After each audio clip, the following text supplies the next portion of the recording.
And inshallah, afterwards, we'll open up the floor for you to engage and to ask any of your questions. So, look, the reason to mention this particular story of MARYAM is there's one thing to discuss the Ahmadiyya theology, their belief system, and how they try to justify those beliefs by abusing Quran and Sunnah, how they try to justify these beliefs by dropping the names of books of great scholars. As you all know, there is one specific individual, which we don't need to mention his name. He loves to quote Shah Waliullah, Rahmatullahi alayh, Ibn Taymiyyah, Rahmatullahi alayh, Ibn al-Qayyim, Rahmatullahi alayh, and the scholars of the like of them, like the great scholars.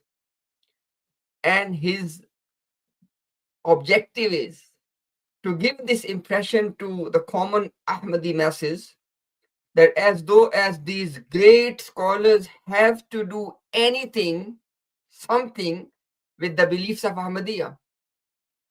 But as Brother Umar and Ahmad were already mentioning in the beginning, when it comes to the unique and core beliefs of Ahmadiyya, the beliefs which are unique to the Ahmadiyya mythology, those great scholars or any Islamic scholarship has absolutely nothing to do with that. And Ahmad Bhai rightly pointed out the example of prophethood and the example of life and quote unquote death and ascension and descending of Isa ibn Maryam alayhim assalam. Because Ahmadiyya beliefs are very unique. Unique in the sense that they are innovations. They are the innovations of such a level that the minimum term you have to use is disbelief, because not every innovation take you outside of the fold of Islam. Every innovation in Islam is condemned, but at the same time, not every innovation is going to take you outside of the fold of Islam. So there are different levels of misguidance involved in innovations in Islam. Like we have the authentic hadith, Man ahdasa fi amrina hadha ma laysa minhu fahuwa raddun. That whoever invents something in fi amrina hadha, in this amr, in this religion of ours, in al-Islam, ma laysa minhu, which is not from it and in it as a deen, fahuwa raddun, that is rejected, it's mardud. So the beliefs of Ahmadiyya, again, the unique belief, because obviously they are beliefs which they have taken from Islam.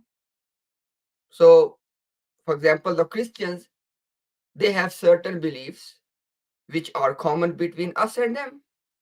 For example, they believe in afterlife.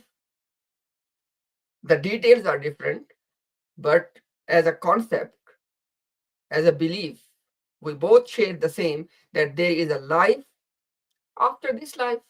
There's a life after death. So details are different. Same is the case here as well. That even those beliefs in which we share the same terms, but still when you read and when you know the details of those beliefs, they are different. Such as we have discussed the example of Tawheed, monotheism. The monotheism of Ahmadiyya mythology is not the monotheism of Islam.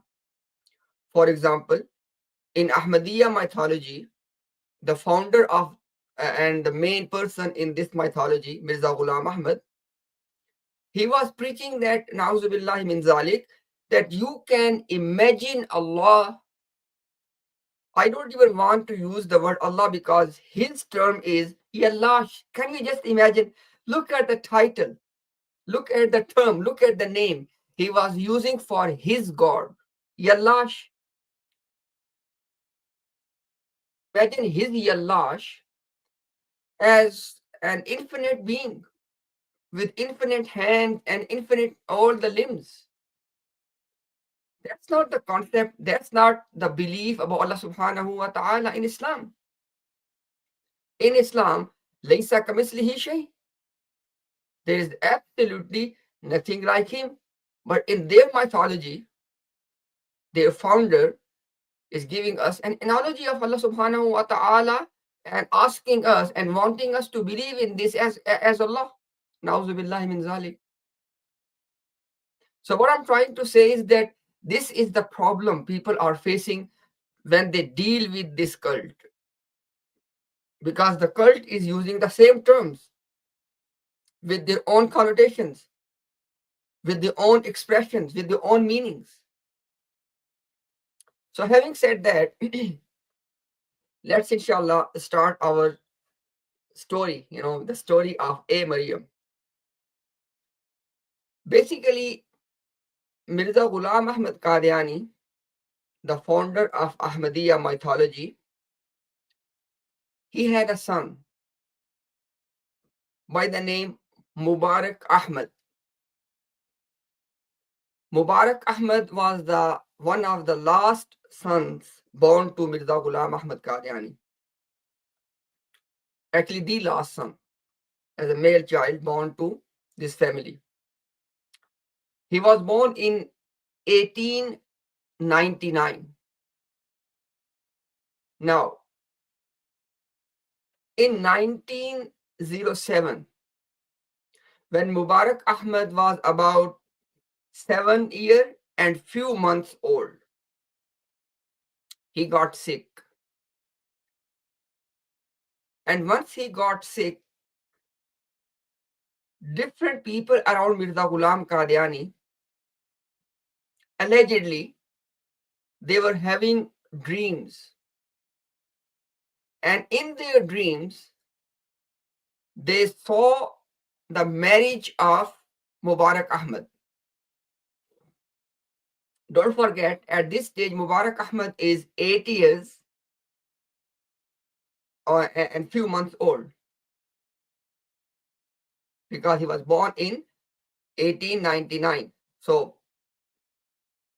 close to 18, you can say. So they started to have these dreams about the marriage of Mubarak Ahmad. And when they shared their dreams with Mirza Ghulam Ahmad Qadiani, he said that, oh, those people who interpret dreams. Now, he has not mentioned any names.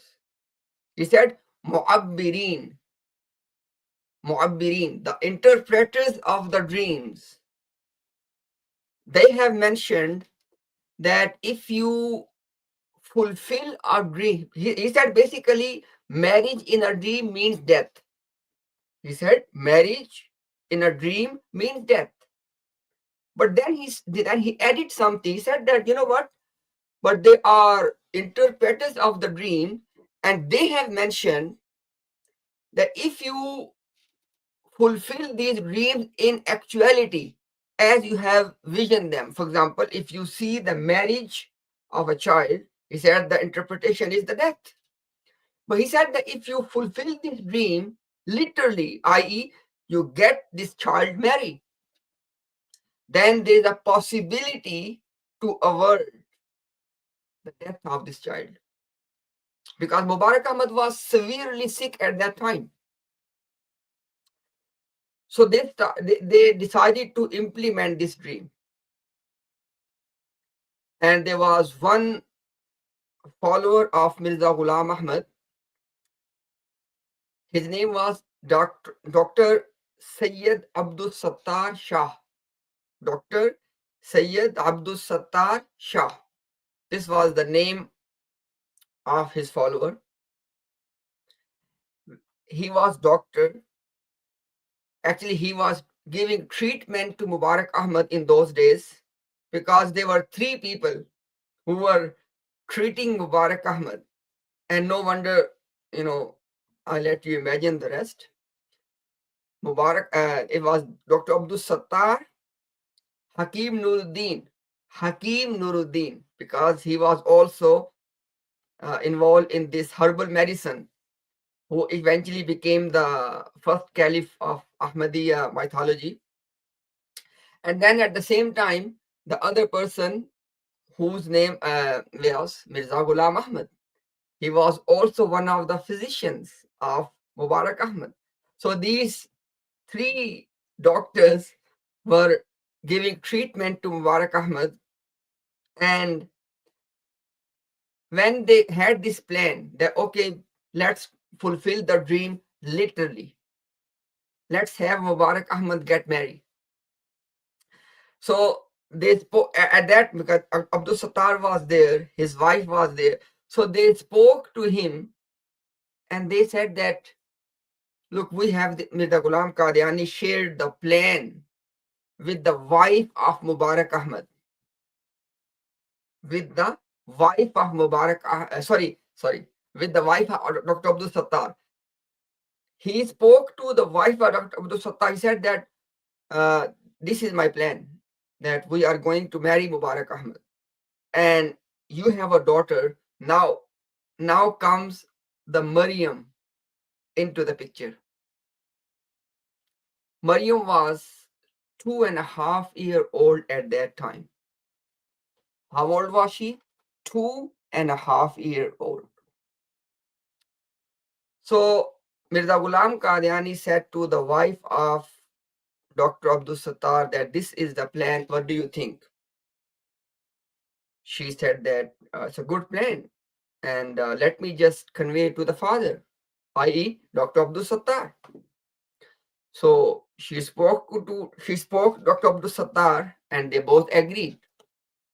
Mubarak Ahmad is 7-8 years old, and this poor girl, Maryam, she is 2.5 years old, and they are going to arrange their marriage. And what is the reason? Pay attention, because these details which I am now mentioning, these are the important details. Because the plan was they are going to save Mubarak Ahmad from death. Because this was the secret in this marriage, that if this marriage takes place, the death of Mubarak Ahmad can possibly be averted. Now, take a pause here. Many people have spoken to me with regard to this particular story, and I let you do your research because this is not my expertise. Hinduism is not my specialty. Our good brother, Amir Haq Bhai, mashallah, he is expert in this field. So one day maybe we'll ask him as well. But you do your own research at the same time, because people have told me that this is a Hindu ritual. This ritual came from Hinduism. This marriage with unrelated women, because because they were not the relatives, or because this apparently it was the family of Sadat, because Sayyid Abdul Sattar, apparently it was the family of Sadat, we don't know, but it was unrelated to Mirza family. Now it's a different story. It will make it more complicated that Mirza Ghulam Qadiani was claiming to be Sayyid as well, but let's leave it on the side for a moment. But what I'm trying to say is that you do your own research, because these kind of marriages, they are somehow rooted in Hindu mythology as well. And inshallah, one day we can have a stream on this particular topic, where we can trace back the origins of unique beliefs of Mirza Ghulam Qadiani, such as buruz, such as this marriage, and many others. For example, considering certain days of the week as not good. So what I'm trying to say is that this marriage with an unrelated woman it has to do something with the Hindu mythology.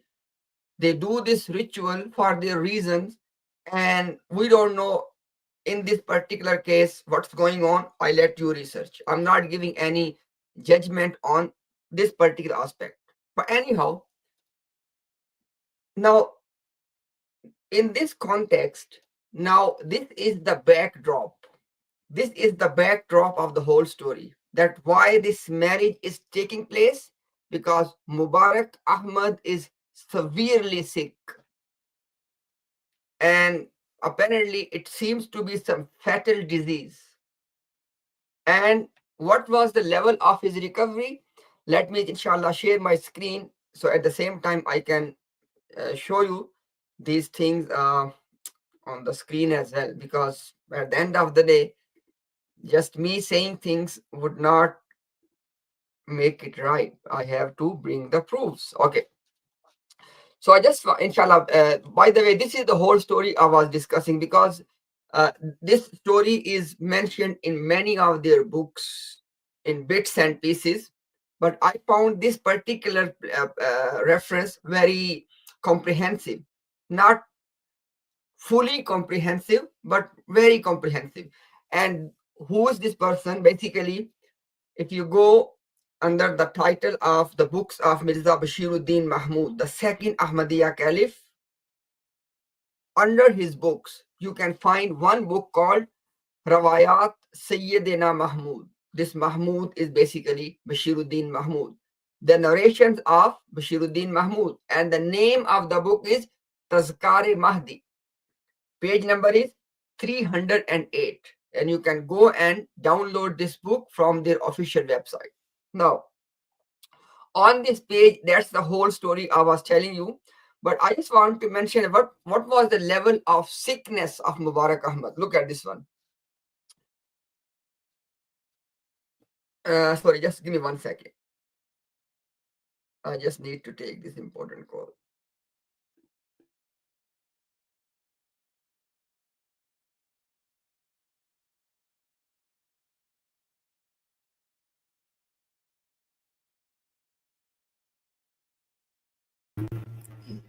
Subhanallah. Must be something, inshallah. Nothing serious. Bashir, you can join in. I see you. You have some. Yes, the only person who actually got it right, nailed on the head, was Bashir Bhai. Bashir Bhai guessed it at the start, subhanAllah. And he has actually, anybody who wants the whole story written down in great detail, Bashir Bhai has it on his blog. So if you just, Bashir Bhai, if you want to share the link on WhatsApp or something, I can paste it over here I just have a for quick others to question, look at it. Ahmad. How did a doctor believe that something like this can help cure? Yeah, so it actually is one of the things where people actually ask us anyway, right? Is that how can, for example, the doctor that we interacted with, right? How can he believe in a mud rat? How can he believe in that? For example, he's a medical doctor, right? And Mirza wrote that the babies are actually made from menstrual blood, right? Mirza actually wrote this. So how can a doctor believe that? And he's a practicing medical doctor. That the doctor we talked about, the cradle doctor, right? You know who I'm referring to, right? Subhanallah. So Yeah, these people, how can a doctor believe that a mud, the one of the rats was half, mud and half rat? How could a doctor believe that if you bury squirrels into cow dung, they come back to life? The And Bakra. these people actually defend that. Yeah, the male goat who's basically giving it. Not even just the male goat, Nabil Bhai. But Mirza Sahib wrote that there was a man who actually breastfed his children because his wife had passed away. So how can a that's medical doctor believe in all of that? miracle. So the miracles only apply to Mirza Ghulam Ahmad and they don't apply to anybody else because apparently of all the miracles of Isa alayhi salam, which are approved by Allah subhanahu wa ta'ala in the Quran, and also in the Bible, right? Because Peter says that listen, ye Israel, the man chosen by God who did miracles and wonders by God, as you yourself know. So even Peter was basically introduced like Isa alayhi salam as the prophet of Allah who did miracles and by Allah in those people, right? And also the Quran is very clear that Isa alayhi salam was given all these miracles to speak in the Quran, to heal the born blind, to heal the lepers. So all these miracles that was given to Isa alayhi salam. But all those were amle turb, right? All those was mesmerization. All that was due to a pond. And Mirza's miracles are all real. It's Subhanallah. a very weird position to take, to be honest. Yeah. They have no problem attacking or rejecting miracles of other prophets or attacking other prophets, but Mirza is a no. Is a no-go zone. Just quickly, I want to address this. Somebody's asking, has Ibrahim left the Qadiani cult? No. What we did last week is just some light-hearted, some light humor about Ibrahim because he wasn't on the previous panel, on the last panel. So we were just joking that they basically didn't want him on the panel, and we just having some fun and showing how loyal he is to them. And we brought him up because we had to address some important points that he raised. But we are not claiming that he has left the Qadiani cult, and we hope he will live, inshallah, and come back to Islam. We pray for So all of. Umar, I've got a somewhat of a, of a claim, and I might be wrong. You can correct me on this. I think these Arabs, they're actually not even completely in Qadiania because they don't even know the half of theology. All the theology is in Urdu. All these points are in Urdu. They are actually absolutely unaware of this. When you talk to Tamim Abu Daqqa, when you talk to this Ibrahim Yakhlif, none of their beliefs is actually, they actually reject Mirza Sahib's beliefs.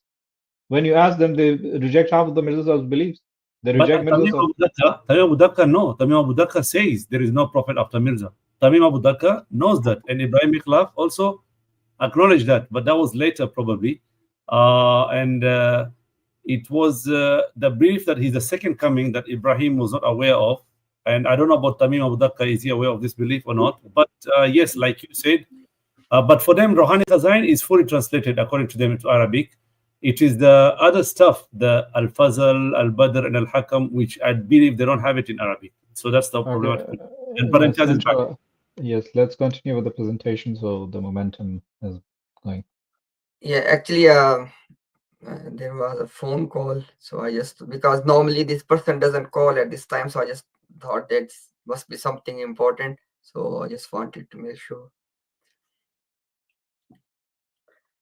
So, okay, let me share my screen again. My apologies for this interruption. Normally, I don't take any phone calls, but like I said, that he was somebody who would rarely call. So I just thought there may be something important.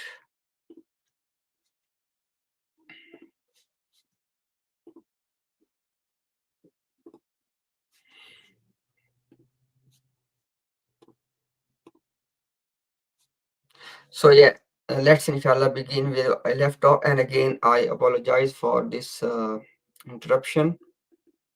So yeah, so in this book, in Tazkar Mahdi, where you have this brief summary of the whole account.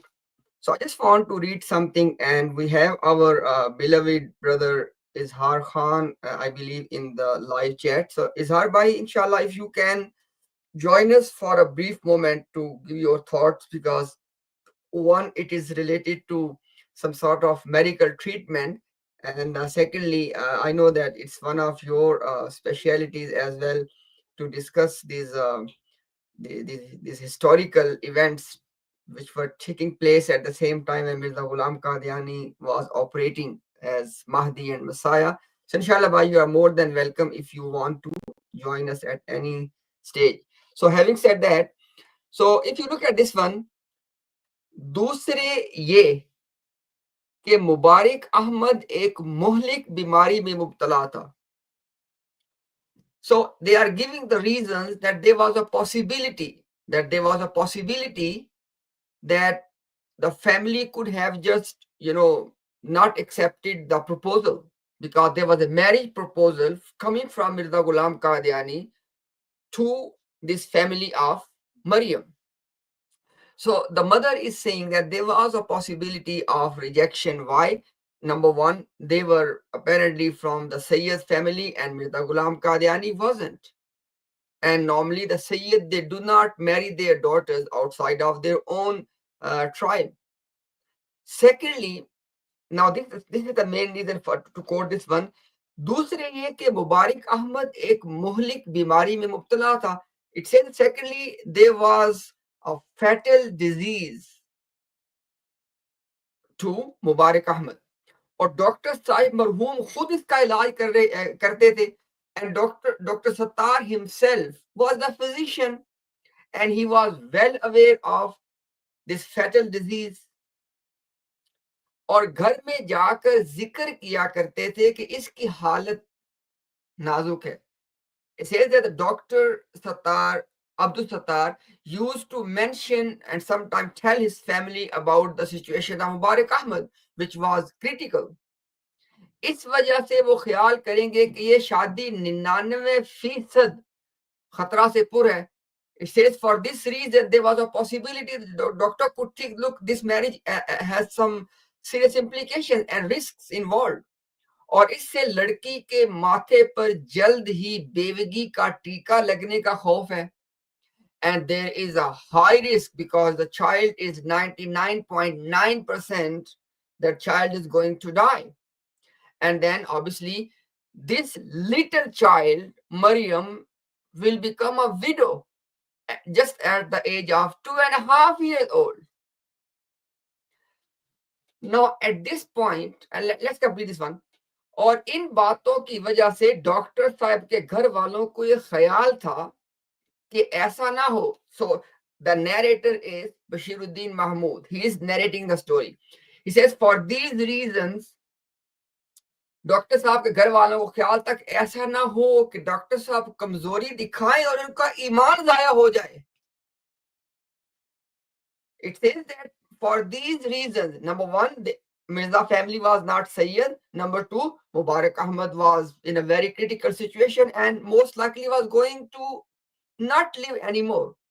And there was the risk, a high risk of their daughter Maryam being a widow at the age of 2.5 years, right?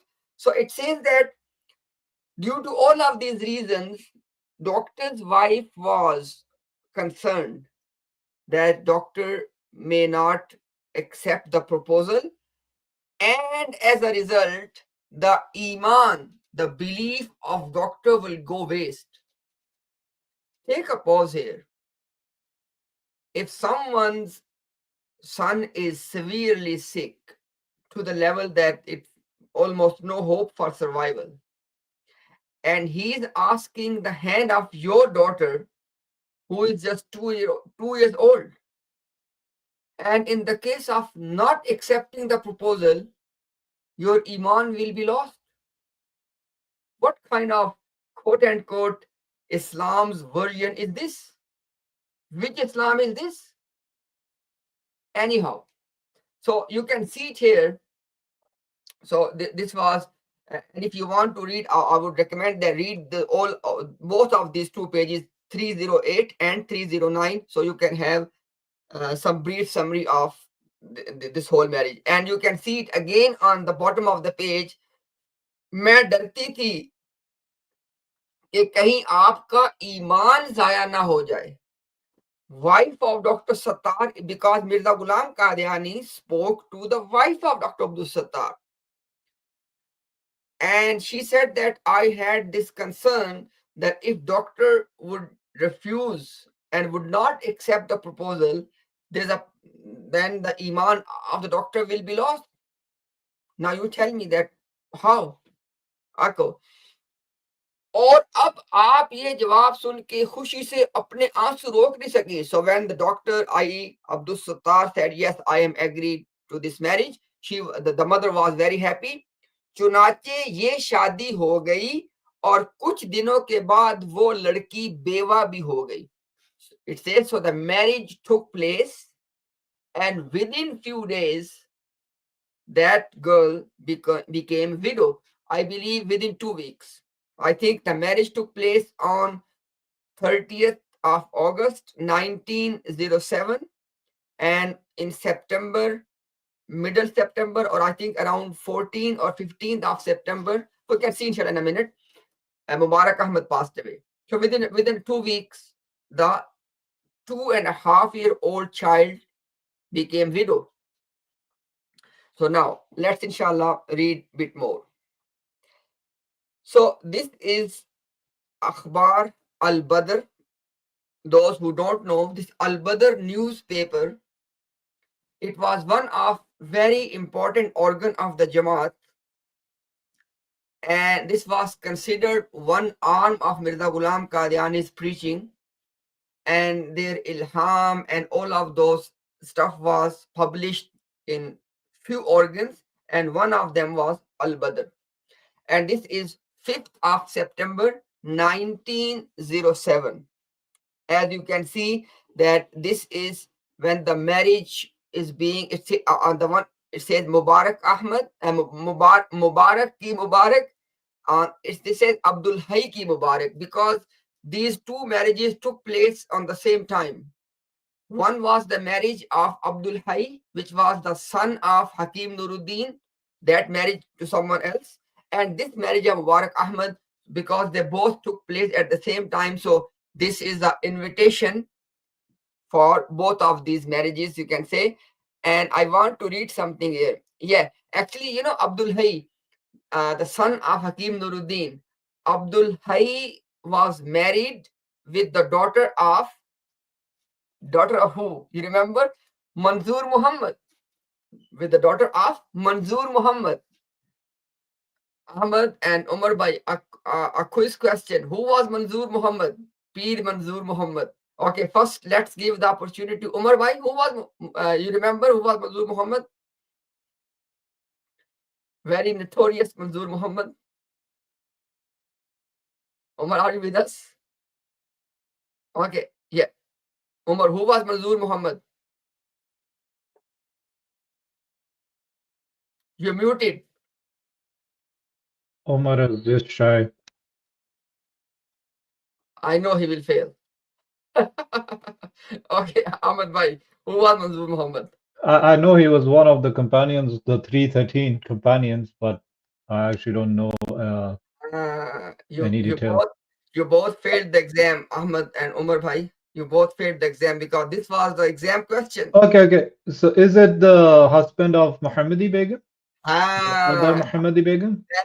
that's it. Okay. This was notorious Muhammadi, not Muhammadi Begum, to whom Mirza Ghulam Ahmad Qadiani wanted to marry. No, another Muhammadi Begum, and the husband was Manzoor Muhammad, and Mirza Ghulam Qadiani prophesied. Mirza Ghulam Ahmad Qadiani prophesied a son will be born to this couple, Manzoor Muhammad and Muhammadi Begum. And when the daughter was born, Mirza Ghulam Ahmad Qadiani said, look, I did not say that this child will be born within this pregnancy. Okay, it will be born eventually. And guess what? The wife of Manzoor Muhammad, i.e. Muhammadi Begum, passed away. And this child was obviously never born because the women had died. Now afterwards, subhanallah, look at their, subhanallah, look at their deceptive nature. They started to say, no. And by the way, Mirza Ghulam Ahmad Qadiani was prophesying this son who was going to be born to this family, Manzoor Muhammad and Muhammadi Begum, in 1906. When? In 1906. And guess what? Once the women died, Ahmadi, Qadiani, clerics and preachers, they started to say, oh, no. Actually, Mirza Ghulam Ahmad Qadiani was talking about Bashiruddin Mahmud. What? Mirza Bashiruddin Mahmud was born in 1889. So Mirza Bashiruddin Mahmud is born in 1889, and Mirza Ghulam Qadiani is making a prophecy in 1906.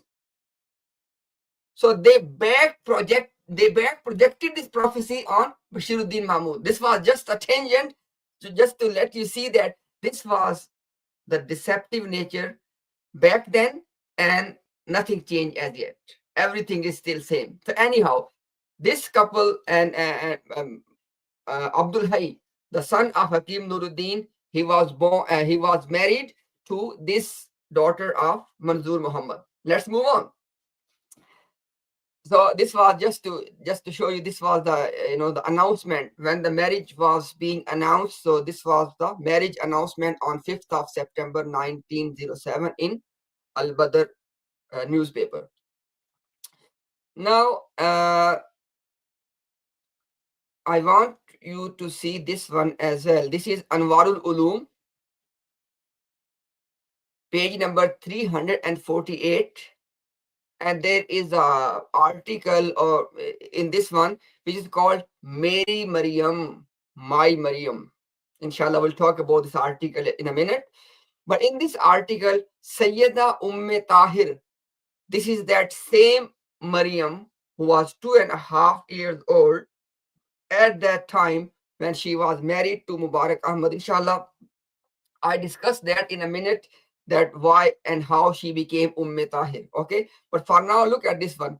इस निकाह के पढ़वाने का मोजिब गालिबन बाज ख्वाबें थी जिनको जाहिरी शक्ल में पूरा करने से इनके अंजारी पहलू को बदलना मकसूद था.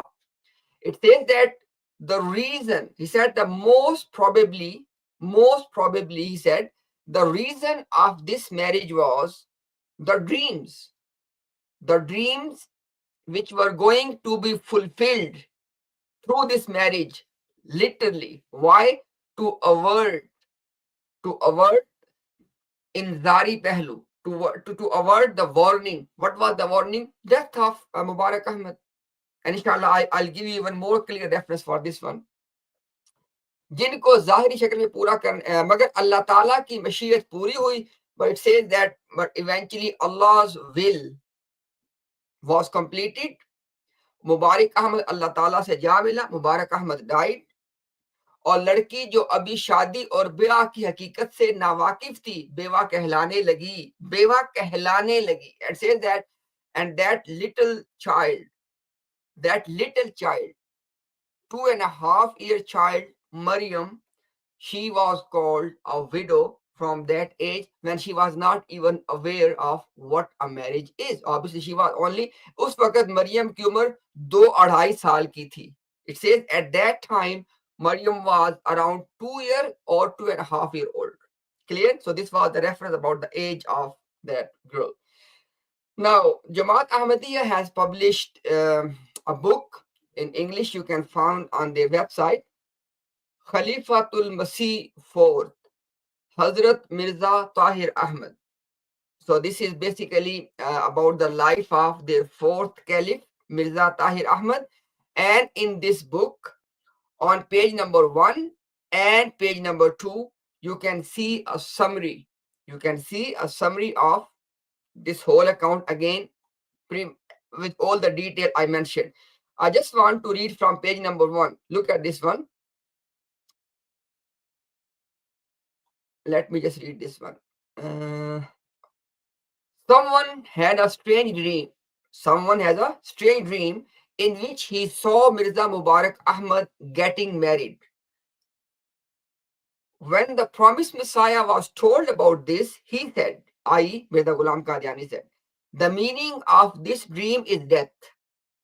But the interpreters of dreams have also written that if a dream is fulfilled in literal terms, then sometimes the actual negative meanings of the dream can be altered. For this reason, don't miss this point. For this reason, which reason? Both in this book, Jamaat Ahmadiyya is agreeing with what Mirza Bashiruddin Mahmud is telling us, that the reason of this marriage was they wanted to avert the death, i.e., the negative meaning of the dream. And it is written in black and white for this reason, for the reason of, and by the way, there is a reason that why I am putting emphasis on for this reason. What reason? To avert the death of Mubarak Ahmad. Mirza Ghulam Qadiani arranged this marriage between his 7+ year old son and 2.5 year old child Maryam. Right now, for this reason, let's get Mubarak Ahmad married so Allah grants him health and death can be averted. Clear in black and white. So the reason was, so the marriage, you can say that the whole marriage process initiated through the dreams which other people had, number one. And number two, Mirza Ghulam Qadiani is the one who is coming up with this interpretation, or he is quoting someone with regard to this interpretation of the dream, that let's fulfill the dream in literal sense, and death. So in doing so, death of Mubarak Ahmad can be averted. So clear? So inshallah, we'll give you proof. We are not going to give you any of our own interpretation. Inshallah, everything will be coming from what they have said. Okay, so I just want the reason to walk you through this these files. So because many of you need reference for everything, inshallah, I just want to give you the reference. Okay. So Lohe Mizar, Mirza Mubarak Ahmad. Mirza Ghulam Qadiani was a poet as well. Allegedly, he was a poet as well. So his collection of poetry is called Durre Samin. So in this Durre Samin, they have published it separately as a Durre Samin. In Durre Samin, Lohe Mizar Mirza Mubarak Ahmad, Navishta Mahe September 1907. Basically, it is Ahmad Bhai, what's that called? The thing on the grave, Lohe Mizar tablet. Is there any particular term for this? Tombstone. Tombstone. Jazakallah khair, Umar bhai. So this is the tombstone Mirza Ghulam Qadiani was giving in poetry.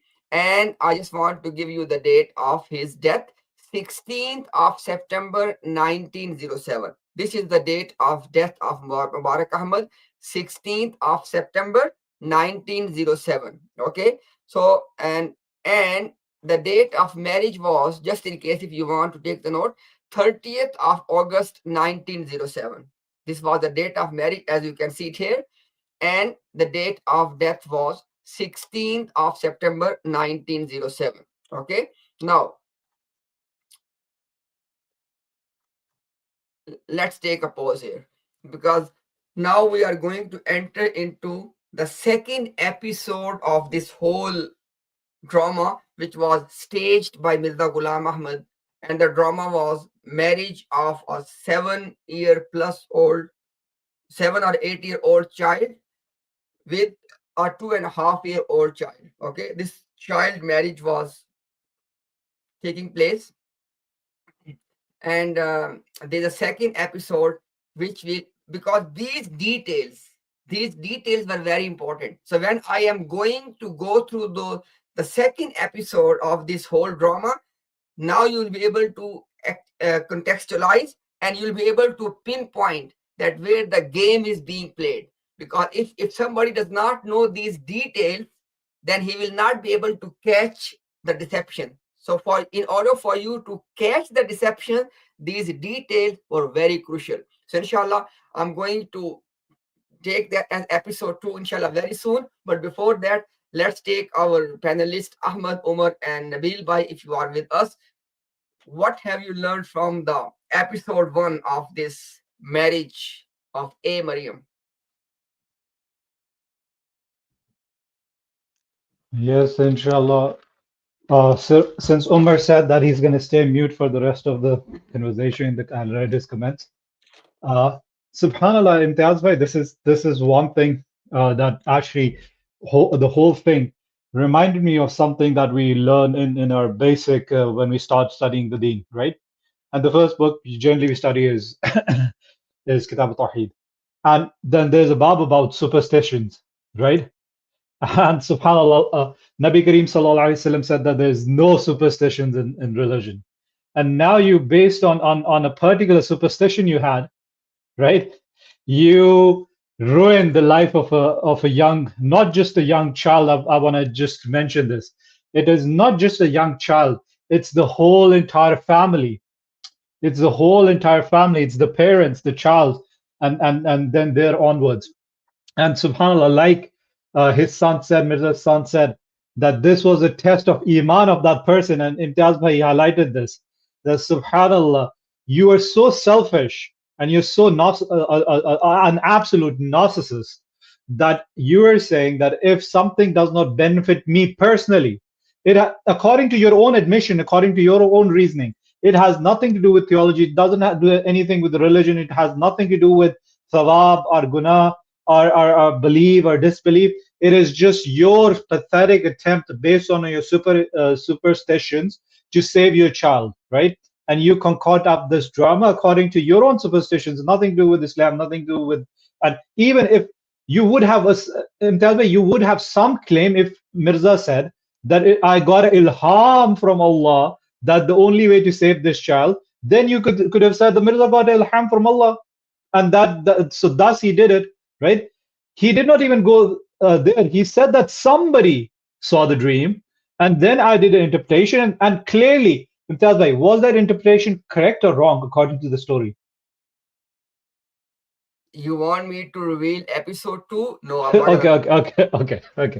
So subhanallah, this is how weak your i'tiqadat are, and I would say this is one of the few instances of what we find as dhulm in the Mirza family, in this religion. And this is not just one-off thing. This is not just one-off incidents. This has actually continued to present day. And that is why it's very important to highlight these things, because these things have actually continued from that time to our times, where they would use anything to coerce people into doing their followers to doing things for their benefit.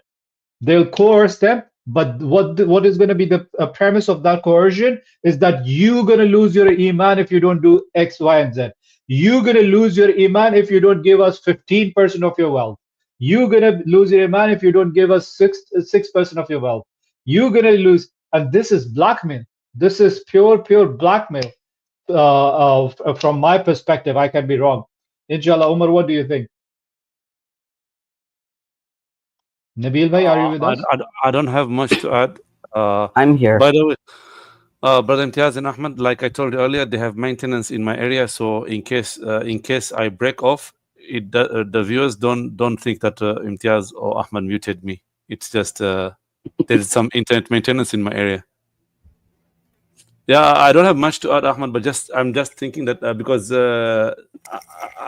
these superstitions, I have seen quite a lot of them. There's similar superstitions, like somebody pointed out in Africa, there are similar superstitions, and yes, I have heard of them, but I didn't know. I mean, subhanAllah, they have common superstitions in Africa and in I don't know, Hinduism, or I don't know what religion that was that Mirza was following, but I wouldn't be surprised if they found like some old literature which also has this superstition. So I'm expecting them to attack some writer or some scholar or some historian who had a similar practice. They'll definitely go and fish for that, but we don't care because this is a prophet.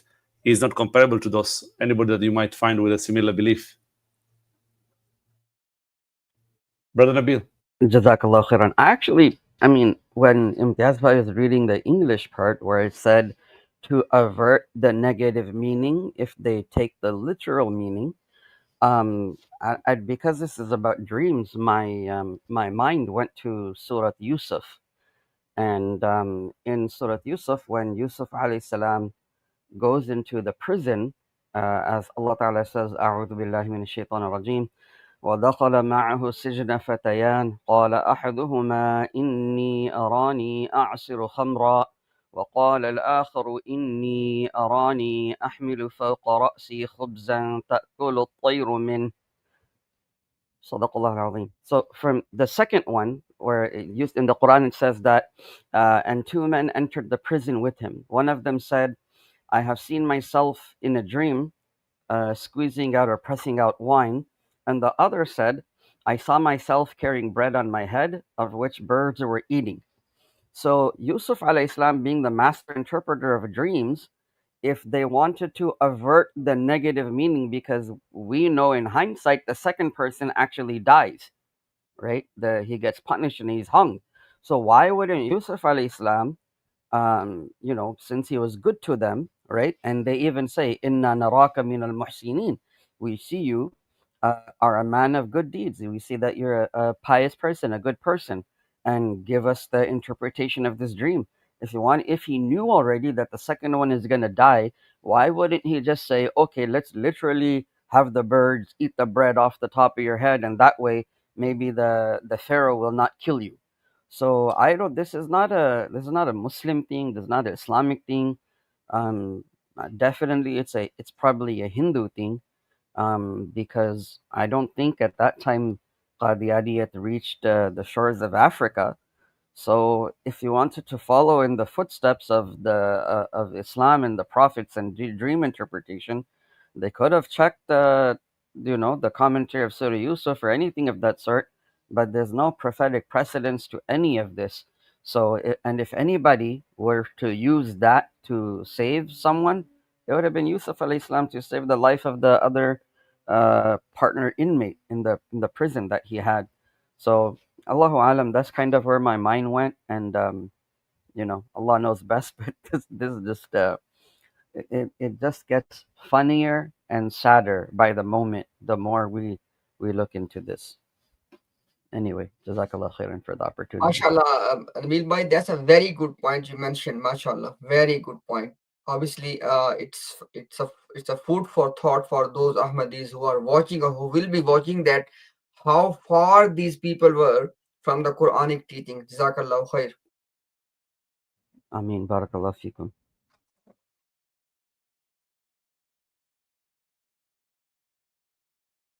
So, let me ask you a question. If anybody wants to answer the question, what do you think?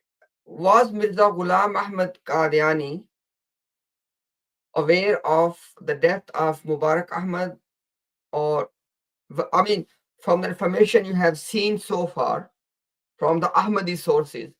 So, what's your thought? Was he aware that he will die, or what was his thought?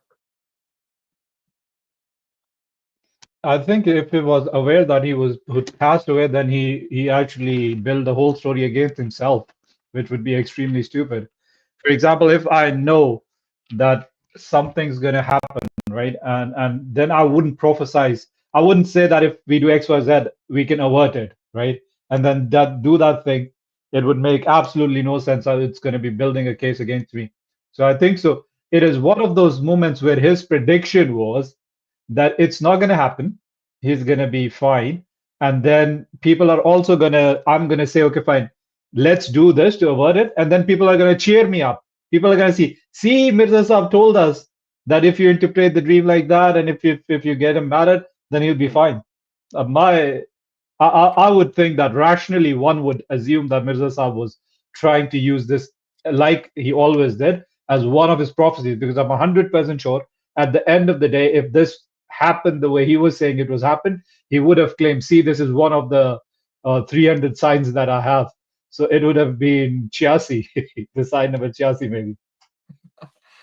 Nabil bhai, as for the information Ahmadiyya Jamaat has given us so far, from the time Mubarak Ahmad is sick until the time he died, what do you think that is there any possibility that Mirza Ghulam Qadiani was aware of his death?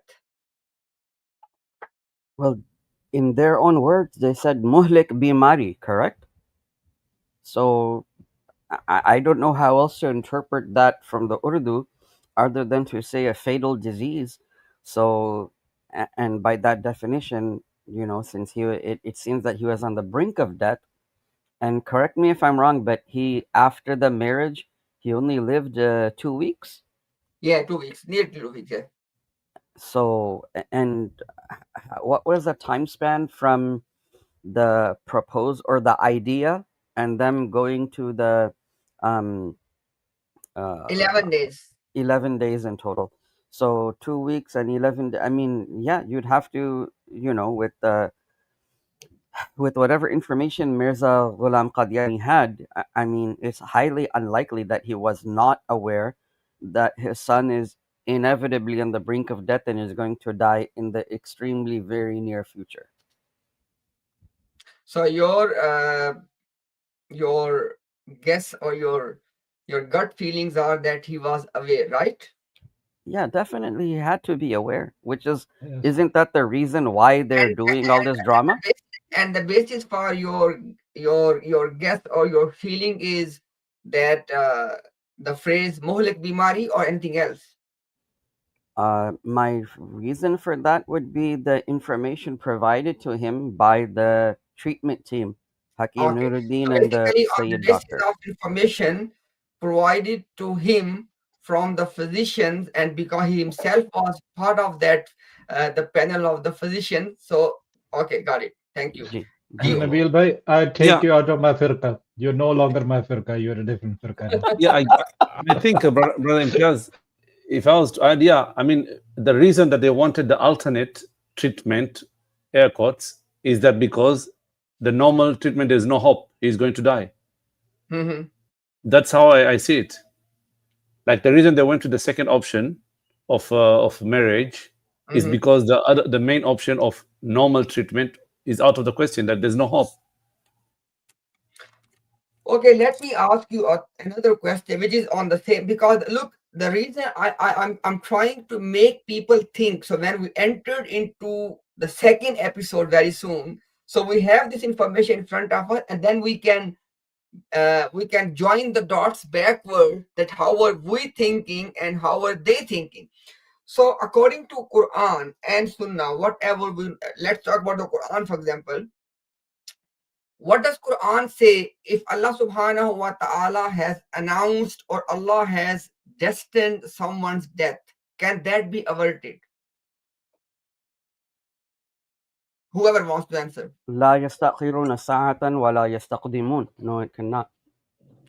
MashaAllah, that's one point from Surah Al-Araf, I believe, Nabil Bhai.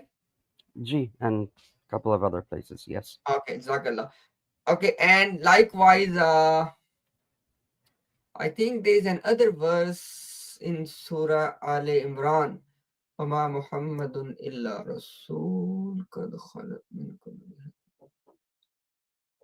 How's that verse that no nafs can die without Allah's permission? وما كان لنفس إلا أن تموت إلا بإذن الله كتابا مؤجلا. Excellent, excellent. Can you translate, Nabil Bhai? Yeah, وما كان لنفس إلا it's not for any nafs, any soul or person, that it die except by the labi, except by an appointed time, Except by the time appointed by appointed Allah. by Allah. Ji. Excellent, excellent. So basically, what we are learning here is, can anyone disagree with what I'm gonna say now? Please, everyone knows, and Alhamdulillah, we can say this under oath. We are just thinking out loud as human beings, as thinking human beings. Alhamdulillah. So I'm just thinking out loud, and you can correct me, you can agree, you can disagree. Mirza Ghulam Ahmad Qadiani must assume the possibility of death being averted for this marriage, correct or disagree? Can you re-say what you just said? Mirza Ghulam, in order for this marriage, we just learned about, in order for this marriage, Mirza Ghulam Ahmad Qadiani must assume the possibility that death of Mubarak can be averted. Yes, that was my premise. Yeah. Excellent. Umar Bhai and Nabil Bhai, did you get my point? Gee, I agree as well, I guess. Omar, any dissenting voice or you agree with us? Go ahead, go Everybody ahead. just join my firqa.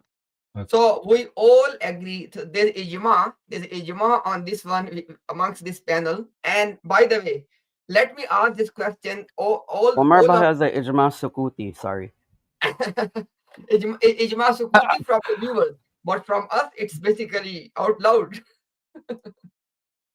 So from the viewers, please tell us in the live chat, what do you think that Mirza Ghulam Qadiani must assume the possibility that death of Mubarak can be averted.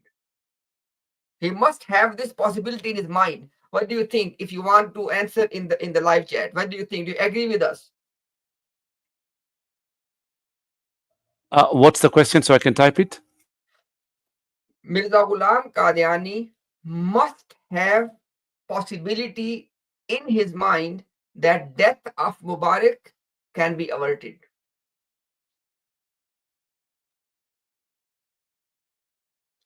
So if you agree, you can say yes. If you disagree, you can say no. Omar Bhai, you can type the question, because look, unfortunately, sometimes people they are not thinking along these lines, and they can miss the actual point. So inshallah, let's make it clear that how we're gonna inshallah enter into the second episode. So the question was, Mirza Ghulam Ahmad Qadiani must have this possibility in his mind that death of Mubarak can be averted.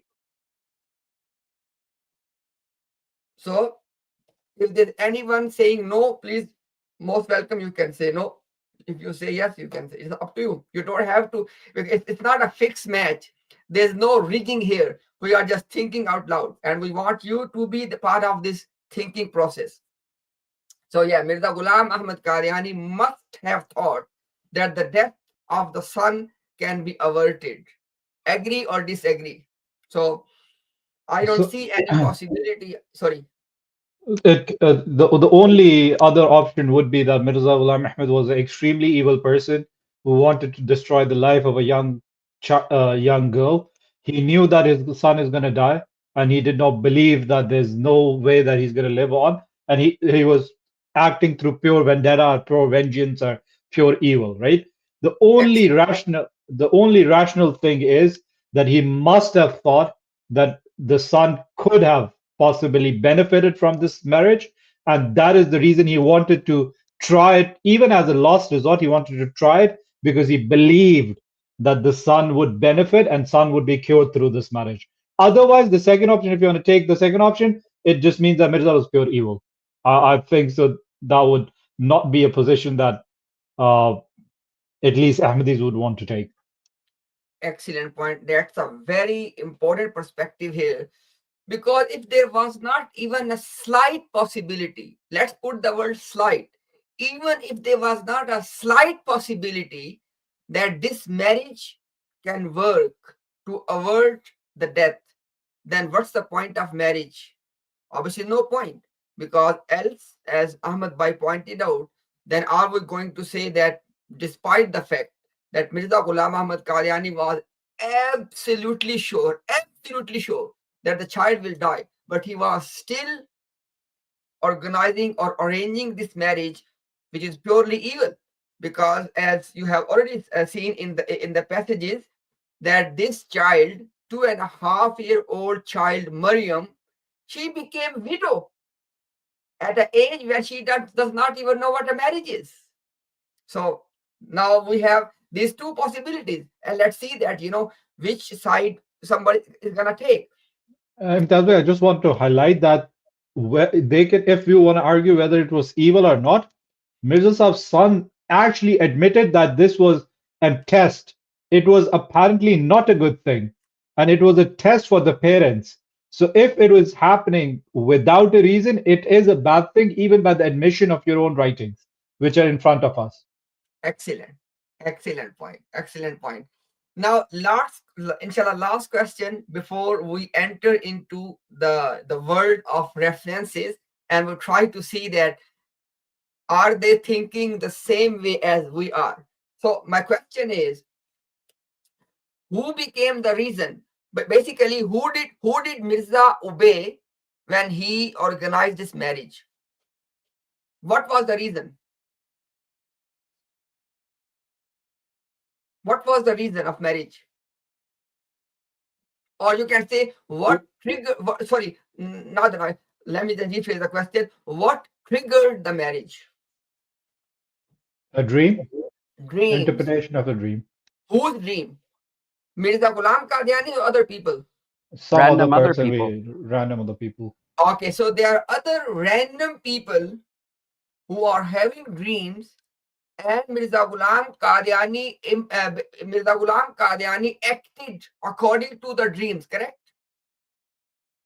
Correct. Somebody else's dreams. Okay, Mirza Ghulam Qadiani acted upon someone else's dream.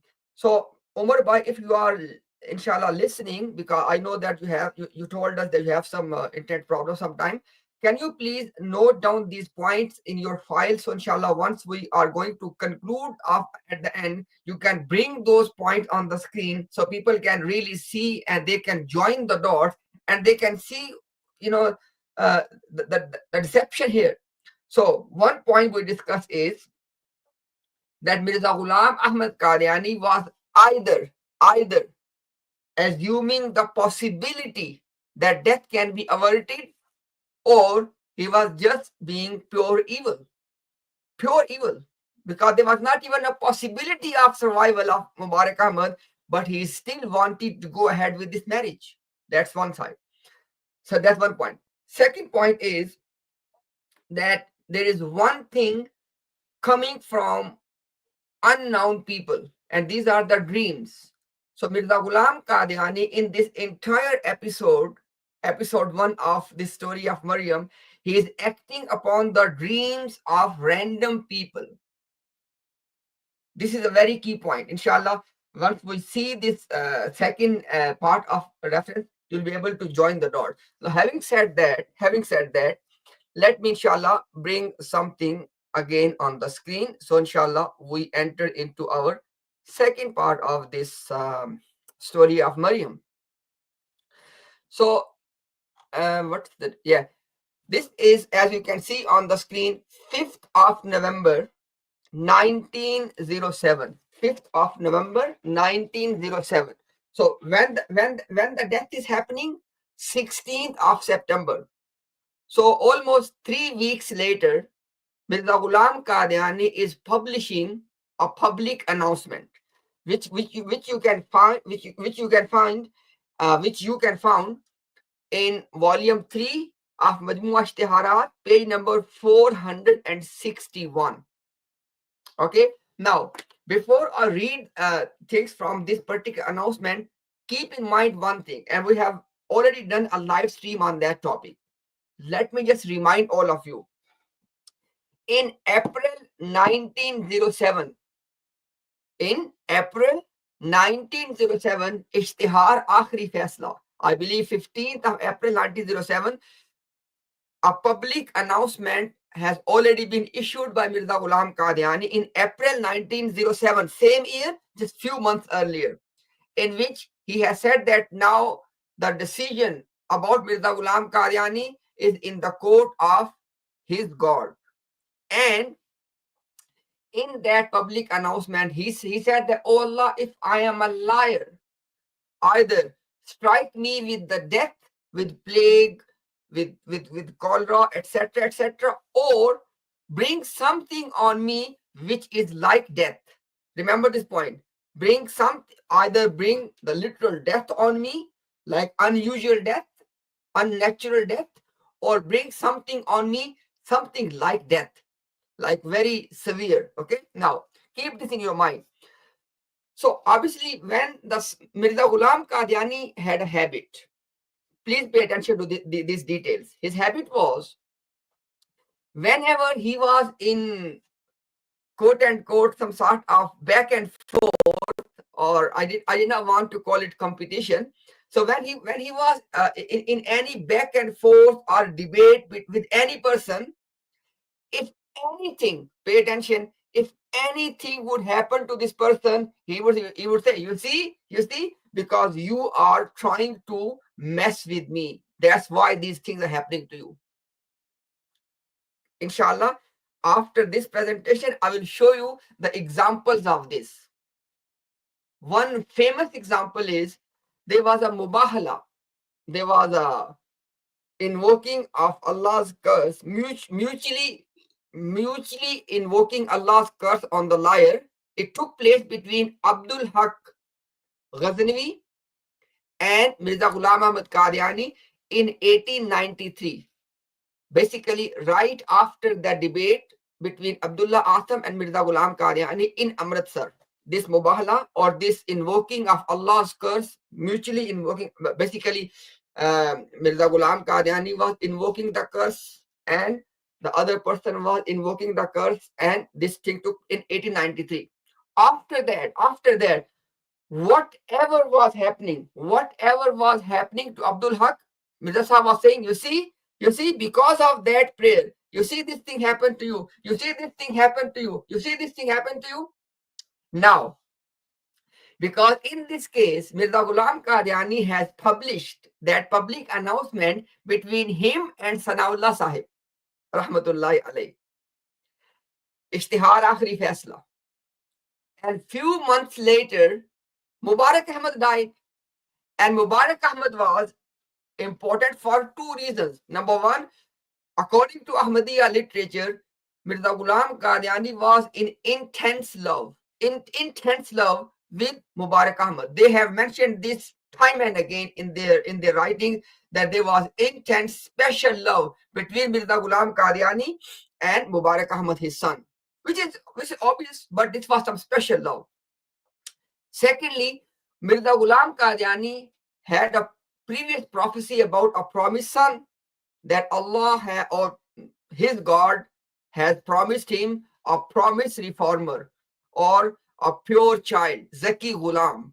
And then he said that this pure child, this promised reformer is Mubarak Ahmad. Keep in mind these two things, is intense love for Mubarak Ahmad, and he has made it clear to the public that Mubarak Ahmad is the one who is the promised son. So let's take, inshallah, our beloved Ustad Rashid Bhai before we proceed. Assalamu alaikum wa rahmatullahi wa alaikum salam wa rahmatullahi wa barakatuhu, brothers. Sorry, I'm joining late. I was busy earlier. Here I am at your service. May Allah bless you, Bhai. May Allah reward you. We all know you don't need to excuse ever, Bhai. Everybody knows, inshallah, that you are busy with the khair. May Allah bless your activities. Bhai, inshallah, I give you 2-minute summary so you can, inshallah, come with us in this whole discussion. Inshallah. Bhai, in 1899, Mirza Ghulam Qadiani had a son, Mubarak Ahmad, the last male child born to this family. Mubarak Ahmad got severely sick in 1907. Okay. And he was about 7 years old. No, more than 7. Yeah, 7 years and few months, yeah. No, 1889 you said, right? Yeah. 1889, that's 16 years. 17 years. No, by 1907. Yeah, so 1889 to 1907 is 18 years. Maybe I said wrong. 1899. 1899. Okay, My then apologies. it's 7. Yeah, then it's 7, of course. My apologies. Yeah. So basically, when he was about 7 or 8 years old, he got severely sick.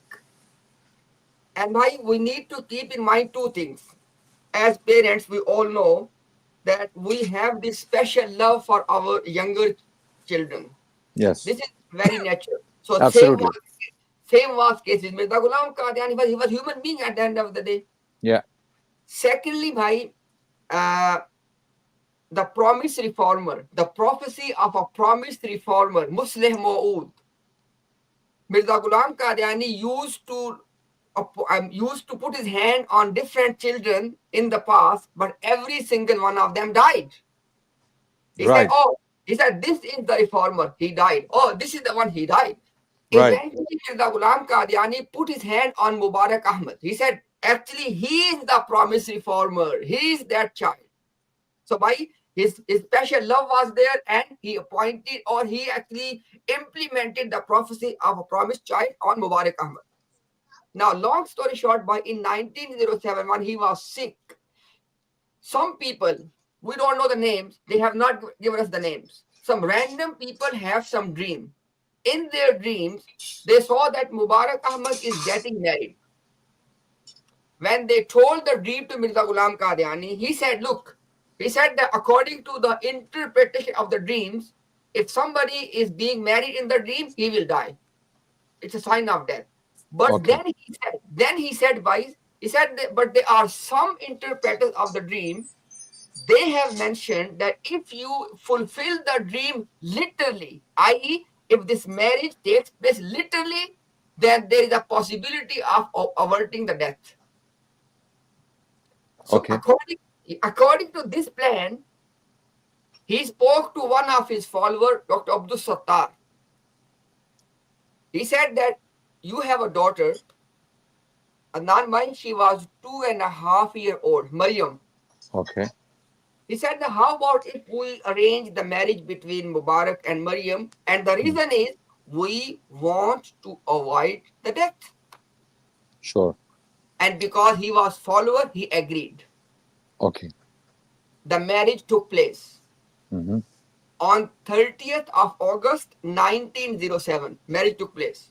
Interesting. Okay. On 16th of September, 1907, Mubarak Ahmad died. Okay. Within 1 2 month. weeks. 1 Within month 2 weeks. within 2 weeks. 2 Okay, he weeks. died. Now, Okay. once Mubarak Ahmad died, now this was the thing I was saying before why you joined. Mirza Ghulam Qadiani had a habit to deal with his opponents. Whenever anything, any human calamity would strike any of his opponents, he would say, oh, you see, this is because you are opposing me. This is because you're opposing me. And the famous example is maybe you need to, inshallah, I might note this one because this is your field of history.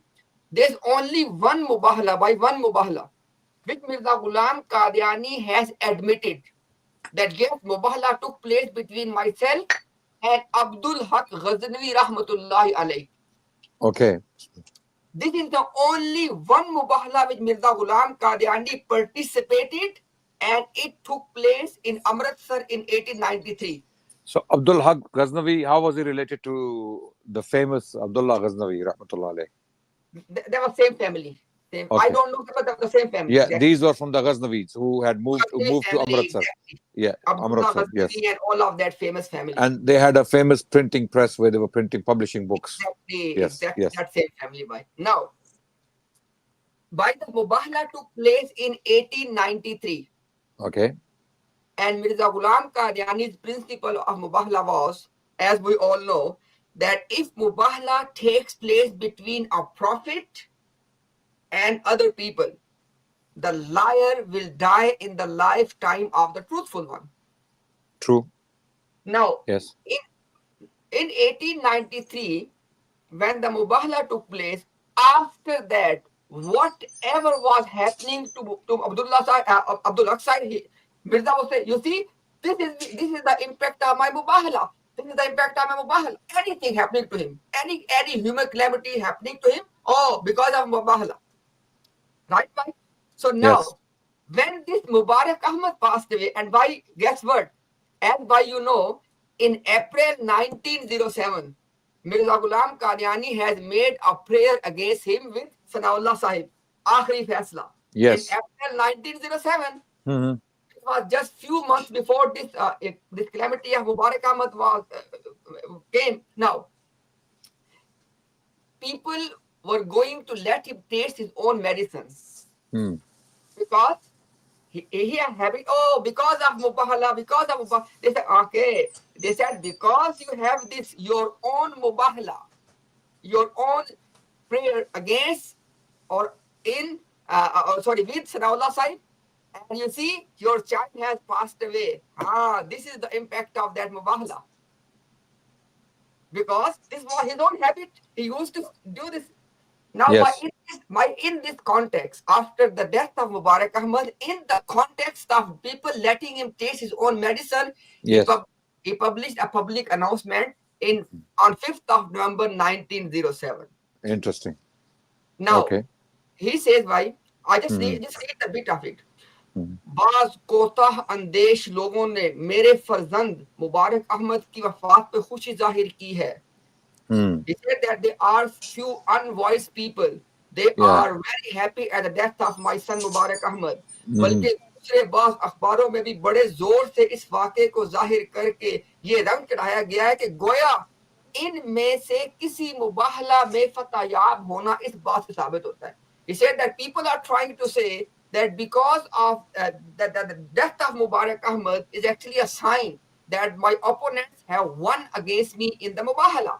Like in this case, there were two things. Why in the context, Abdul Hakim Patialvi had made his prophecy already. Number two, Ishtihar Akhri Faisla. He's just not naming them, but these are the people in the context. Yes. Like Yeah. Abdul Hakim Patialvi had made a prediction that Mirza Ghulam Ahmad Qadiani will die within 14 months of July 1907. Excellent. Right? Excellent. And the Akhri Faisla, April 1907, Mirza 1907. Ghulam Ahmad Qadiani prayed to Allah that, oh Allah, kill the liar within the lifetime of the truthful one. Yes. Okay? And kill the liar by giving him diarrhea and sorry, what's the condition? Plague or cholera. Yes, cholera. Kill him by cholera. So yeah, these are the two, at least two warnings. Yeah. Exactly. These are the two famous people in the backdrop. Yes. And he's not naming them because Abdul Hakim Patialvi was saying that Mirza Ghulam Qadiani is one-eyed Dajjal. Just imagine why he used to be his companion, but now he's saying in the newspaper that he's a one-eyed Dajjal. So Mirza Ghulam Qadiani was and these are the two things in the context. Sanaullah Akhir Faisla and Abdul Hakim Patialvi saying that you will die within 14 months. Now, in this context, no, there is no such thing. वाज़े हो कि मैंने किसी से ऐसा मुबाहला नहीं किया जिससे किसी दूसरे फरीक की औलाद को इस तरह पे मियारे सिद्क को किस बनाया जाए. Why the question is, you are doing this all the time. Two other people. Yeah. Exactly. Abdullah Ghazanvi Rahmatullah alayhi, he did mubahla with Mirza Ghulam Qadiani Sahib, but he never said that something will happen to my family. But Mirza Ghulam Qadiani was interpreting everything about his family in the context of mubahla. So look at the double standard. Why I give you one example at this point. Mirza Ghulam Qadiani was publishing the dreams about Muhammadi Begum. He was seeing Muhammadi Begum naked. He was hugging Muhammadi Begum in the dreams, etc., etc. Unfortunately, all of these things we have to mention. But guess what, bhai? There was a person with the name Jafar Zatali. Jafar Zatali started to publish the dreams about him and Ustad Jahan Begum. And this is what stopped Mirza Ghulam Qadiani from the dream publishing. Interesting. So Mirza Sahib was publishing his dreams about a young girl that he was having these dreams of sexual nature about Muhammadi Begum, and there was something to do with shalwar as well, the undergarment and all that. We don't want to go into the details. They're very disgusting, right? So Mirza was publishing his dreams about a lady who was already married by this time, right? She was already married to Mirza Sultan Beg, or she was just about to be married, right? So if he is doing this about a person who is not related to him, a female, when someone else starts doing this about his own wife and starts humiliating her in public, then he got the taste of his own medicine and he stopped publishing. Yes. Exactly. Because after that, he was screaming, oh, they're doing this to my family. Hang on a second. You are doing this to other people's family all the time. Yeah. So this was just... Sounds very much like Razi to me, Okay. So this was just to give people this context that when people were attributing or they were linking the death of Mubarak Ahmad with the Mubahla and the things happening between him and Abdul Hakim Patialvi, etc., this was not their own invention. This was letting Mirza Ghulam Qadiani taste his own medicine. That's it. Indeed. Indeed. Yeah. Absolutely. Yeah. Now, let's inshallah move on. In the same ishtihar, by the way, this was page number 461. Now we are reading something from 462. By look at this one. मेरा लड़का मुबारक अहमद नाबालिग था और अभी 9 बरस की उम्र को नहीं पहुंचा था जब वो फौत हो गया. He was 8 years and few months. और खुदा ने इस भाई this is the key point now, खुदा ने इसकी वफात से कई बरस पहले now why he died at the age of 8. Now if it was कई बरस पहले, at least 2 to 3 years, Yes. right? Okay. कई बरस पहले 2 मर्तबा इसकी निस्बत खबर दी कि अभी वो बालिग नहीं होगा जो फौत हो जाएगा. Now why you need to join the dots here. What was Mirza Ghulam Qadiani doing? And we have shown the reference.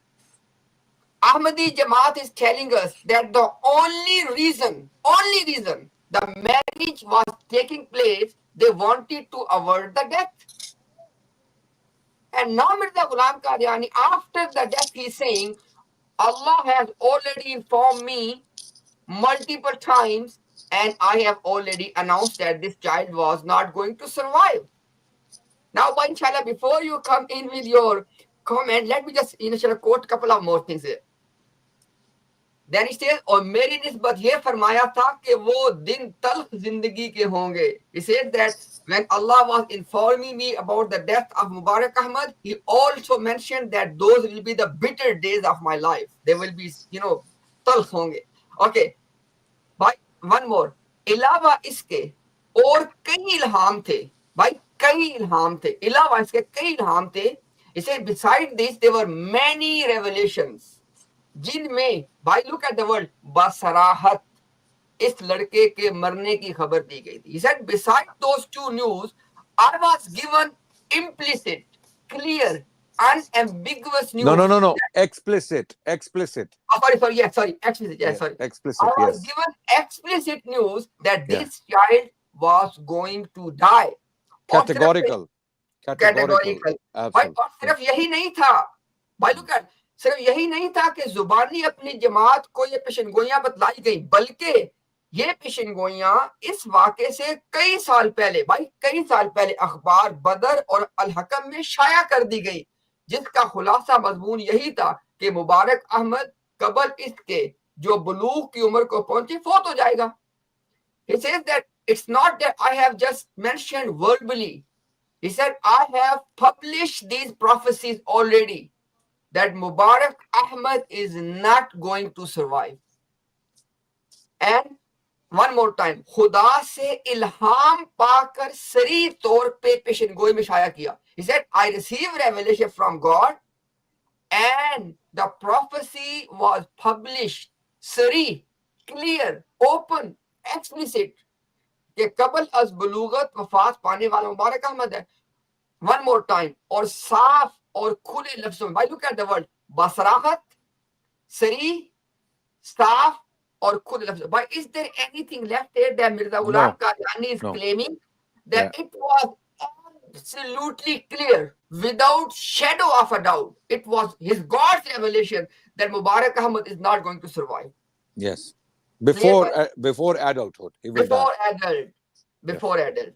Now, खुदा ने one more time, खुदा ने खुले तौर पे, by the same इश्तिहार, खुदा ने खुले तौर पे खबर दी थी कि मुबारक अहमद बलूग की उम्र तक नहीं पहुंचेगा और खुद साली में ही फौत हो जाएगा. He said that it was told to me by God in clear words, open terms, that Mubarak Ahmad is not going to reach the age of adulthood and he will die as a minor.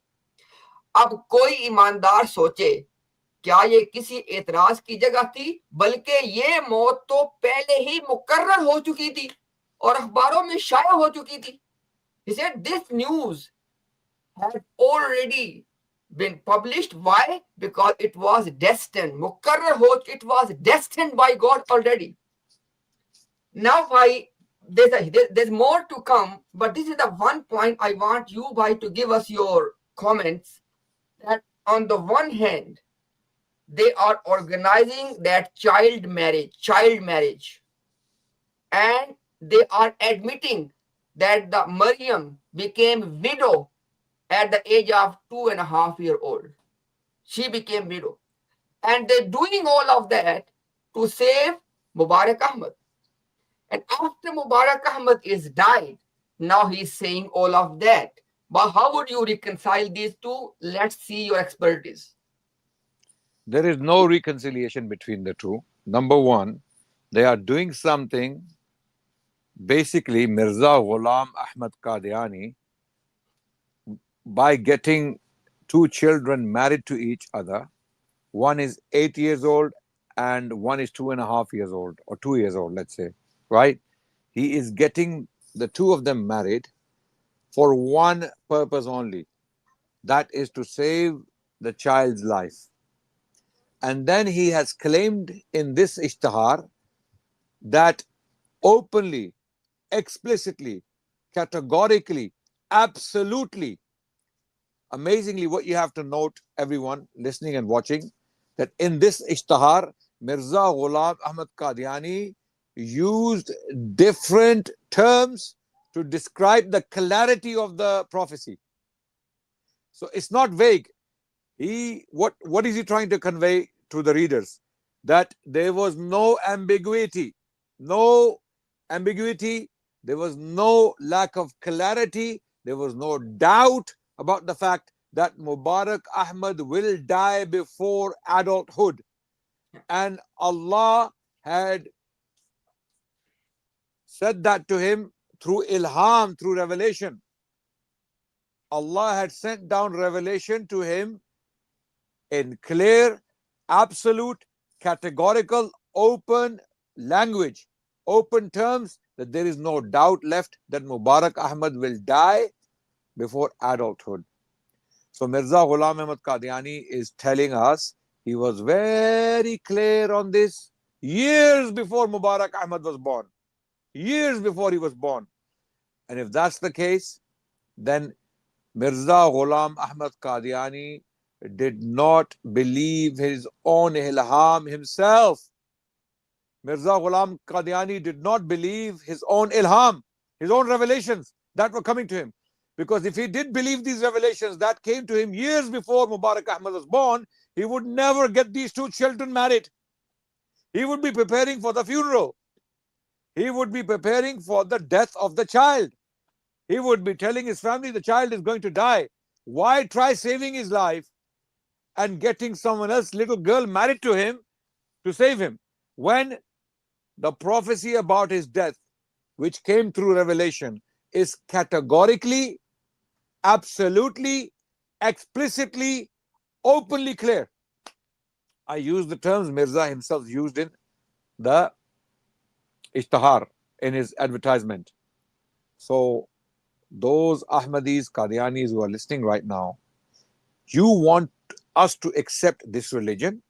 You want us to accept Mirza Ghulam Ahmad Qadiani as a prophet of God? And if we don't, you condemn us as disbelievers, as people who are not upon true Islam, as people who deliberately reject a prophet of God. Have some shame and bring yourselves to the stream and explain to us, how do we reconcile this?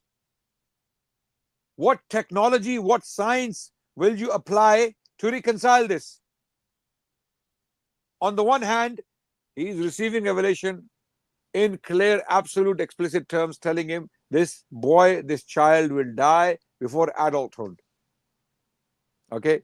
And then, on the other hand, he's trying to save his life by getting him married to a girl who's 2.5, which is futile, which is useless, because he's going to die. Either Allah is lying, either Mirza did not believe these revelations. He did not believe Allah.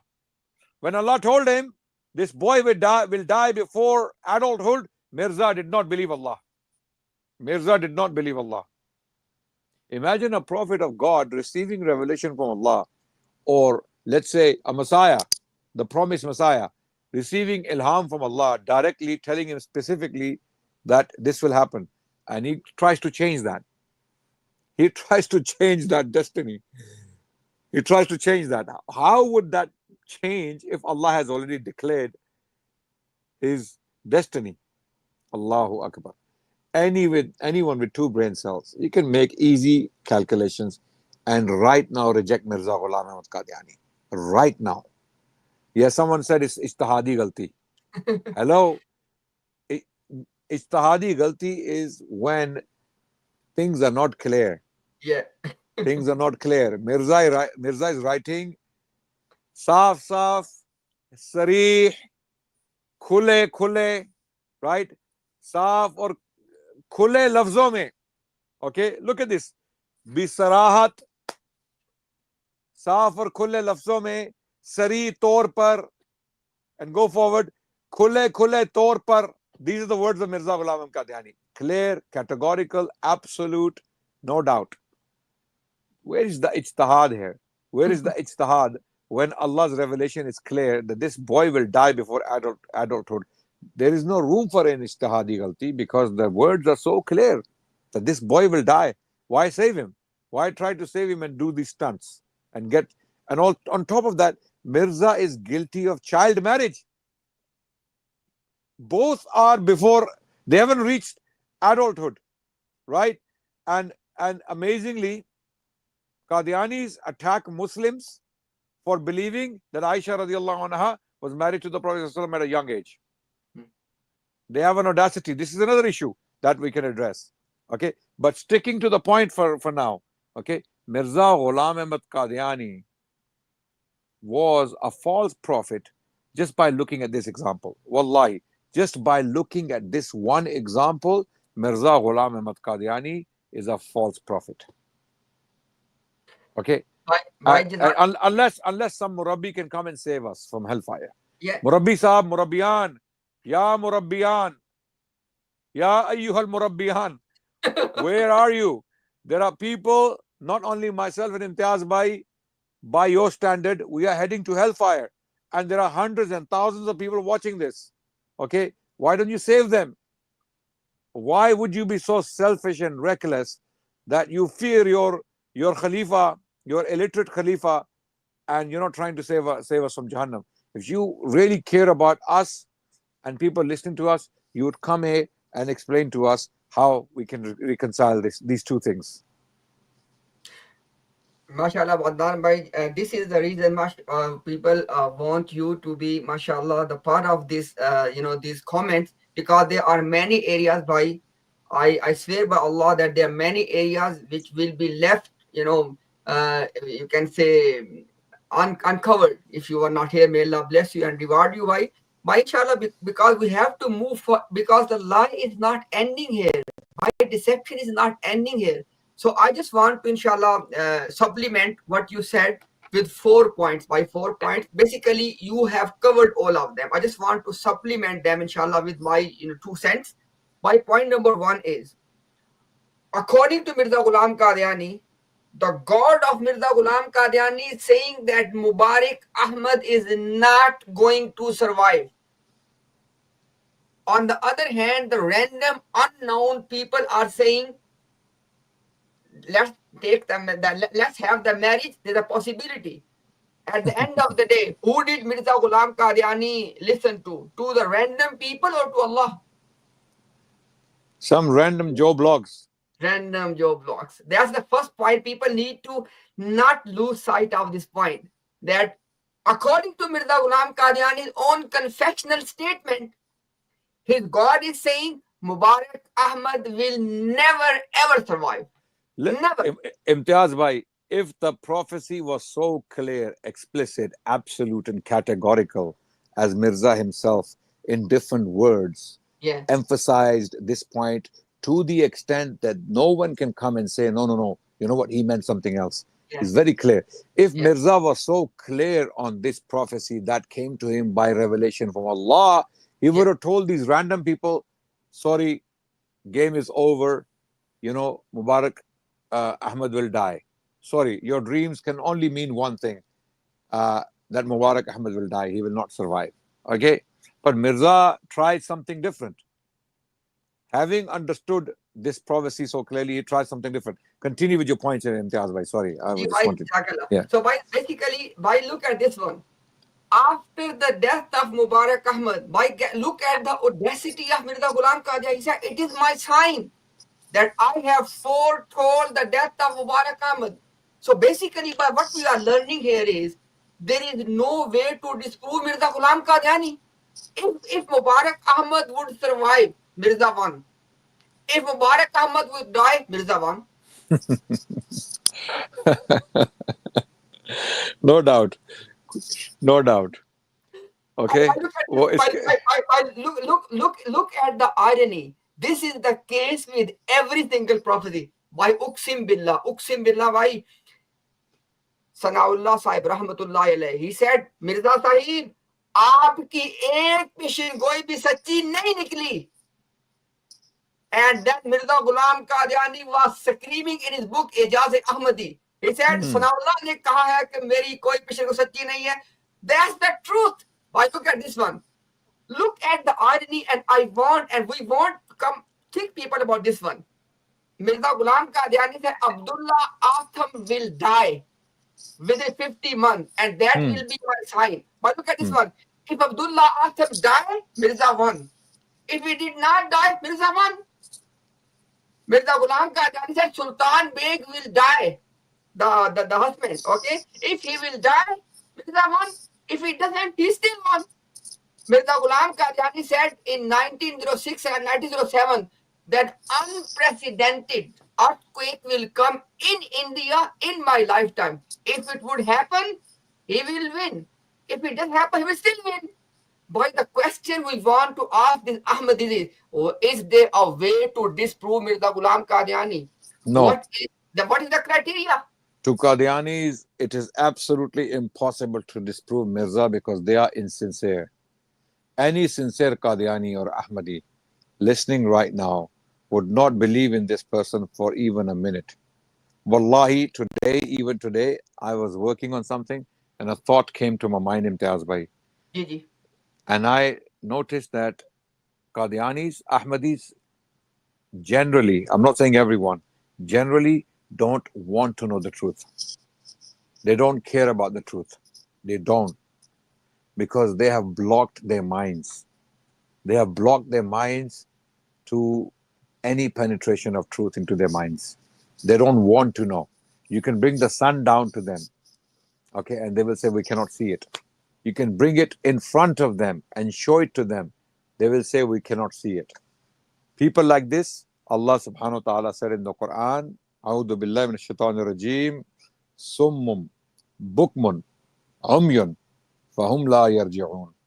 Okay, they are deaf, dumb, and blind, and they will not return. Fahum la yarji'un. They will not return. Okay, they will not believe. And I'm not saying all Ahmadis. Of course, there are many sincere Ahmadis who Allah guides back to Islam. There are many, many noble people who are destined for Jannah. But there are some people who are destined to be in hellfire because they reject the truth. Ibn Qayyim al-Jawziyah rahmatullah alayhi, he said the sign of a dead heart is when truth is presented to it, it rejects it. It rejects it. Okay? So, look, this is black and white. What we are showing you is black, and there is no room for any gymnastics left. That's why Murabbis are absent.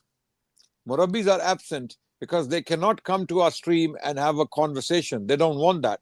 They want monologues. They want us to sit on the streams and listen to their bakwas, listen to their boring, long Christian-style preaching. You know, like a Christian pastor, when they start preaching, you get bored because you know this is all false. These are all fairy tales. This is all Harry Potter. Harry Potter is actually more entertaining than watching the movie, than listening to some Christian pastor preaching from the Gospels.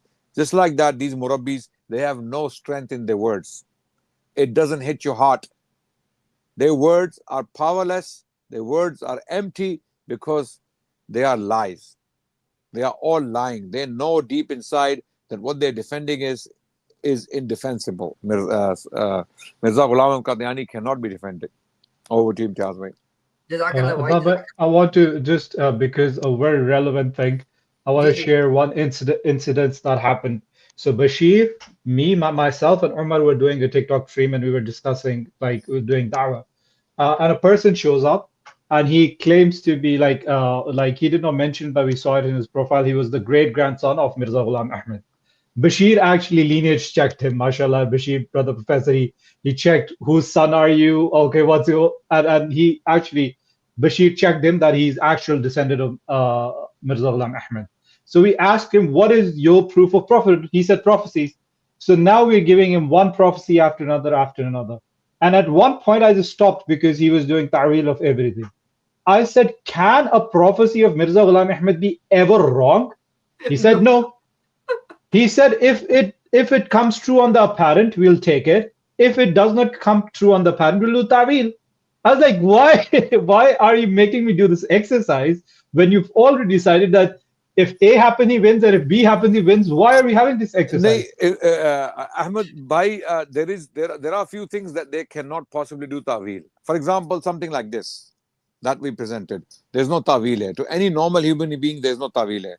Or the issue of Abdul Hakim Patialvi, where Mirza Ghulam Ahmad Qadiani spoke from Allah. He said, Allah told me. Allah told me. Forget Patialvi. Patialvi is not relevant now. Patialvi would only be relevant when two fallible human beings are talking to each other. But now human beings are out. Allah has spoken that I will prolong your life, and what your enemies are saying about you, that you will die from July 1907, within 14 months, they will all be liars, and I will make myself known that I am your Lord. I am your God. And that doesn't happen. Mirza's God gets proven wrong. Mirza gets proven wrong. There's no tawi. Ask, because the game they play is Patialvi changed the date. Patialvi made Toba. I am saying to them, forget Patialvi. What about what Allah said? What about what? Did Allah know what Patialvi will do? Did Allah know that Mirza will die on the 26th of May 1908? Did Allah know this? Did Allah know this or no? They say Allah knew this. If Allah knew this, why did Allah humiliate Mirza by telling him a lie?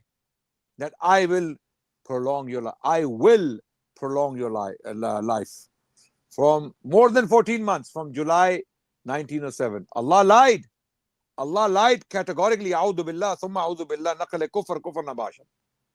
That's what these people are claiming. Okay, knowing them, A'udhu billah, they will cut this clip and they say Adnan Rashid is saying Allah lied. Why?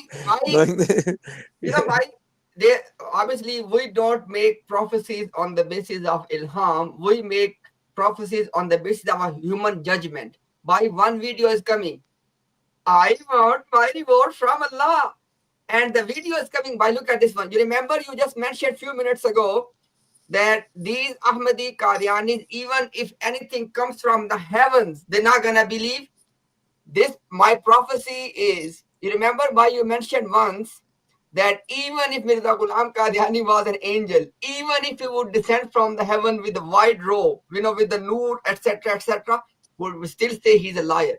This person would say, Adnan Rashid, you yourself have the same principle. Why am I saying this? They don't want to listen to that. Why am I saying this?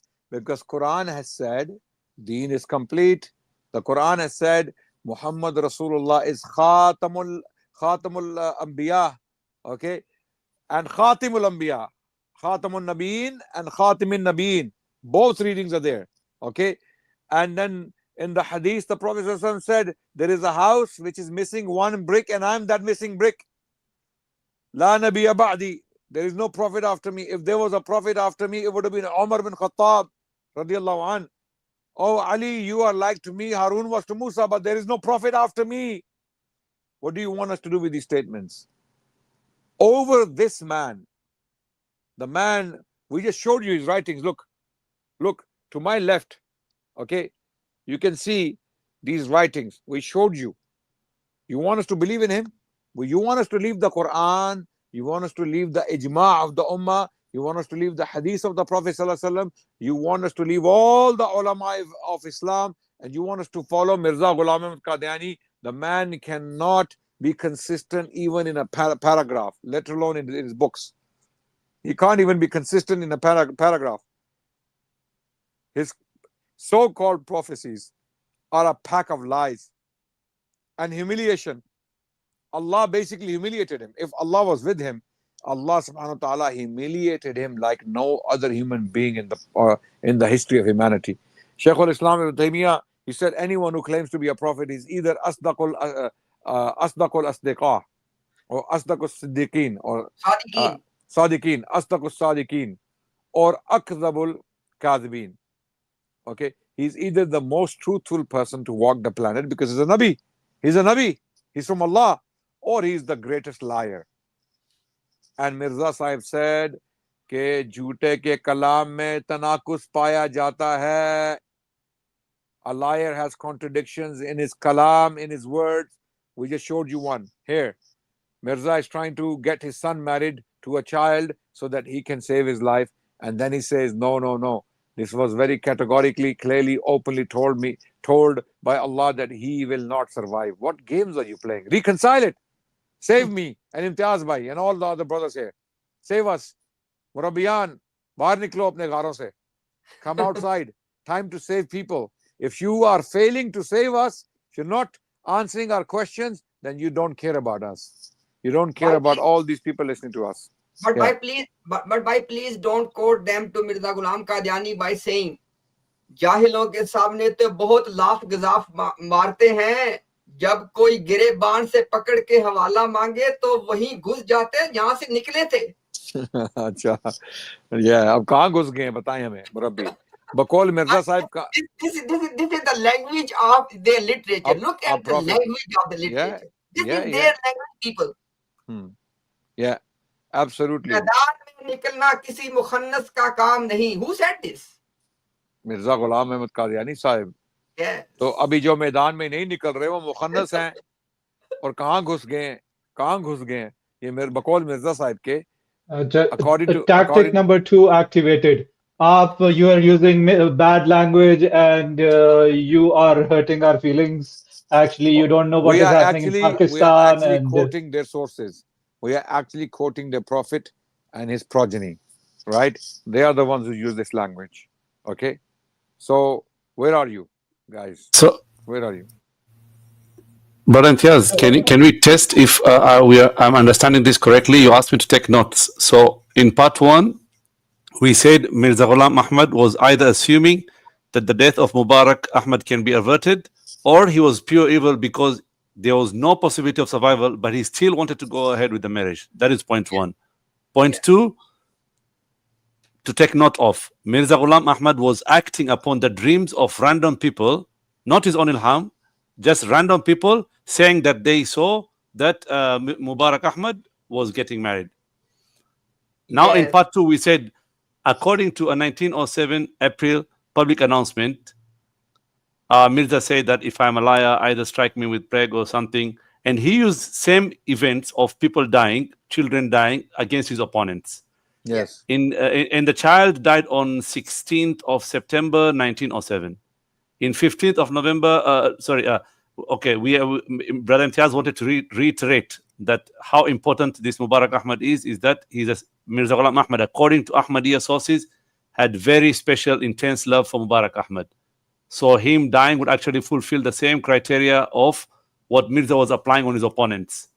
Now, this is the shocker, Brother Imtiaz. You're telling us, according to Mirza, according to his ilham, it was clear years before Mubarak Ahmad was born that Mubarak Ahmad will not survive. He will not reach adulthood. He will die a minor. So according to Mirza Ghulam Ahmad himself, years before that, years before these events happened, years before people started having dreams, Mirza Ghulam Ahmad already received ilham. His God, Yalash, told him that this young boy, Mubarak Ahmad, will not survive into adulthood. Then the event started. Now you bear that in mind. Now ask yourself, why is Mirza Ghulam Ahmad organizing this child marriage when he knows clearly that he is not going to survive? His death cannot be averted. Think about this.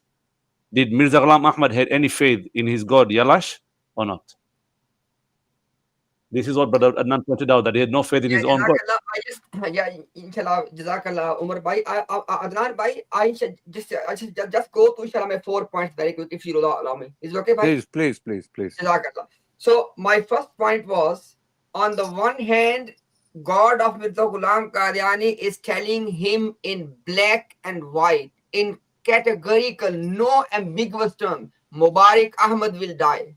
That's one party, God of Mirza Ghulam Qadiani. On the other hand, random people having dreams. So we have seen that in reality, Mirza Ghulam Qadiani did not listen to his God. He ended up listening to random people's dream. That is one point you must focus on. Secondly, by look at this one. Mirza Ghulam Qadiani is telling us that I published a sign of a miracle of mine that this son will die. Now, by look at this one. Obviously, he is publishing his sign of prophecy that this son will die. On the other hand, he is trying to fail his prophecy by this marriage.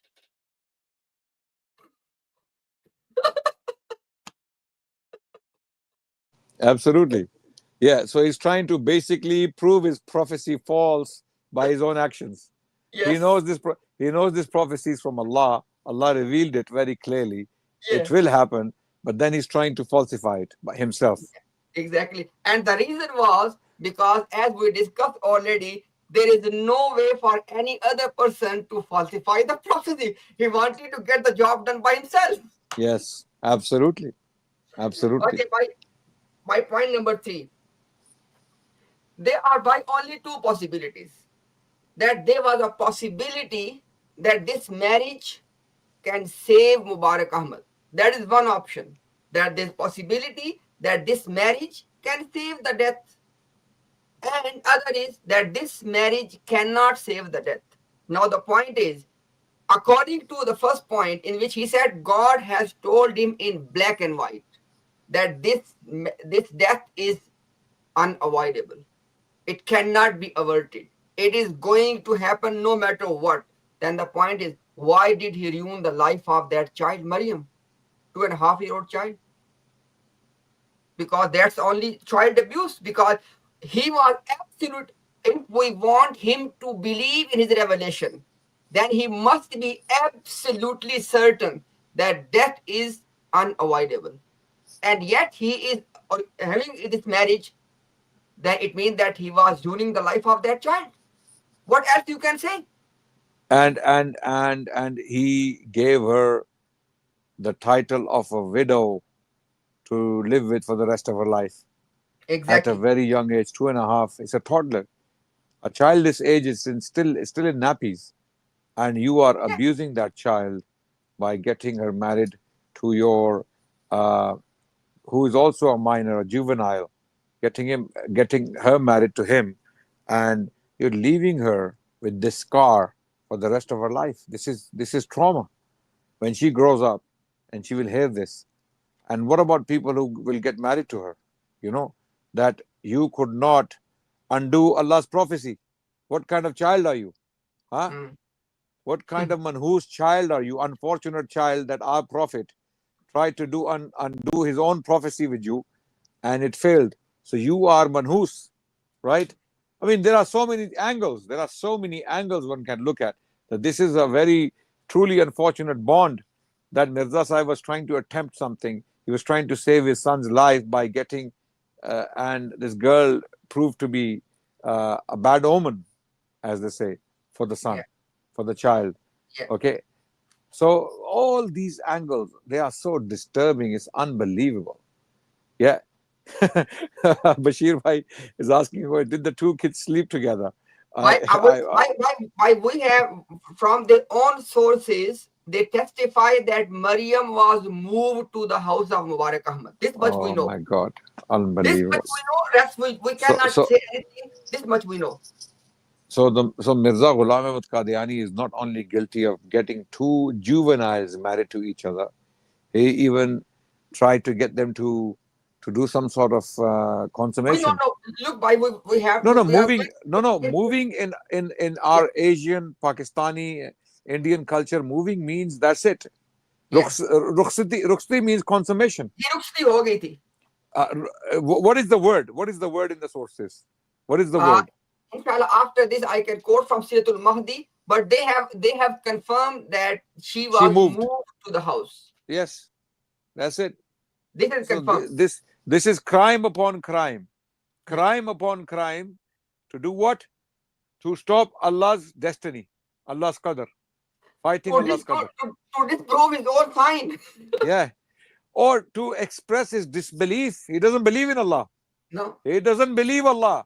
Allah has told him clearly, categorically, explicitly, openly, no, no, no, no, no. I will still try to save my son. Allah, I will show you I'm stronger than you. Yeah. This is the game. Yeah. So come on. By the point is, let's say, shall I put it in more concise terms? If there was a possibility that Mubarak Ahmad may not die, in this case, Ilham was false. Yeah. And if there was no possibility that Mubarak will not die, then the marriage was zulm. Marriage was zulm, and Mirza is a disbeliever in Allah. Disbeliever. So which one they want to pick, or tell us the third option? Either Mirza is a false prophet, a liar, and his ilhams did not come, he was lying on Allah, or he did not believe these ilhams. Which one is it? Yeah. Because if there was a possibility of child surviving, then Ilham was false. If there was no possibility of child surviving, then Mirza was committing zulm. So what he would have done if Mubarak Ahmad survived, he would have claimed, you see, these dreams were my miracle. Yeah. These dreams were my miracles, my son survived. Now because he died, he wanted to cash that opportunity and claim openly, categorically, explicitly, in clear words, Allah told me that he will die before adulthood. Then what were you doing? What were you doing? If you knew all this, what were you doing? Because it was so clear. It was so clear. At least in 5 or 6 places in this ishtihar alone, he used different terms to explain how clear it was. Exactly. Imtiaz bhai, I've got a question regarding this. So this very statement in front of us, it says कि पहले से मुकर्रर हो चुकी थी और अखबारों में भी शाया हो चुकी थी. Do we have any proof that any of these prophecies were ever published before? Because he's saying sorry. But everything used to be, for example, I give you example, Adnan bhai, Ahmad bhai. Mirza said that दो बकरियां ज़बह होंगी. This was a revelation. दो बकरियां ज़बह होंगी. Now it is very ambiguous.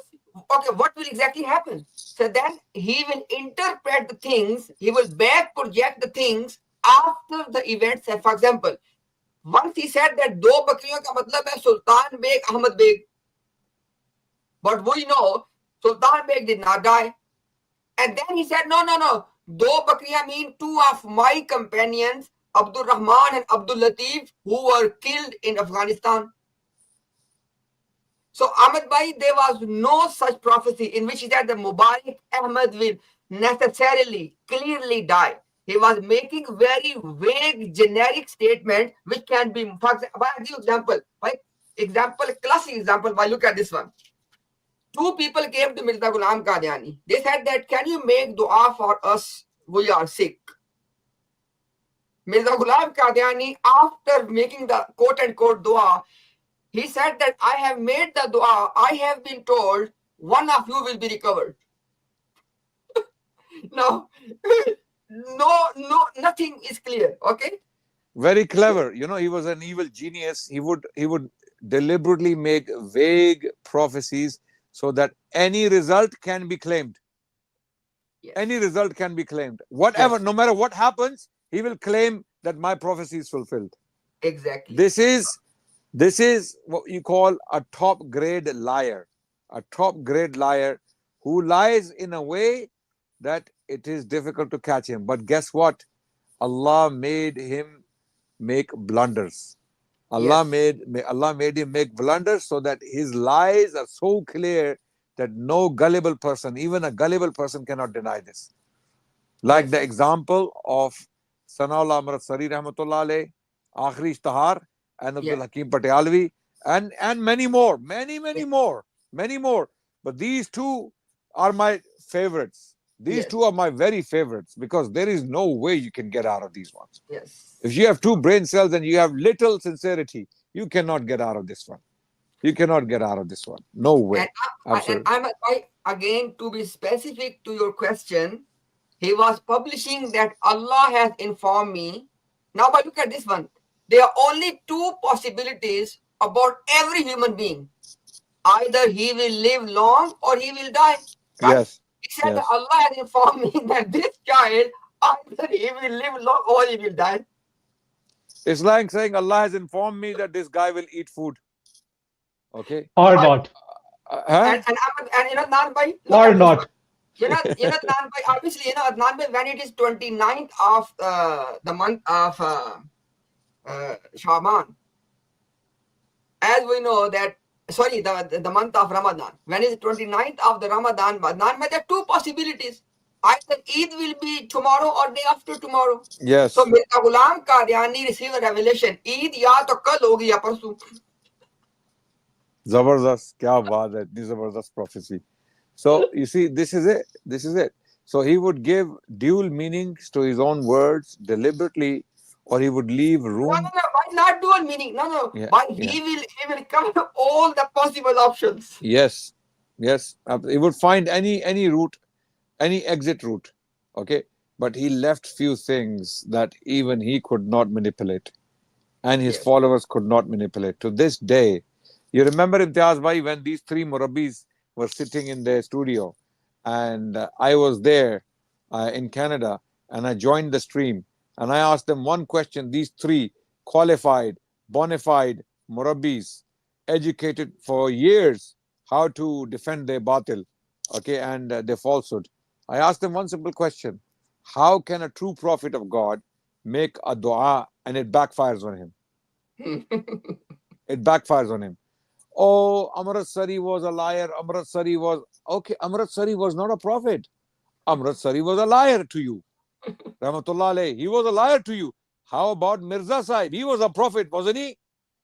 And how can a prophet pray, make dua to Allah and it backfires on him, especially against his enemies?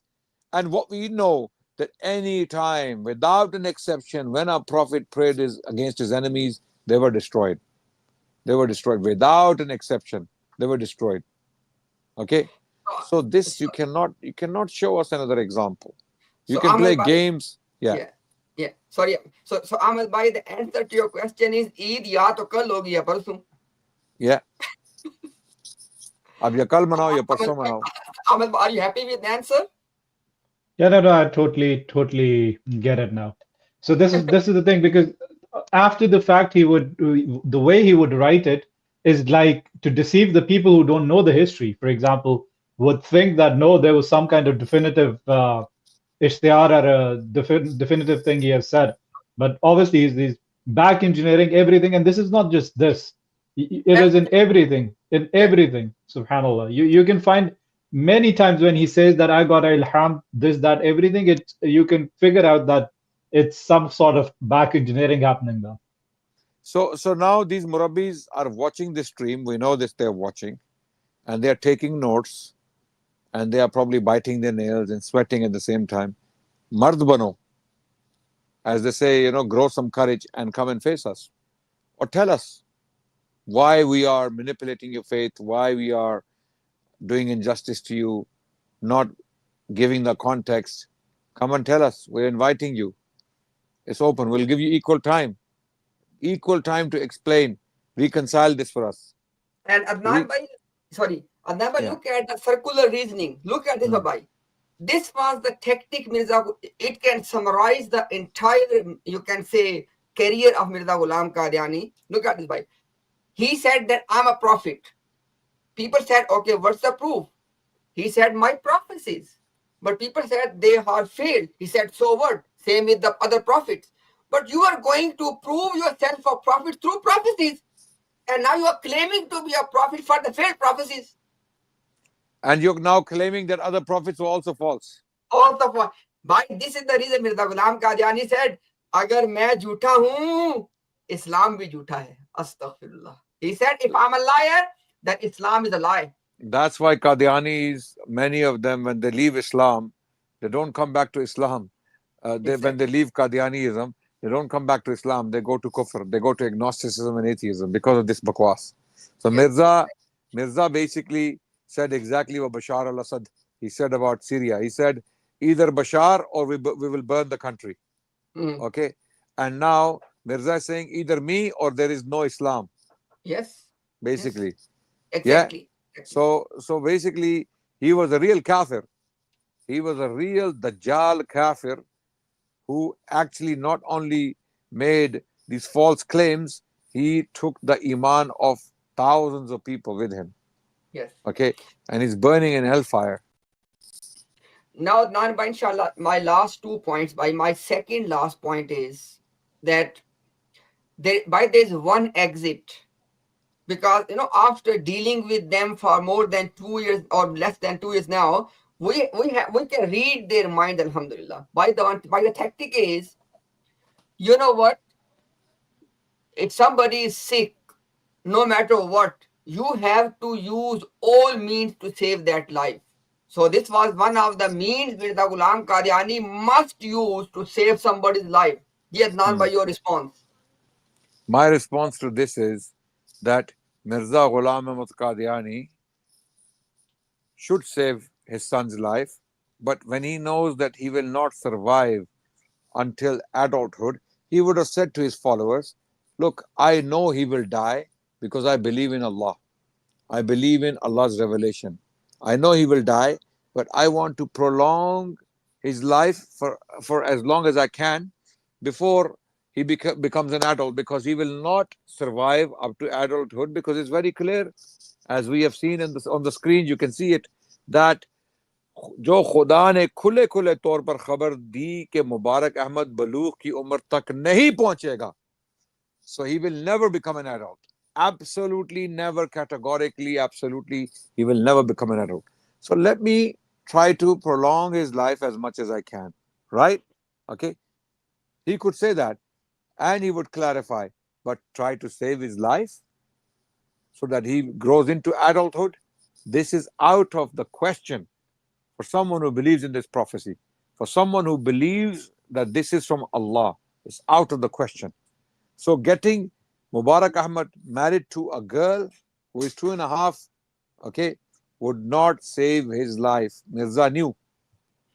If Mirza knew, then he is deliberately fighting Allah. Okay, unless he clarified. If he clarified, show it to us.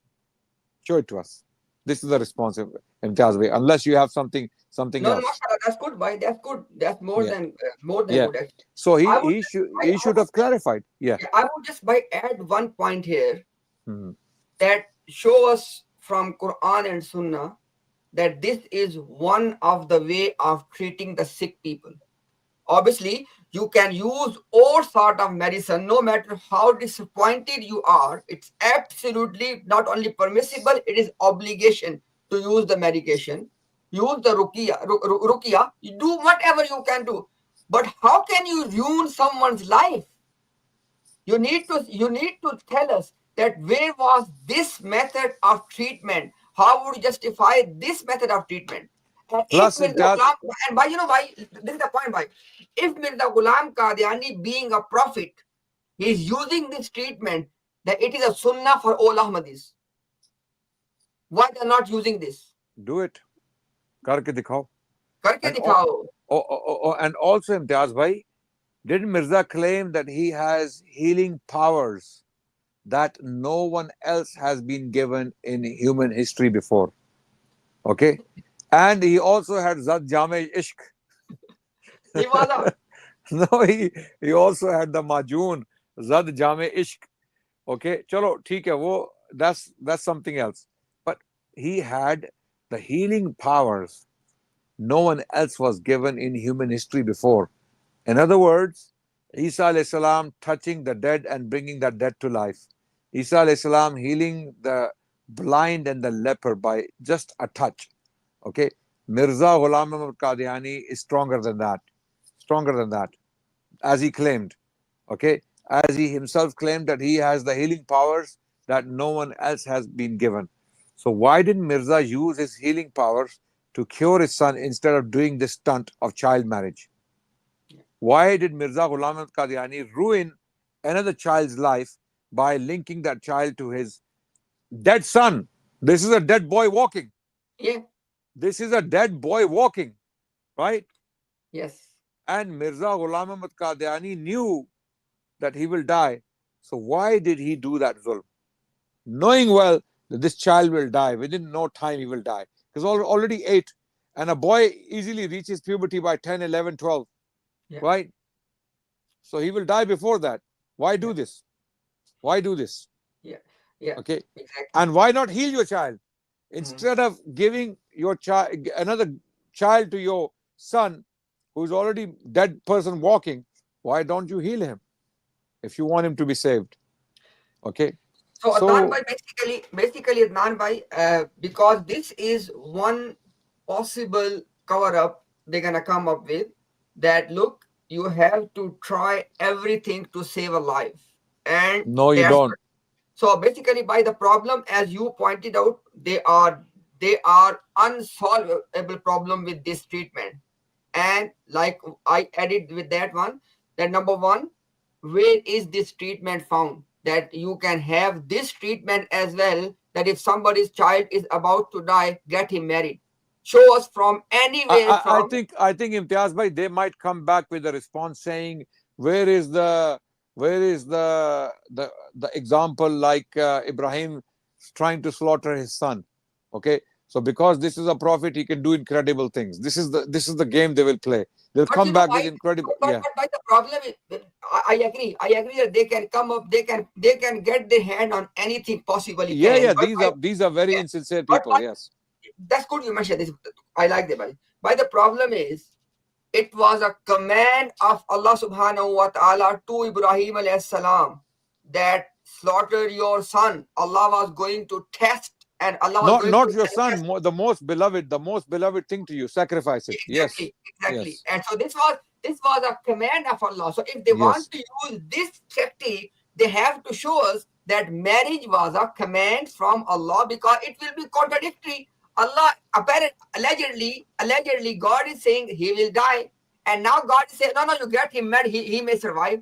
So which one you do? Absolutely, absolutely, absolutely. And secondly, why Absolutely. how can a claimant of a prophethood use a treatment which is going to falsify his prophethood? Yes, absolutely, Because this absolutely. was because this was equivalent to disbelief in his revelation, this treatment. Yes, and also when they say that you must try to save a life, you must try to save a life. Okay, regardless. Okay, so we can give many examples. We can give many examples. For example, when in the Quran, Khizr alayhi salam killed the child. Okay, Musa alayhi salam didn't like it. Okay, Yes. but because Musa knew Khizr's authority, okay, he did not intervene. He did not intervene. While in another example about Musa alayhi salam, what did he do about the person being oppressed? He intervened. Hmm. He physically intervened. Why did Musa, the same person, not intervene when Khizr was allegedly, apparently doing something so controversial? Right? Because he knew who Khizr is. He knew Allah has sent him to Khizr. Okay? So this is an example where prophets of Allah behave in a certain way because they know what Allah has commanded them and they understand it. In Mirza's case, Mirza is completely confused. Mirza doesn't know what Allah said. If he knows what Allah said, then he doesn't believe in it. Because he Yeah. believed in it, he wouldn't try to undo it. Yeah. Yeah. He wouldn't try to undo it. So this is one of the examples I can give from the Quran about Khizr and Musa alayhi salam. Okay, because Musa knows who Khizr is and Khizr knows what he's doing. That's it. And he does it. He does it. Okay, and then he explains why he did it. Okay, Yeah. but Exactly. there is And no evidence. Yeah. yeah. Yeah, basically, Adnan Bhai, we are being told by the Murabbis day in, day out that Mirza Ghulam Ahmad Qadiani came to revive the true Islam. It means that any practice he was doing, they have to trace back to true Islam, Yes, the Islam of Sahaba.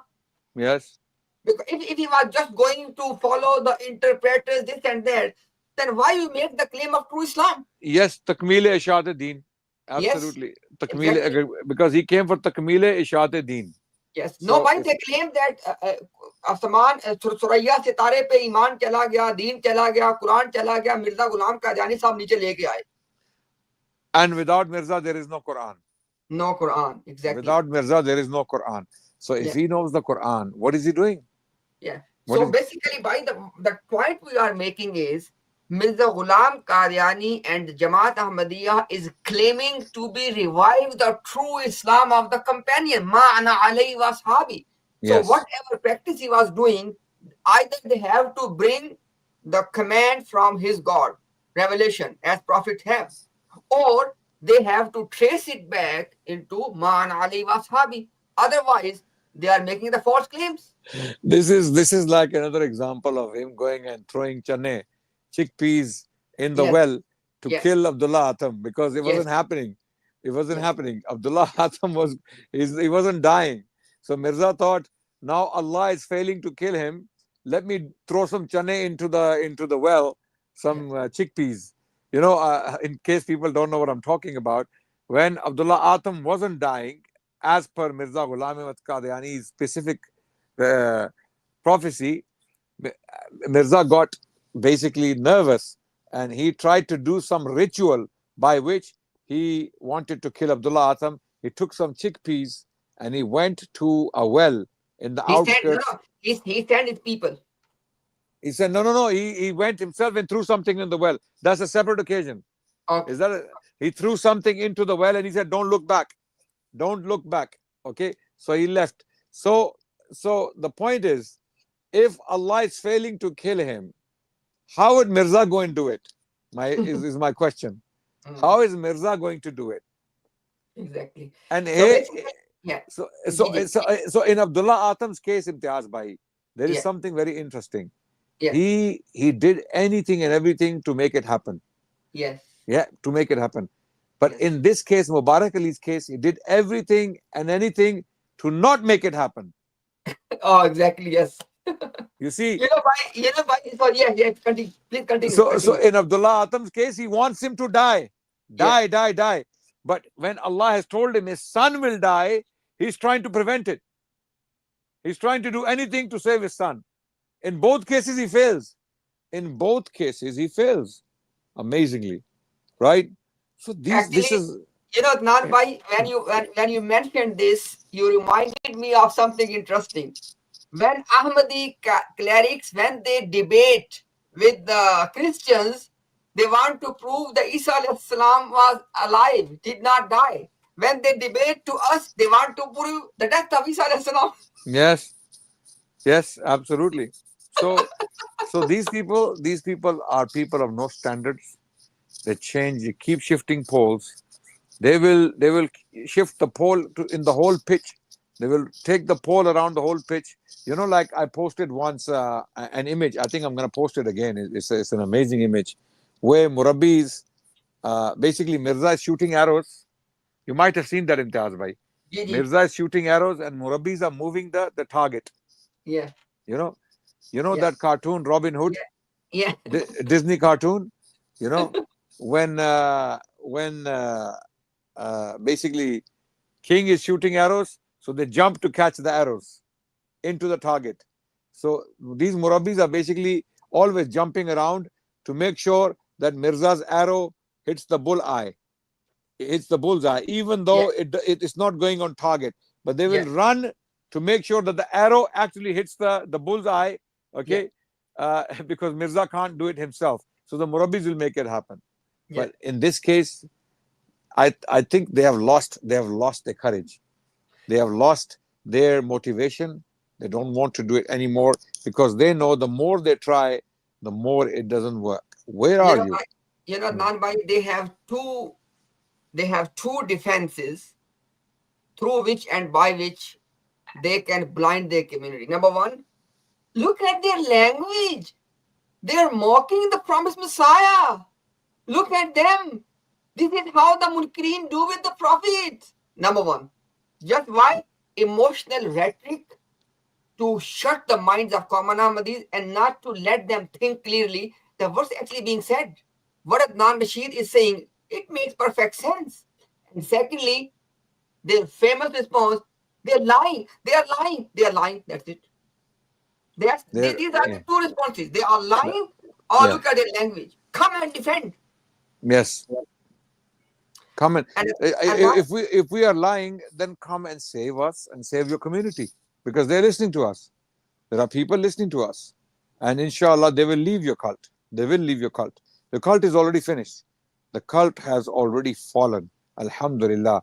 And the greatest sign, Declan has this message, excellent research, Muhammad. This is truly shocking, unbelievable. Yes, Declan, there is a lot more to come. There are a lot more shocks to come your way. Okay. And Declan interviewed me recently. We put it up on my channel as well. And it's very nice of Declan to do this research.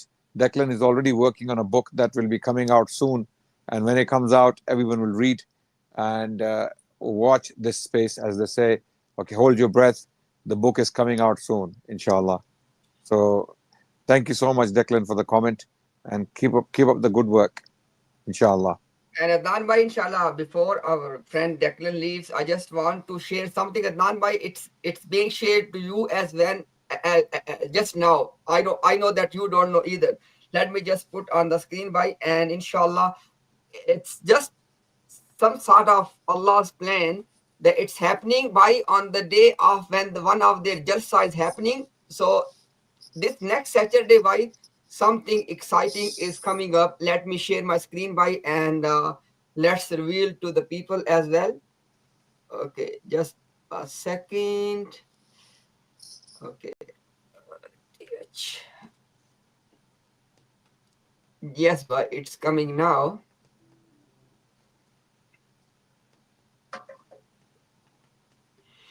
Where is it?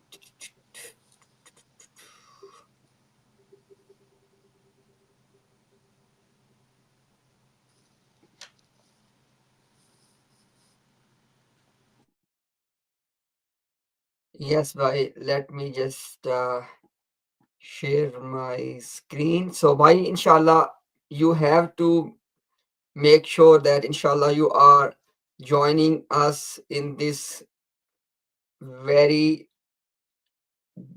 important live stream.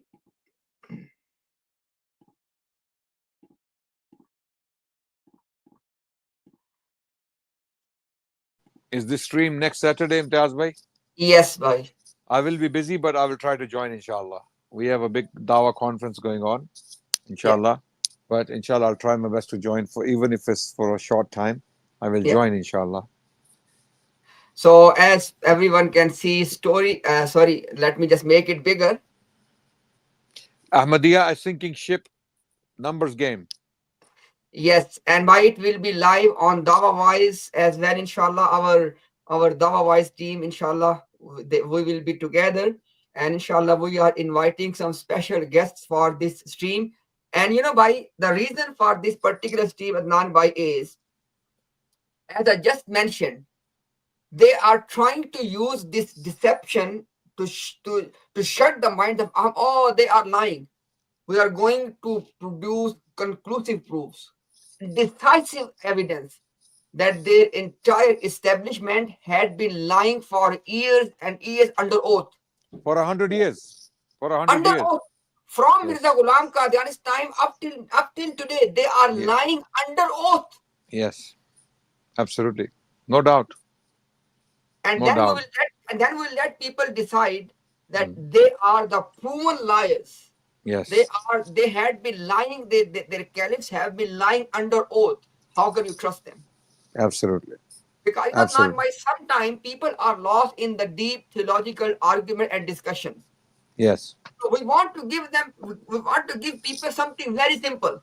Yes. Which every simple person can see that yes, this establishment, their caliphs, their leadership, they are proven liars. They had been lying under oath. And then we want to see that what excuse Ahmadi is going to have on the day of judgment. Absolutely.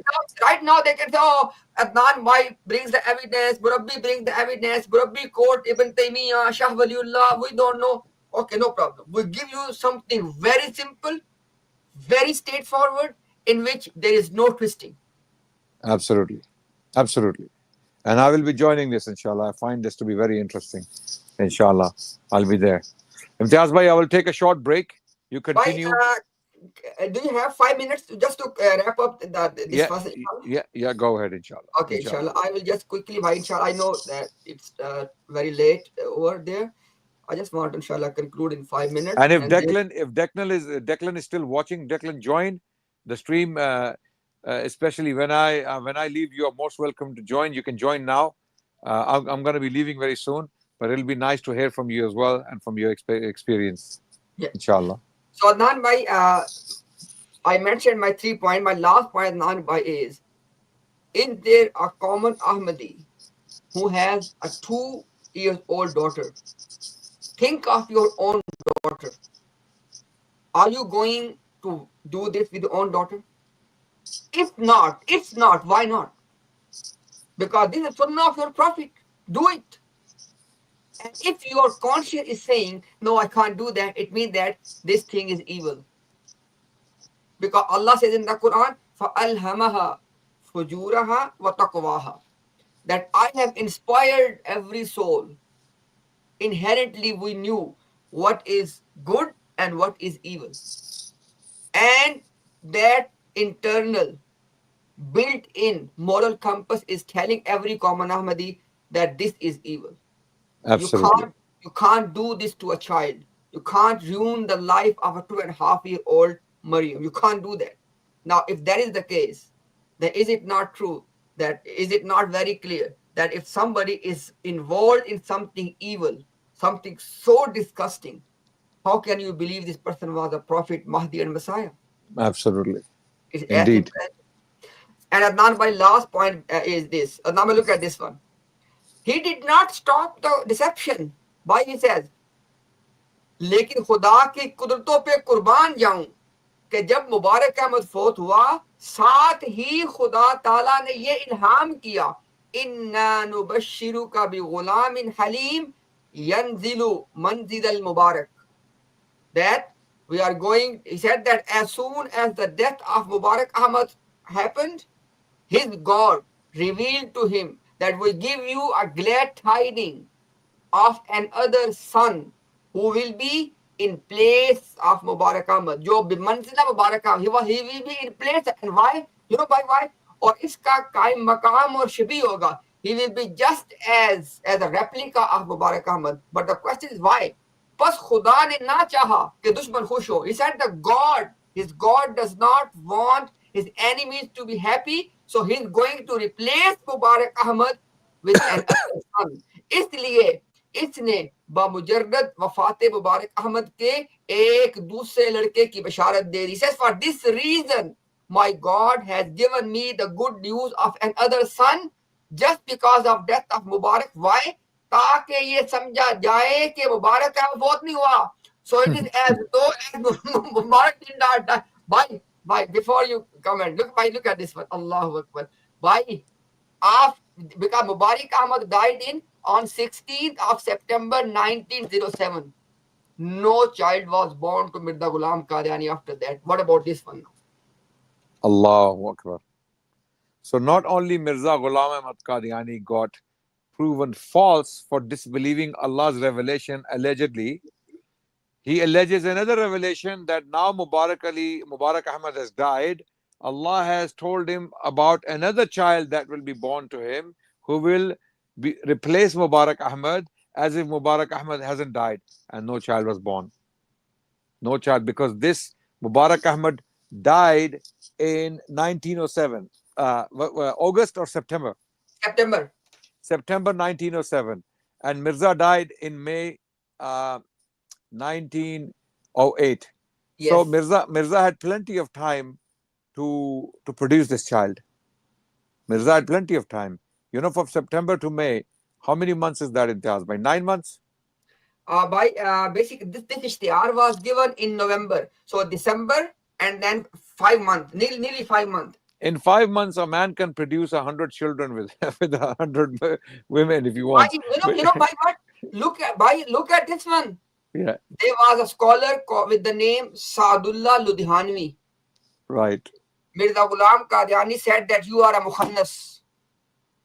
right. And he said, if you are not a mukhannas, produce a child. And he produced a child.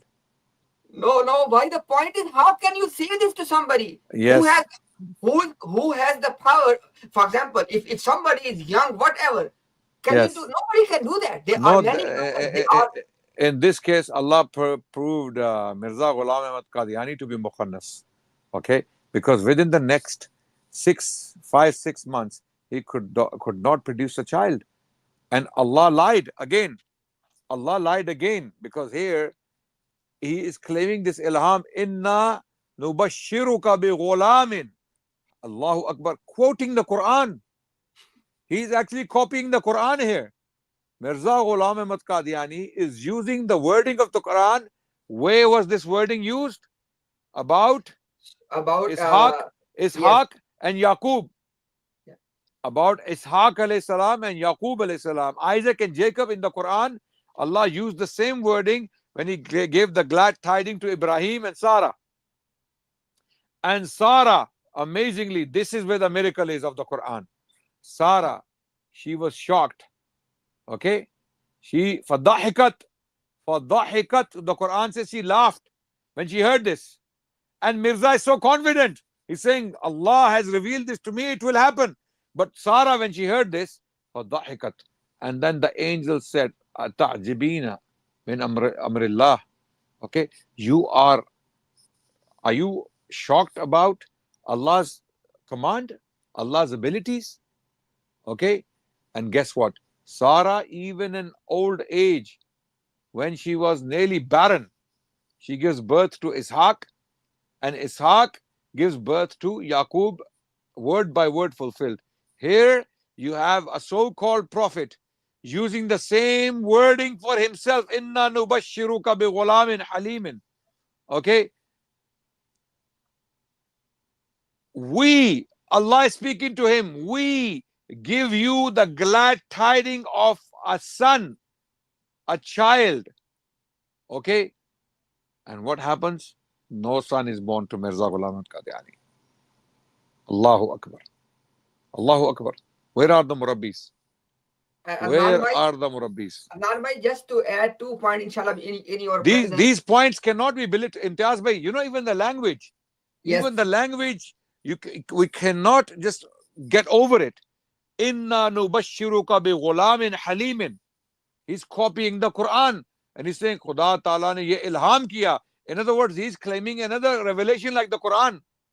He's got the Arabic words there. Like Allah has revealed this to him. So he's the Allahu Akbar. This is a blunder. It's kufr upon kufr, kufr upon kufr, kufr, lies upon lies.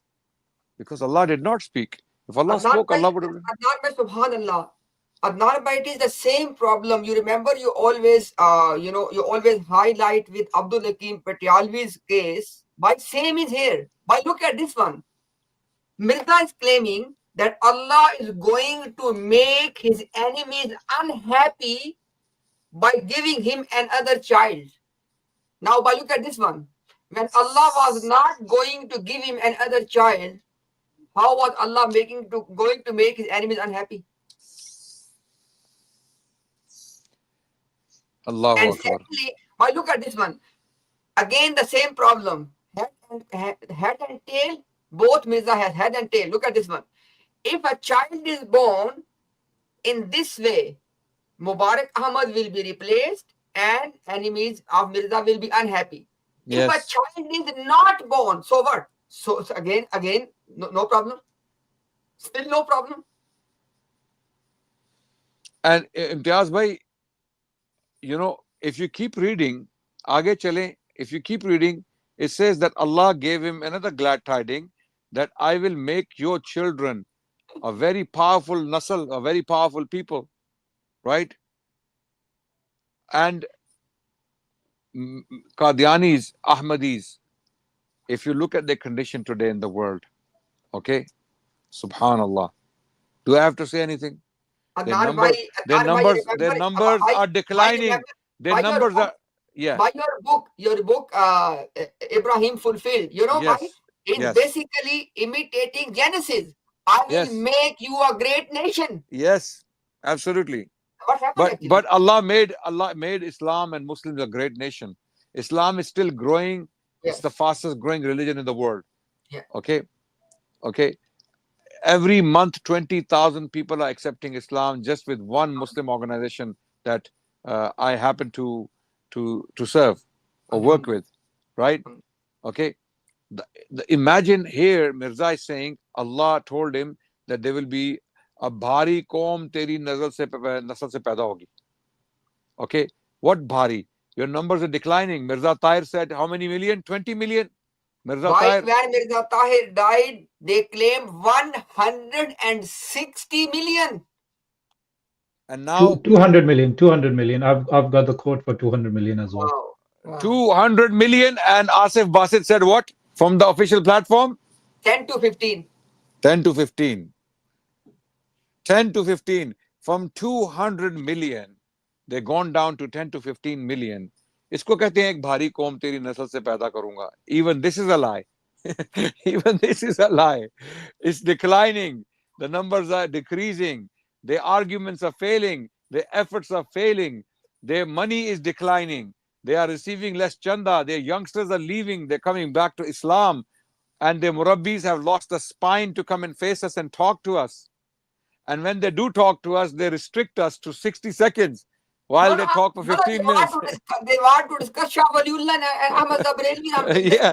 Nahi, Mirza Sahib nahi. Mirza Sahib nahi. Don't mention Mirza Ghulam Ahmad Qadiani. Don't mention Hazrat Masih Maud. Don't mention Hazrat Masih Maud. What was he saying? Ibrahim Ikhlaf? Don't mention him. Not him. We don't want to discuss him. Fat people. What is he back, by the way? Have they allowed him back, or is he still is under house arrest? Who? Ibrahim Ikhlaf. Have they allowed him to come back? From what I understand, he wasn't there last week.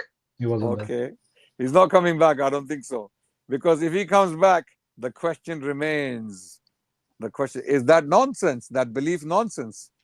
That Mirza Ghulam Ahmad Qadiani is the second coming of Muhammad Rasulullah. Adnan bhai, I know you have to go. That's why Yes. I left one surprise before you left. Okay. Before you leave. You know, Okay. bhai, the surprise is, by guess what? That Abdul Hakim Ilham of 14 months is part of this ishtihar. Wow. That's Wow. there. Okay. That's there. Yes. Okay. Wow. So this ishtihar, this ishtihar, what is, so in the same ishtihar, Same where, ishtihar. okay, November 1907. 5th of November 1907. 1907. So Abdul Hakim Patialvi matter was also discussed in the same ishtihar. In this ishtihar. That You know I will why? make them Because to be liars. He wanted to have some extra boasting. So he ended up saying this as well. और फिर आखिर में उर्दू में फरमाया Allah, yani first Allah was revealing in Arabic, okay? This one was so special that he revealed it in the Urdu language. मैं तेरी उम्र को बढ़ा दूंगा, यानी दुश्मन जो कहता है कि सिर्फ जुलाई 1907 से 14 महीने तक तेरी उम्र के दिन रह गए हैं, या ऐसा ही जो तेरे दुश्मन पेशगोई में करते हैं, इन सब को मैं झूठा करूंगा और तेरी उम्र को बढ़ा दूंगा ताकि मालूम हो कि मैं खुदा हूं, हर एक अमर मेरे इख्तियार में है. अल्लाहु अकबर. ये अजीम शान पेशगोई. So this is again coming back to Abdul Hakim Patialvi, Mirza Ghulam Ahmad Qadiani. He claimed that Allah told him in the Urdu language that what Abdul Hakim Patialvi and others like him. Now he is not even relevant. Abdul Hakim Patialvi is not even relevant because Mirza Sahib is saying even others. Even others, what they're saying, that your life will only be for 14 months from July 1907. I will make them liars, and I will extend your life beyond 14 months from July 1907. Mirza dies within 9 months on the 26th of May 1908. So this ishtihar, this particular ishtihar is very mubarak for us. Imtiaz bhai, I'm gonna get this ishtihar transcribed in gold ink, okay? And I'm gonna frame it. November 1907, 5 November 1907. Yes. 5th of November, and Imtiaz bhai, I'm gonna get this done. आप समझ रहे हैं? You might be thinking I'm joking. I'm gonna get this whole ishtihar transcribed, okay? And I'm gonna frame it, and I'm gonna put it in my house for barakat, okay? Now look at this one. This is what Mirza Ghulam Qadiani said. Why look at this one? गोई के साथ ये भी है कि sorry, no, I show you this one. He said that make the frame and this and that. I show you that. But just give me 1 second. He said this actually. कोई और निशान आ गया, मेरा भी निशान कोई आ गया. जी आपका निशान आ गया. आप मिर्जा गुलाम कादियानी said that इसको घरों में लगाओ. अल्लाहु अकबर, अल्लाहु अकबर. वाह वाह, ये तो निशान हो गया भाई. ये तो चलो, एक बात तो सच साबित हुई है ना इश्तिहार में. चलो देखते हैं क्या है. हाँ, ये भाई देखे जरा. अच्छा, इसका ना मैं वो निकालता हूँ, जो कि यहाँ पे मैंने इसके आखिरी पेज में आपको दिखाना है भाई. ये आपने देख के जाना, आपका निशान जाहिर हो गया है. ओहो, यानी ये मैं सच्चा साबित हो गया हूँ. अल्लाह ने मुझे सच्चा कर दिया. अल्लाहु अकबर वलिल्लाहिल हम्द. अल्लाह ही इज्जत देने वाला है. So, नान भाई, मिर्जा also said कि शहनशाह तुम्हारे कपड़ों में बरकत ढूंढेंगे, तो आप शहनशाह भी आज डिक्लेयर हो गए. नहीं, हमने भाई वो शहनशाह भी ढूंढ लिए हैं. हमने वो शहनशाह भी ढूंढ लिए हैं भाई. अच्छा, कौन से शहनशाह हैं? वो अगली स्ट्रीम में आ रहे हैं, वो अगली स्ट्रीम में आएंगे. अच्छा, यहाँ is there anywhere it's written के put it on the wall? इस पेशन गोई को एक साथ भेज कर एक सकता हूँ. मैं तो आपको दिखाने लगा हूँ. अच्छा, where is it? मैं सिर्फ उसको मैं तो कहना उसकी वेबसाइट पे जाके ना उसका वो पूरा इश्तिहार निकाल रहा हूँ. Okay. सिर्फ मुझे आप 1 मिनट दें. आप तब तक करें बात नान भाई. So it's basically, I just mentioned that I'll frame this ishtihar because it's so historic and so devastating for the Qadiani Jamaat, that this ishtihar alone has ample evidence to prove Mirza Ghulam Ahmad Qadiani to be one of the greatest liars who lived in human history. One of the greatest liars, okay? Because of so many lies in this. Lies because he himself claimed things and they never happened. They contradicted his actions and his words, okay? And then I said, because so great a gift is this ishtihar for the Muslim Ummah to disprove the Qadiani cult, right? I said I will frame it, and lo and behold, apparently that's also written in the ishtihar, that frame this ishtihar. Frame. Okay? So we're going to frame it. I'm going to actually get this written, and any Qadiani who wants to talk to me, you show it to them. Look, this ishtihar alone is enough for you to reject this man as an impostor, as a liar, who attributed so many lies to Allah. So not only that son wasn't born to him, his son died, and he tried to undo that ilham, so-called ilham. His son died, okay, and then he claims that another son will be given to him, okay.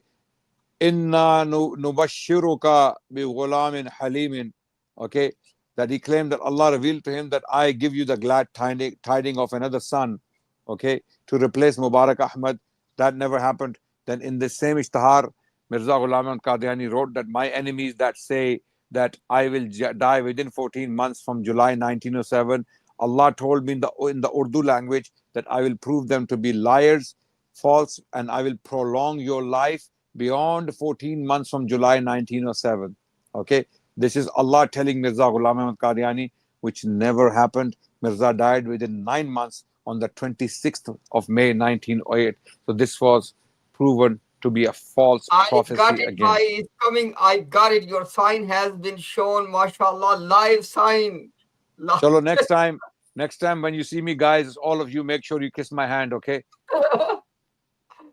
मेरा Oh my निशान मेरा निशान जाहिर हो गया भाई. भाई, लो जी. अभी देखिए आपका निशान, ये देखें.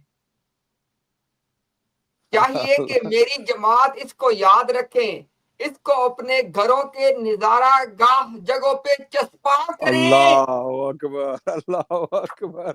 In this same istihar, Mirza Ghulam Ahmad Qadiani gave instructions that my Jamaat must memorize this istihar and put it in a special spot on the walls in your houses. Nazara Gah ka matlab hai where it's actually visible to everyone who comes into the house. And this is exactly what I said, that I will frame it and put it on the wall in my house. I will do it. Okay, I will do it. Mirza was so confident about this ishtihar that this ishtihar will prove him to be a truthful person. This ishtihar proved to be the greatest indictment on Mirza, or one of the greatest indictments on Mirza's legacy, Mirza's claims, and Mirza's Jamaat. Okay, there you go. ये तो फिर वाकई निशान हो गया अहमद भाई. ये तो निशान जाहिर हो गया यार. Yes, inshallah. So we're showing it from their website as well if they claim that we did not find it. It's highlighted right in the middle. And wallahi, I had no idea. I had no idea it's there. Okay, I had no idea it's there. Right? I know that part about Abdul Hakim Patyalvi and all that because I've read it many times. Right? But this istihar, that this was also there, that you frame it and you put it on the wall. So ये तो चमत्कार हो गया है. अच्छा, और अदनान भाई आपको अदनान भाई एक और बात देखें जरा, just one more thing भाई, one more thing. Why this ishtihar is an evidence that Mirza Ghulam Qadiani has no idea about his own death. I give you the proof by look at this one. Of course he didn't. That's why he made that lie. Because they are claiming. You remember, by once Raheel Ahmad, we discussed this topic, the same topic. He said, go and read Fulan book and Fulan book. Mirza Ghulam Qadiani already said, my death is imminent. No, let me show them. I will show here. No, in this istihar, he's saying my life will be prolonged beyond 14 months from July 1907. Right? This istihar is published in November 1907. So that means he's still hopeful that his life will be long. No. Bhai, look at this one. Look at this one. Bhai, this is another proof. Look, read this one, bhai. बल्कि मुझे खबर दी गई है कि हमारे घर के अजीजों में से या हमारे बहुत करीब मुताल्लिकीन में से बाज की अजल करीब है. सो ऐसे वाकयात दुश्मन के लिए खुशी की जगह नहीं, क्योंकि मौत फौत से किसी नबी का खानदान मुस्तस्ना नहीं रहा. Now, the point is, he is saying that I have been given the news that death of my relatives, even close relative, is just around the corner. It's imminent. If his own death was also imminent, why did not say this? Yes, because he's saying मेरे बहुत करीब मुताल्लिकीन. Adnan bhai, this is the second last announcement in the last volume of announcement. As you can see, it is page number 479 out of 493, and it is 5th of November. We want them to show us after 5th of November 1907, where did Mirza say that Ilham of Abdul Hakim has been cancelled, now my life will not? No, nothing. It's all just a made up story. No, this is their what do you call it, gaslighting and face saving exercise. Because look, nothing they can say, Imtiaz Bhai, that can undo this istihar. Nothing. You know why? Because the words are so specific, Imtiaz Bhai. The words are what? That Allah told me in the Urdu language that what your enemies say about you, that you will die within 14 months of July 1907. I will prove them to be liars, and I will prolong your life from what they say. What do they say? That Mirza Ghulam Ahmad Qadiani will die within 14 months of 1907. And that's exactly what happened. So how did Allah make them liars? And how did Allah prolong his life? It's a lie. completely false, falsified. So there is no room left for Mirza Ghulam Ahmad Qadiani. That's why I will frame it. I will frame it and I will show a picture to everyone once it's done, because I'm gonna get it properly You know, I don't know how many pages it is. It's probably gonna cost me a lot of money, but I'm gonna get it done in calligraphy. And I will highlight the important parts like you have highlighted in gold. You know, Mubarak Ahmad part and Patialvi part, and even this part later on, and Inna Nubashiruka Bigulamin Halimin, even that part. So all the amazing parts, I will highlight them in golden ink, and I will ask every Qadiani to explain this to me, bhai. Explain this to me. फिर देखते हैं क्या gymnastics करते हैं. इम्तियाज भाई, मैं इजाजत लूं. Janab, Jazakallah khair, Nan bhai, Allah Ta'ala, may Allah bless you, your efforts, your work, mashallah, the amazing work of Dawa Ira is doing, and you are part of, mashallah, that noble cause. And whatever time by you give us, it's a blessing for us, alhamdulillah. Jazakumullah khair, brothers Ahmed, brother Omar, everyone else, thank you so much. Allah bless you. And I'll join you again next Saturday, inshallah. If not tonight, I'll see if I can, but no guarantee. But next Saturday, inshallah, I'll be there. Tazbhai, carry on. Allah bless you. Allah reward you for all your efforts. And inshallah, maybe tomorrow, drop me a message. Inshallah, I need to have a quick chat with you, inshallah. Just plan Inshallah, something, bhai. inshallah. Okay. Assalamu alaikum wa rahmatullahi wa barakatuh. Alhamdulillah rabbil alamin. Wa alaikum salam wa rahmatullah. Yes, my dear brothers. By the way, Ahmad and Omar and Nabil bhai, don't be happy. I still have episode 3, but after your comments, inshallah. Subhanallah. So, inshallah, instead of our quick comments, what if we take the guest comments very quickly? What do you say? Most welcome. Most welcome. Okay, inshallah. So we have a part 3. I don't know what that would be. I have absolutely no idea what can precede this, because already this is clear as day that it's a blatant contradiction. But inshallah, we'll allow our esteemed guests to have their say. So, assalamu alaikum, Air Bhai. Are you there? Assalamu alaikum wa rahmatullahi wa barakatuh, my brothers. Wa alaikum assalam wa rahmatullahi wa barakatuh. There are two Alis. Oh, he's gone. I think he's having internet connection. As soon as Air, you come back, just send us a message in the back chat, and I'll basically pull you up. Ali Bhai, go ahead. Yeah, I just want to say, it's a pleasure for me to come here every single time. I learned something new. As I was saying to Ahmed Bhai in the back chat, one thing I don't understand is the passage that you were saying that there's going to be another son. Why couldn't God just save the original son? I don't understand this. If God is God, this is God Almighty we're talking about, Allah subhanahu wa ta'ala. Instead of going through these gymnastics, he could just save the original son.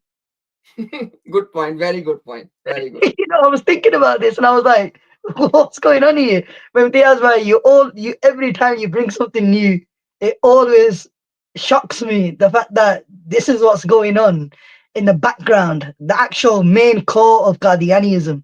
But at the front end, they're trying to be this mainstream truthful Islam.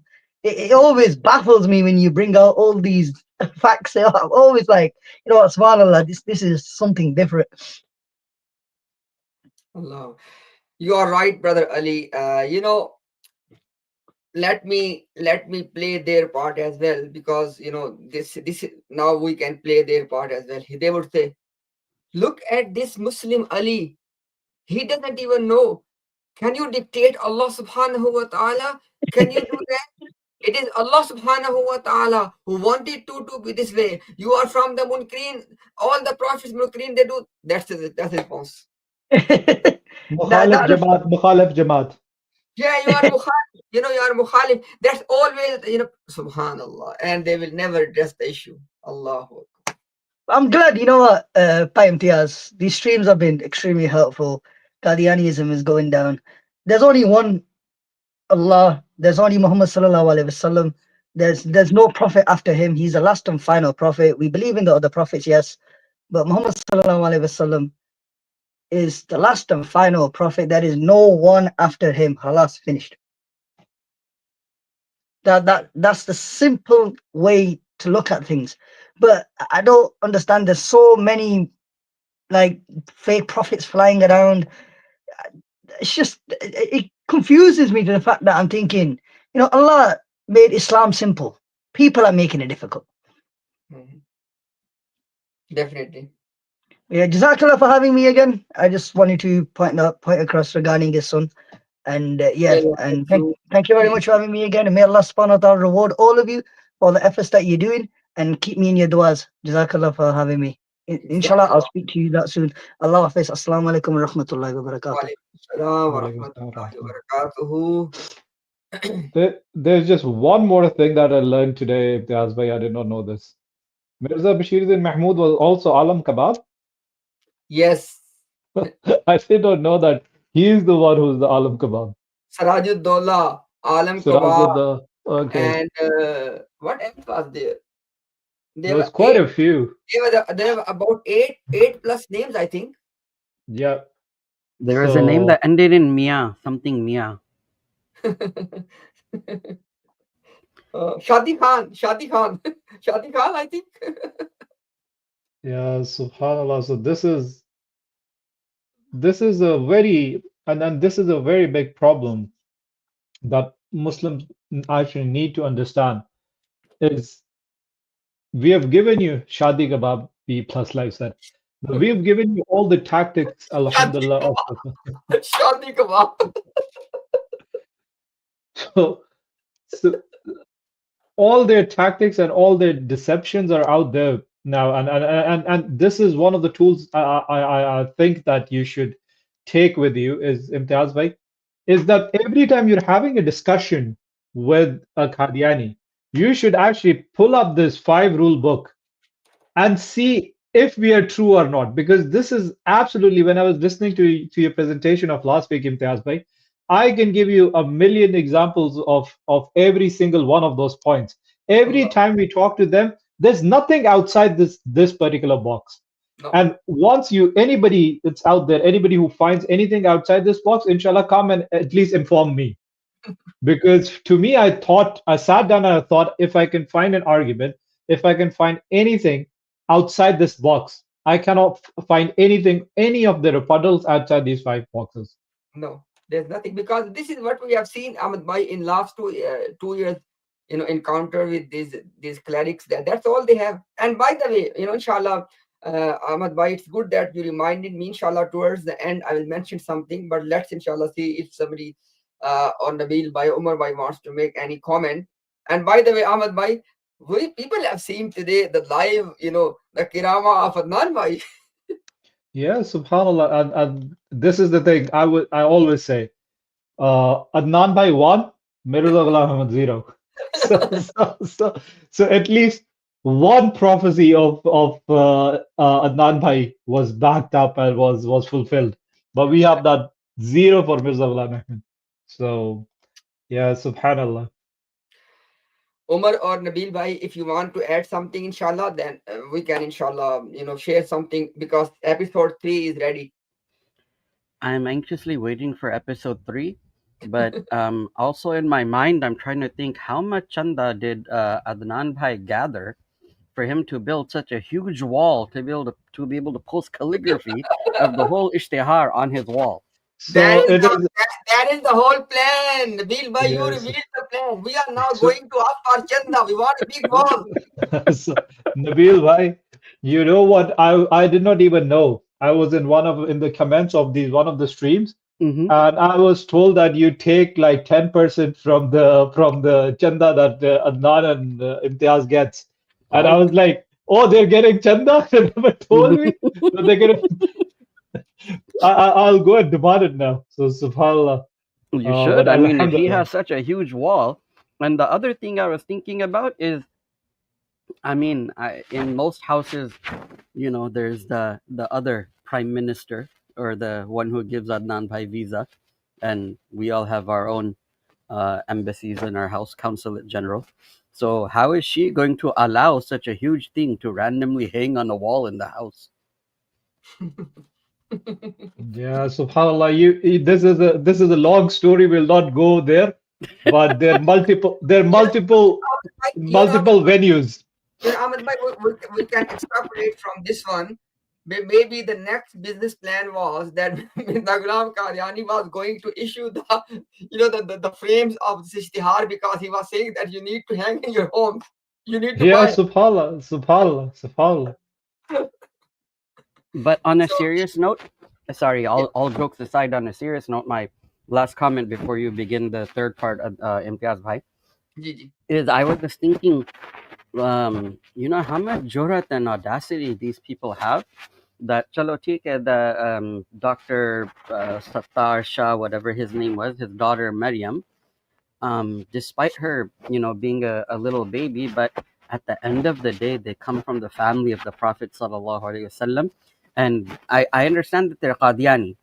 I understand they're Qadiani, but I have a soft spot for the Ahlul Bayt, and they did something like this to a little innocent Masoom girl from the Ahlul Bayt. How, like, with what face do they, like, ये लोग कौन से मुंह से बाहर निकलते हैं, घूमते फिरते हैं? I don't get it. What face are they going to show to anyone that has a connection to that noble household, and they ये did something उसी so horrible ये like this? Nabil bhai, they exit their homes from with the same face. With Mirza Ghalib said that Kabe ki मुंह से जाओगे Mm, Ghalib. So they have that same technique. that, yeah. Khair, dono, one was a sharabi and the other one was a afumi, so I guess it's all fair. And by the way, it's good that you mentioned, Ahmed bhai, one of the treatment was to give him a fume for Mubarak Ahmed. And this is another things that like you said, it's dhulm, right? And there was another instance where he was giving some kind of arke kafur or something. What was the thing he was giving to his daughter? No, they were giving, yeah, Kasturi. Kasturi. So basically, they're actually making their kids consume stuff that are absolutely, absolutely harmful, and they were known to be harmful at the time as well. It's not like they were not meant to be harmful. So he was a terrible father, I'd say, in that regard as well. If wallahi, if we want to we can actually make another episode within the same stream on the treatment. What kind of treatment was being given to this poor child, Mubarak Ahmed. And if it was in this civilized world, it would have been another problem for the family, that what was the reason of death for this child. Because like I said, they were giving the child a fume. And this is very strange. I'm being very serious here. Two things were the permanent part of all treatment in this family: sharab and fume, alcohol. And even in this case, we have the evidence for alcohol as well. So alcohol and opium were the favorite medicine, or was the top graded medicine for this family. I don't know why. Ahmed, do you have any of this one? Why they have this favorite, this in their favorite medicines, or their top rated medicine were opium and alcohol? So this is the actual thing. If and this is just a sidetrack, but you know about this particular reference as well, Imtiaz Bhai, is in one of the references. Mirza Saab himself actually admits, and he's writing to his doctor, and he says that you had actually told me to use the medicine, but I've quit using the medicine you told me. I think it was Arke Kafur, if I'm correct, right? And he said instead of started using a Scottish emulsion, and then he said I got I felt really warm, and I felt like taking off my clothes and going out, and my condition was completely out, right? And I thought I'm going to get a heart attack pretty much. And then I basically stopped consuming it. And then after a period of time, now you see he's using these things. They make evidence that they used it for medicine, right? The question is, Imtiaz Bhai, he's using, according to his own admission, he's using it against medical advice. It is just like I tell Omar, you have a toothache, go take a Tylenol.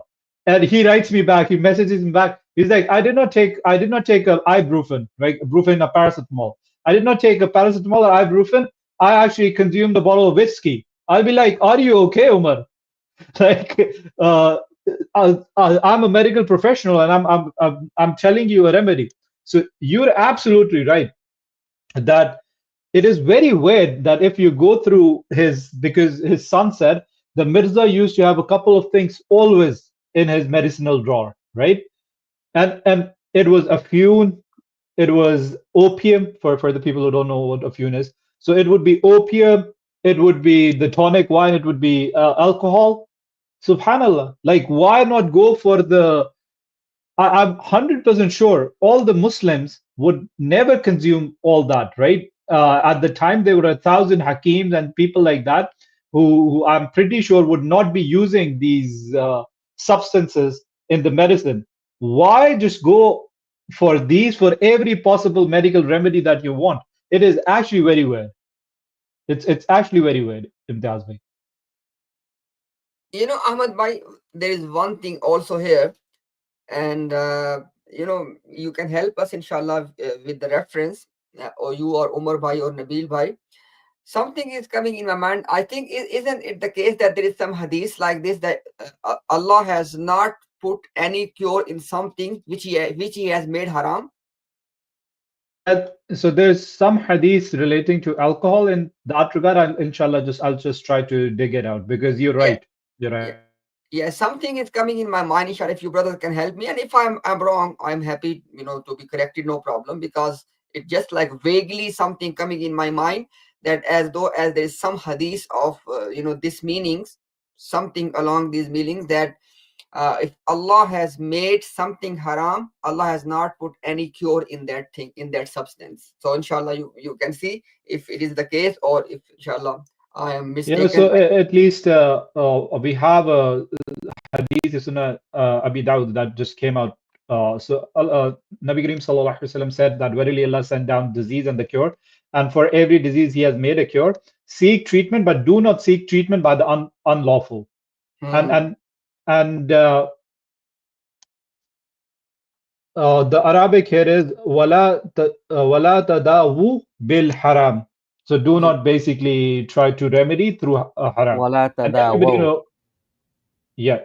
Sorry. And the So hadith Imtiaz Bhai is saying is, إِنَّ اللَّهَ لَمْ يَجْعَلْ شِفَاءَكُمْ فِي مَا حَرَّمَ عَلَيْكُمْ. Musnad Ahmad. Allahu Akbar, Allahu Akbar. Which means that indeed Allah has not placed your cure in that which He has made haram for you. Subhanallah, Subhanallah. So this is, and Ahmad bhai, inshallah, if you can take that number and please put on the screen, because like I said, in every case, this, for example, I give you example. When this poor lady, when eventually she became lady Maryam, when she was sick, she was severely sick. She was also being treated with afune. So this was like Mirza Ghulam Qadiani was treating himself with alcohol and other stuff. He was treating his family with that.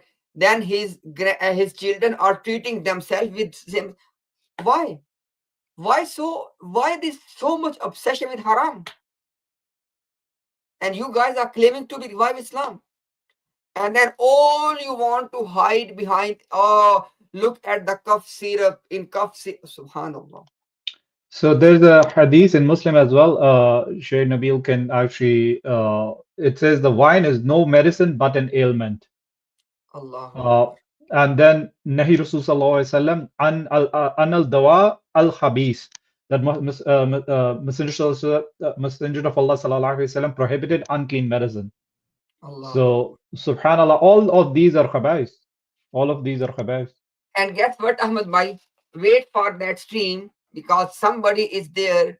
He wants his reward from Allah. He's gonna come with a bunch of yellow scans in which he says, "You see this, you see this, you see this," and he will not touch these ahadith.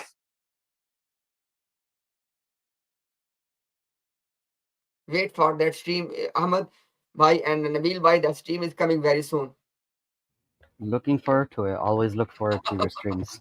Yeah, in which he will come with a bunch of yellow pages and scan without even reading all of them. He will just say, "You see, Shah Waliullah said this said this said this, blah blah blah blah," and that's all. That's all. And if he just were to read the next line, Shah Waliullah answers his objection all on his own. Especially that Qa'imuz Zaman issue. It's Yeah. like, how bequf can you be? It's literally the next two lines. Shah Waliullah says, A'ni, and then he goes on to explain what it means. And I mean, we don't have to agree with it necessarily, but it's not like a kufri or bad meaning. Yeah. So it's just hilarious that they accuse people of doing something that they're the most guilty of. He only reads those few lines within that page which are highlighted yellow. That's it. Because I can, inshallah, I can give evidence. Once I was live with the same person, he was reading something from Ibn Kasir. That's on the issue of jizya, yadaul harb or yadaul jizya. This was the subject, and he was quoting something. And when I was pressing him to read the last page, or even the same page from the top, wallahi, he was not willing to.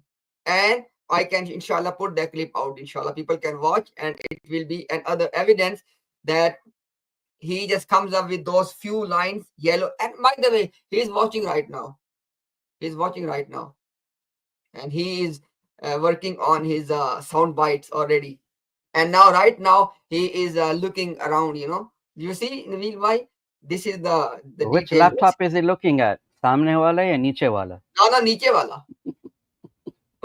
Okay, inshallah, brothers, let me share my screen. And if Omar bhai, if you are with us, and if you want to make any comment, or should I inshallah move So on? brother Air wants to make a comment. So inshallah, if he's Okay, here, inshallah. you can Bismillah. make a comment now. Assalamu alaikum wa rahmatullahi wa barakatuh, Brother Imtiaz and Wa all. alaikum assalam wa rahmatullahi wa barakatuh, habibi. I'm not gonna take because I'm eagerly waiting for part three, so I'm not gonna really take a lot of time. I just wanted to barakallah fiqh, and you made a lot of research on these false prophecies, and it really enlightens me, and I gain knowledge every week, and really wait for every time, every Saturday I wait for your podcast just to entertain myself and by looking at what the Qadianis have said. Just one thing just wanted to point it out, Brother Imtiaz, that if the Qadianis wanted to compare prophecies, when I was young and I was reading and memorizing the Quran, Surah Al-Masad.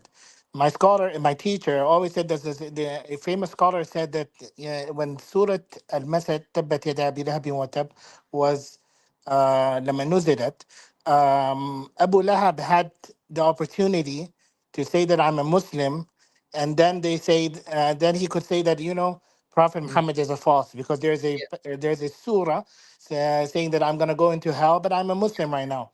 But subhanallah, yeah, this is what the prophecy is. When an ayah comes down, a surah comes down, it is fulfilled from A to Z. Not like the Qadianis are saying that, oh my God, he repented, he did this, he did that. This is what the prophecy is. And I hope Al Qadianis, I'm not going to call them Ahmadis because I'm going to call them Qadianis. They need to really look into their prophecies and compare them to the Prophet Muhammad sallallahu alaihi wasallam prophecies, and maybe this could enlighten them. That was it. I'm eagerly waiting for part three, so I'm gonna go backstage, and inshallah, let's see what you have. More. What do you call it? Jawahir. We call it in Arabic jawahir. So okay. Thank you very much. Thank you, Brother Ahmed, and thank you, Brother Omar. Assalamu alaikum wa rahmatullah. Wa alaikum assalam wa rahmatullahi wa barakatuh. Ahmed bhai, Nabil bhai, just inshallah give me 2 minutes. I'll be back with you inshallah. Just give me 2 minutes. Okay, I just stepped away while brother Air was talking to get my cookies for part 3. So, Nabil bhai, do you have any comments? I'm sitting with a bag of cookies next to me. Yes. It's shocking that you said that. Yeah, subhanallah. So, Tiaz bhai, just sorry, Nabil bhai, just this clarification as well. So they keep on, every time clear-cut references of consumption is presented to the Qadianis, right? Mm-hmm. They would basically say that, at the time of need, haram becomes halal. And also the Quran says that that, for example, you can eat haram as long as it's not transgression and all that, right? So can Yes. you explain in what circumstances would actually dictate that the consumption of something that is haram, for example, alcohol or cocaine and the salt, I mean, opium and the salt? sure. There is an issue that the modern day scholars, not only, sorry, I meant to say not only modern, but classical scholars have also discussed, which is the concept of at-tadawi bil haram, which means taking medicines that have haram elements within them. And in a nutshell, it's basically, let's say for argument's sake, if there is no alternative to other than the haram medicine, or the medicine that has haram ingredients in it, or if it's, for example, like it's life threatening and you have no alternative or option other than to take recourse to that, then it would be, for example, there could be an argument made or a case made for some level of permissibility. But as far as issues like opium and alcohol and these type of things are concerned, then from just because I work in the field, from a medical perspective, a person would go through severe withdrawals or withdrawal symptoms if they were to quit, um, provided they were addicted to these substances, and then they were to quit cold turkey, then it would cause more harm than benefit. And so usually doctors or people that work with addiction and pain management medicine, they would say that you should be weaned off of it. However, there have been Muslims in history. For example, there was a Muslim poet in India who used to drink very often. And when he went for Hajj, he made tawbah from drinking. And then, the doctor said that you're going to die of withdrawal symptoms. And so he said, I'd rather die than, continue to drink and live. Like, what type of life is that? So I mean, but that was his level of iman. But to answer your question, the permissibility of taking recourse to medications with haram would have to be that when there's no alternative, or the ones without it, they are not as efficient. Just a simple example. So, Anybody that's been, sorry, inshallah, before you expound on that, also answer the question: is there a threshold to illness? For example, you can have a small common cold, right? That's also yeah, illness, or I you was can gonna come basically to that. literally, G, yes, inshallah. Jazakallah khairan. So, like for example, certain medications, like certain cough medicines or cold medicines, will have a very small amount of alcohol in them. Um, and so, if there are alternatives that are equally have the same level of efficacy, then it would not be allowed to skip those and then jump directly towards the one with alcohol in it. So if it's something small and minor like the cold or a flu, which people can uh, umuman in a general case, they can go past it without taking any medicine, let alone one with haram ingredients. Then it doesn't make sense to do so. But if it's something major, like anybody who's been hospitalized, then to prevent blood clots, usually in the hospital, like post surgery or anything of that sort, then they'll give a medicine called heparin. And heparin, actually, the ingredient in it, something in there is from porcine sources. Um, but the other alternative, which is from bovine sources, is very, very expensive, and hospitals usually don't carry it. And so in that situation, you have the right as a patient to opt out of, not to, like, you have the haq and the right to reject the medication, um and hopefully inshallah you'll be fine, or you have the right to request on religious grounds that you don't want the regular one and you want the bovine sourced one. But again, it's like I said, it's very expensive, and it's usually not there, but you can still request it.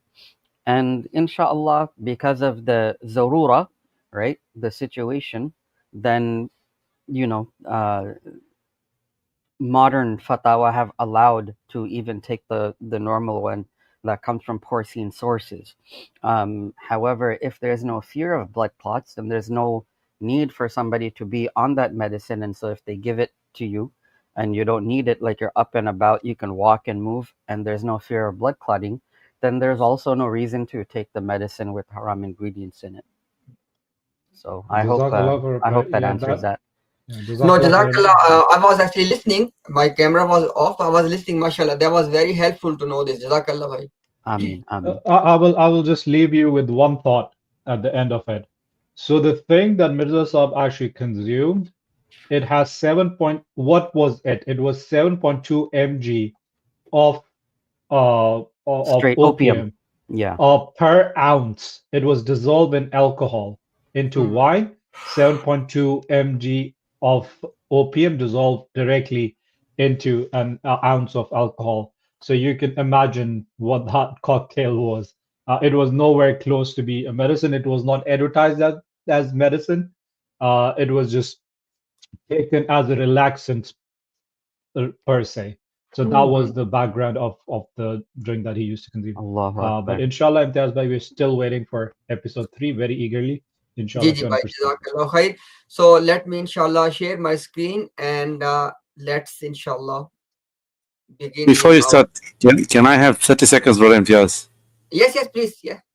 I want to share my screen just in case I want it to be on the record as well, because they like mu'allaqat of Bukhari. So the hadith that can you see my screen? Okay, the hadith is also there is a mu'allaq there. Sorry, which says the same thing that لا إن الله لم يجعل شفاءكم فيما حرم عليكم. So it's there also in a mu'allaq in case our brothers in humanity want to reject this. It's there in Bukhari and it's sighat jazam. So I hope that helps. And according to Mirza Ghulam Ahmad Qadiani, when Imam Bukhari brings something like this, it is the religion of Mirza Ghulam. It is the religion or it is the position of Bukhari himself, according to Mirza Ghulam Qadiani. Imam Bukhari rahmatullahi alayhi. So there you have it. I just want it to be on the record as well that we don't pull just hadith out of nowhere, because they might reject it, Abu Dawood and all this. So it is in Bukhari, and according to our engagements with you guys, anything in Bukhari, even the number there, number 15 there, is authentic. Yeah. According to you, any dot in Bukhari, they say it is authentic when they're dealing with Muslims. So we hope you apply the same standard. Over to you, Brother Imtiaz. And Brother Imtiaz, wallahi, we had an engagement, but I don't want to disrupt the stream. Maybe we can discuss later with their anyway, we'll talk later, Brother Imtiaz. Okay, after the stream. Just let this brother Tabish, are you from Ahmadiyya community, or just let us know, inshallah? He is not verified yet. You need to switch on your camera for 2 seconds, and nobody can see you except admin. So don't worry, you're not on the panel if you want to verify quickly, or we'll go on with the presentation. I'll give you 5 seconds. Okay, you're verified. Are you an Ahmadi? You can type in the chat. Okay, he's verified. I'll bring him on. But please stay to the topic. Yes. My question is that I am from India, from Aligarh. You know Aligarh? Yes, yes. So in Aligarh, students around the India come to study in Aligarh Muslim University, and in the city side of the Aligarh, many people from Ahmadiyya community are living and practicing their religion.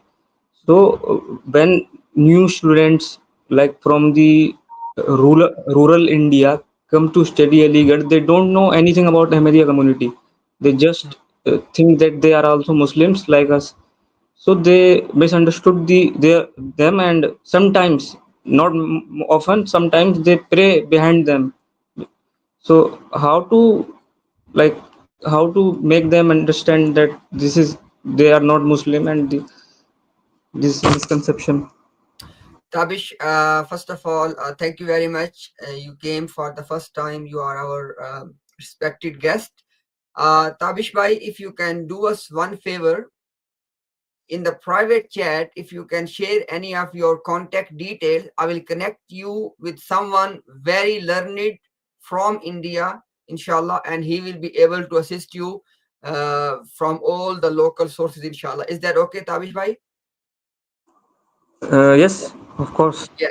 Inshallah, he's one of our very good learned brother on this subject, and he is from India. So, do you know how to put message in the private chat, Tabish? Yes, here's chat section. Yeah, as you can see the private chat, click on the private chat, inshallah, and just share your contact number, and inshallah, will connect you with someone. He will help you with all the resources, all the knowledge, and he will help you to work, inshallah, locally with those people to help them to learn about this Qadianism, inshallah. Okay, I have shared my number.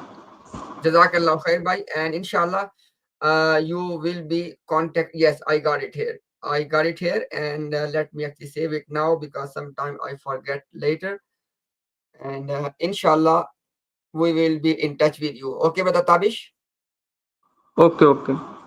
Jazakallah. Tabish, can you read Urdu? Yes, I read Urdu, Oh, English. that's good, inshallah.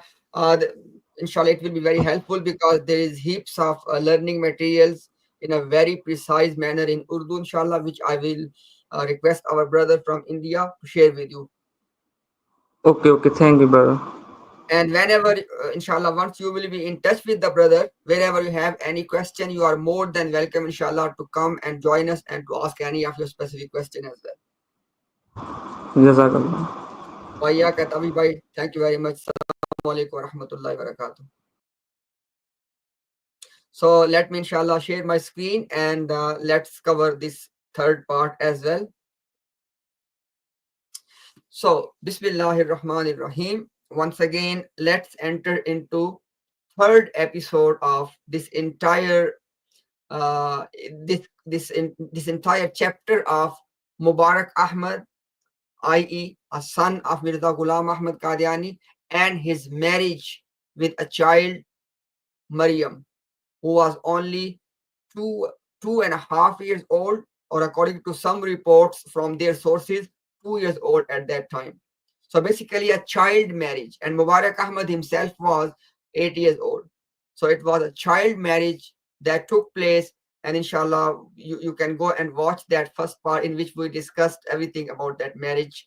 Now, having said that, in the second episode, then we discussed how Mirza Ghulam Ahmad Qadiani was trying to cover up that marriage. And inshallah, once we will publish this as a separate clip in the comment section, and inshallah in the description of the video, we will paste the link inshallah, for the both of them. One is the where we discuss the marriage issue, and secondly, the cover-up tactics from Mirza Ghulam Qadiani and his Jamaat. Now, in this third part, we are going to actually focus on Maryam, because previously our primary focus was on Mubarak Ahmad. Now we are going to focus on Maryam, but before we do that, I'm searching for this particular reference, which is on the screen right now. हजरत मुबारक अहमद की शादी इस्तिखारे और इल्हामी रहनुमाई के नतीजे में हुई, i.e., the marriage of Mubarak Ahmad took place under the divine guidance and by seeking consultation from God. और इसमें हजरत अम्मा जान ने भी किरदार अदा किया, and the wife of Mirza Ghulam Qadiani, Nusrat Jahan Begum, has also played a role in it. Now, apparently it says Siratul Mahdi, volume 1 and narration number 702. I could not find it, but if you look at the text is very specific. I tried to use Chat GPT as well, and I am trying to contact with the brothers as well, inshallah. So we, if anybody can help us to find this reference, and you know why it is important. Because on the one hand, we are being told that it was divine guidance, it was divine revelation to Mirza Ghulam Qadiani that this child is not going to survive. Well, on the other hand, we are being told that this marriage took place to save the child under divine guidance. So I tried to search myself. I could not find it, but inshallah, if anyone is listening, watching, and if you have watched the first two parts, you know why this reference is important. So I just wanted to bring it on the screen, and I am acknowledging that I could not trace it back in the sources, but it is definitely, or at least it used to be there once upon a time, because language is very specific. Even when I tried to search through ChatGPT, it does not deny the text, but it could not find the reference. So having said that, let's move on. Okay, now this will be, yes, about Maryam. So in the writings of Mirza Bashiruddin Mahmud, the second caliph of the Jamaat, his writings are compiled in Anwarul Ulum.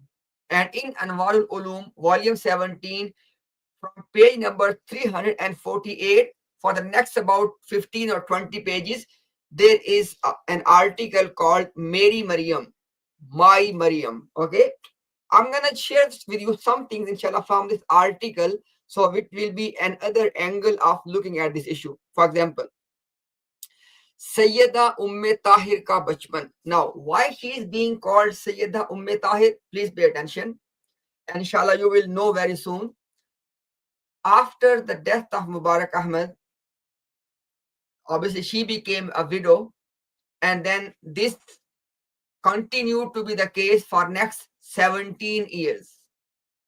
And according to their sources, when she was about 19 years old, once Mirza Bashiruddin Mahmud happened to see her in his house. And that encounter is also found in this same article, Maryam. He happened to see her in his house, and that's when he started to think of her marriage. I'm saying her, I did not say that to marry her. I said that he started to think of her marriage. And inshallah we'll know in a minute that eventually he himself married Maryam, and this Maryam gave birth to Mirza Tahir Ahmad, who eventually became the fourth caliph of the Jamaat. She gave birth to 4 children, one male, Mirza Tahir Ahmad, and there were 3 daughters who were born from this couple when she was married with Mirza Bashiruddin Mahmud, according to their sources, at an age of about 16 to 19 years, something in between that, according to their sources. Now, having said that, let's read this one now. हमारे मरहूम भाई मुबारक अहमद का निकाह पढ़वाया. I mean, he said that, as we all know already now, that she was married with Mubarak Ahmad. इस निकाह के पढ़वाने का मोजिब गालबन बाज ख्वाबें थी जिनको ज़ाहिरी शक्ल में पूरा करने के लिए, we have already discussed that the reason for the marriage was the dreams, and they wanted to fulfill those dreams literally, and this is how they wanted to save the death of Mubarak Ahmad. But obviously he died. Mubarak Ahmad marhum Allah Ta'ala se ja mila. Mubarak Ahmad died. वो लड़की जो अभी शादी और ब्याह की हकीकत से नावाकिफ थी, बेवा कहलाने लगी. And that child who was, इस वक्त मरियम की उम्र 2-2.5 साल की थी. 2-2.5 साल. So she said either she was 2 years old or 2.5 years old when she became a widow. Okay, now in the same article, which starts from page number 348, I will share with you some of the references, inshallah, so you can have some idea about this marriage. Okay, now if you look at this one, this is page number 349 and 350. Okay, on 340, at the bottom of page 349, it says, as you can see on the screen, अगर हजरत मसीह मौत के घर में किसी जगह शादी हो गई तो कर देंगे, वरना लड़की इस तरह बैठती रहेगी. According to Mirza Bashiruddin Mahmud, the family of Maryam said that if there's any opportunity for Maryam for remarriage in the family of Mirza Ghulam Qadiani, we'll go for it. And if it will not happen, then she can just be a widow for the rest of her life. मेरे लिए ये सख्त सदमा की बात थी. He said, I was really sad when I heard this. Now, the next part is the actual thing I want to highlight. मैंने बहुत कोशिश की कि मरियम का निकाह किसी और जगह हो जाए. He said, I tried my best that Maryam could get married with someone. मगर नाकामी के सिवा कुछ नतीजा ना निकला. But no success. आखिर मैंने मुख्तलिफ जराए से अपने भाइयों से तहरीक की कि इस तरह इसकी उम्र ज़ाया ना होनी चाहिए. He said that even I tried to my own brothers, because as you know, Mirza Bashir Ahmad MA and other male children of Mirza Ghulam Qadiani. He said that I spoke to my own brothers through different sources that if they can marry this lady Maryam, because she was about 16 to 90 at that time. इनमें से कोई मरियम से निकाह कर ले, लेकिन इसका जवाब भी नफी में मिला. But they all denied. Nobody wanted to marry. तब मैंने इस वजह से कि हजरत मसीह मऊद का फेल किसी जान की तबाही का मौजिब ना होना चाहिए. He said that eventually, now look at the picture they are painting. Inshallah, I will make my point in a minute, and then I let you decide if this point makes sense to you or not. But that will be, obviously, we are reading the text, and then we have our own comments on that. And you don't have to agree with my comment. You can have your own comments. Okay. Now, he said that he tried everything. No one was willing to marry Maryam. He spoke to his brother. They refused as well. Then eventually he said that, okay, let not the life of somebody be destroyed because of what Mirza Ghulam Qadiani did. You can read it. इस वजह से कि हजरत मसीह मऊद का fail किसी जान की तबाही का मौजिब ना होना चाहिए. He said that I did not want that something which Mirza Ghulam Qadiani did becomes the reason of ruining someone's life. Number one, there is a confession. There's a guilt here that marriage of 2-year-old child, and the marriage was full. I mean, she moved to the house of this Mubarak Ahmad, and she became legally, from Sharia point of view, according to them, she became a widow. So she was living this life for those almost for 15, 16 years. And after that, now they are trying to do something, but nobody is willing.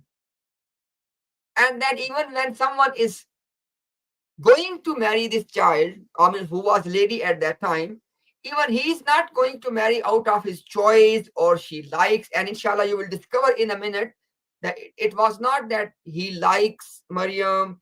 No, nothing. According to, it was just, okay, let's do it. They should think about this, that this child, who eventually at this time is a lady, she is suffering because of your family. Why are you treating her like this? Why you have to mention all of that? Oh, nobody wanted to. Why? And inshallah, you will see in a minute that the person who is saying that eventually I decided to marry her. Let's see that now what he has to say about this woman. Let's keep moving. Now this page number 350. Same page.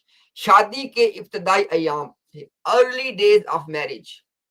शादी के इब्तदाई अयाम में वो सख्त दुबली पतली थी. He said that she was skinny when we got married, in the early days of marriage. और शक्ल में बाज ऐसे नक्स थे जो मेरी तबीयत पे गरां गुजरते थे. And she had some defects in her face which were heavy on my heart. She has some defects in her face and they were very heavy on my heart. Now just I want, and this was the reason I gave you that first part first, okay? That this is a victim of this family. She is the victim of this family. She is the victim of child abuse. And now look how she is being treated, how she is being portrayed. And the person giving us this portrayal is allegedly, eventually, the husband. Okay, let's keep reading. इस तरह वो ठेठ पंजाबी बोलती थी और मुझे घर में किसी का पंजाबी बोलना जहर मालूम होता था. He said that she was a Punjabi speaking woman and I hate somebody speaking Punjabi at home. Hang on a second. Mirza Ghulam Qadiani was speaking Punjabi at home. Hate Punjabi. Pure, thick Punjabi. And you saying that you hate somebody speaking, it means that whenever Mirza Ghulam Qadiani was talking, you hate, you disliked. And if that's not the case, then why with this women? And she's the victim of this family. She's the one suffering at the hand of this family. And now this person who's eventually doing her a big favor by by marrying her, look at the portrayal. Why you have to mention all of that? What are you trying to say? What is the objective? Let's keep moving. वो मुझे चिढ़ाने के लिए जानकर उर्दू बोलते हुए पंजाबी के अल्फाज इसमें मिला दिया करती थी. He said that she used to pick on me and she used to just tease me by mixing the Punjabi word even when she would speak Urdu.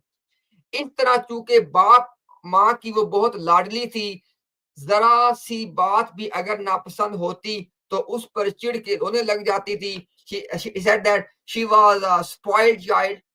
Hang on a second, what kind of spoiled child she was? She was being mistreated by the family. She was being mistreated by quote unquote in-laws. What kind of spoiled child she was? At least make sense of what you are saying. She is living the life of a widow from the age as young as 2. So look at, I don't know that how these people have the audacity to say all of this stuff. Okay, it says that anyhow, this was just to give you this portrayal that you can understand that Mirza Bashiruddin Mahmud is making it very clear in both passages that he married Maryam just as a burden. That's it. That's what he's saying. Because he does not like Maryam. He said that her face have defects, etc., etc. Let's keep moving. This is page number 352 of the same article. Basically, the other wife of Bashiruddin Mahmud, she passed away. And there were 3 children from that wife. Now, this 19 years old, now she has to look after those 3 children as well. 19 साला लड़की का यकदम 3 बच्चों की माँ हो जाना कोई मामूली बात ना थी. So basically, first she is suffering through all of that trauma when she was forced. Obviously, she was forced because she did not make any choice at the age of 2. And then for all of those 15, 16 years, and now eventually when she got married with this person who was about 32, 33 at that time, and now she has to look after his 3 children. That's what they are. I'm just giving you the life, and then eventually you will be able to know that what caused the death of Maryam at such a young age. Okay, so you can have all of that context in your mind. Look at this one. So he said that then eventually she was willing to look after my children who were from the other wife. That's when what happened? It says that मैंने उस दिन से इनसे मोहब्बत करनी शुरू कर दी. He said this is the day when I started to love Maryam. Why? Not because of Maryam, because now she was going to look after my children from my other wife who has passed away. इनकी तरफ से सब इनकिबाज दिल से निकल गया और वो मेरे दिल पे मुसल्लत हो गई. He said that this is the point when all of that heaviness in my heart, it just went away. But let's see if it really went away. Page 353. Maryam कुछ ज्यादा लिखी पढ़ी ना थी, इनका खत भी खराब था, इस्तकलाल से पढ़ लिखने का मलका भी ना था. He says that she was not educated enough. Her handwriting was very poor, and she does not have the skill. She does not have the skills of reading and writing. Take a pause here. Who is the cause of all of that? Mirza Ghulam Ahmad Qadiani, forcing this 2-year-old into this marriage and letting her to go through the pain of being a widow from such a young age. I mean, just imagine that when she grew up, all she knew about her life is that I'm a widow. Just imagine. And now, what is her fault? Whose responsibility was it to make sure that she goes to school or college, etc.? Because your father has ruined her life, and now you are criticizing to Maryam for not having the skills of reading and writing, for not being an educated lady. So what? It's the fault of your father. He is the one responsible for that.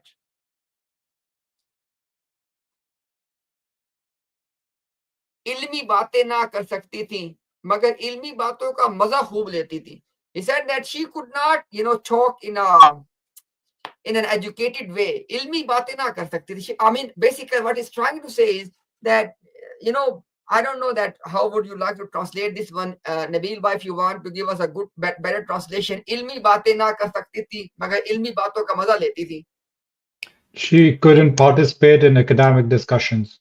Excellent. Yeah, I was going to say intellectual discussion, but yeah, same thing. Excellent. So what I'm trying to say is that you need to keep in mind, people, especially the common Ahmadis, especially the parents. Alhamdulillah, I am a father. Many of you listening, watching, or will be watching, you are fathers.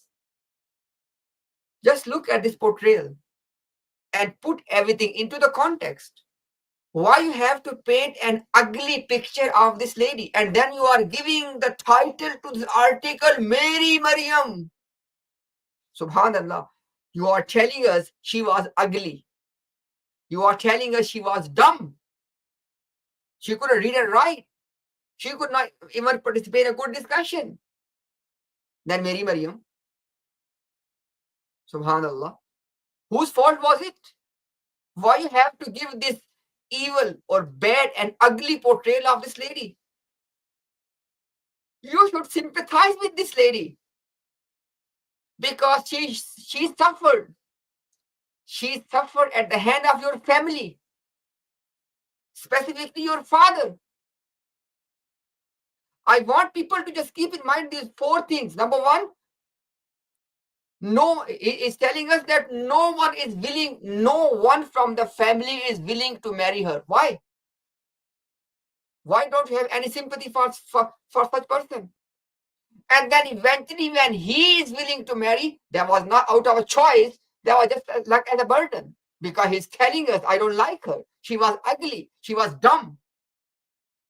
This is the portrayal of a wife coming from a husband, and not only just any wife, but a lady who sacrificed her life for this family, who suffered at the hand of this family. And inshallah, there's a reason I'm saying all of that, because it's a very, you can say, it's one of the features of Ahmadiyya literature, this negative portrayal of women.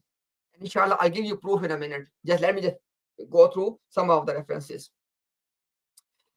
Okay, then page 354. दीगर सिफात, लज्जत हासिल करने का मादा मरियम में गजब का था. Why you have to say this? He said that as far as As far as the Deriving pleasure.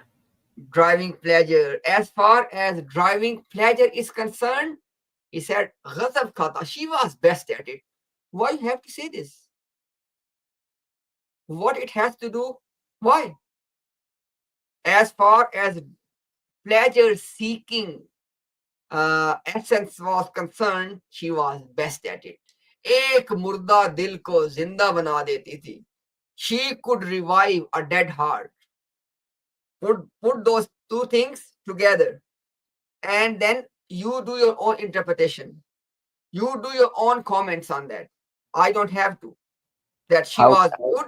Sorry, how can a man with ghairat speak about his wife like this in writing, in this public? is Nabil Bhai. This is exactly I'm trying to tell people, and especially Nabil Bhai, especially put in the context about a lady who suffered at the hand of this family.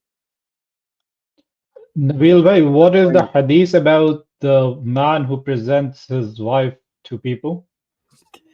Yeah, he's a dayus. Yes, subhanAllah. So this is a classic example.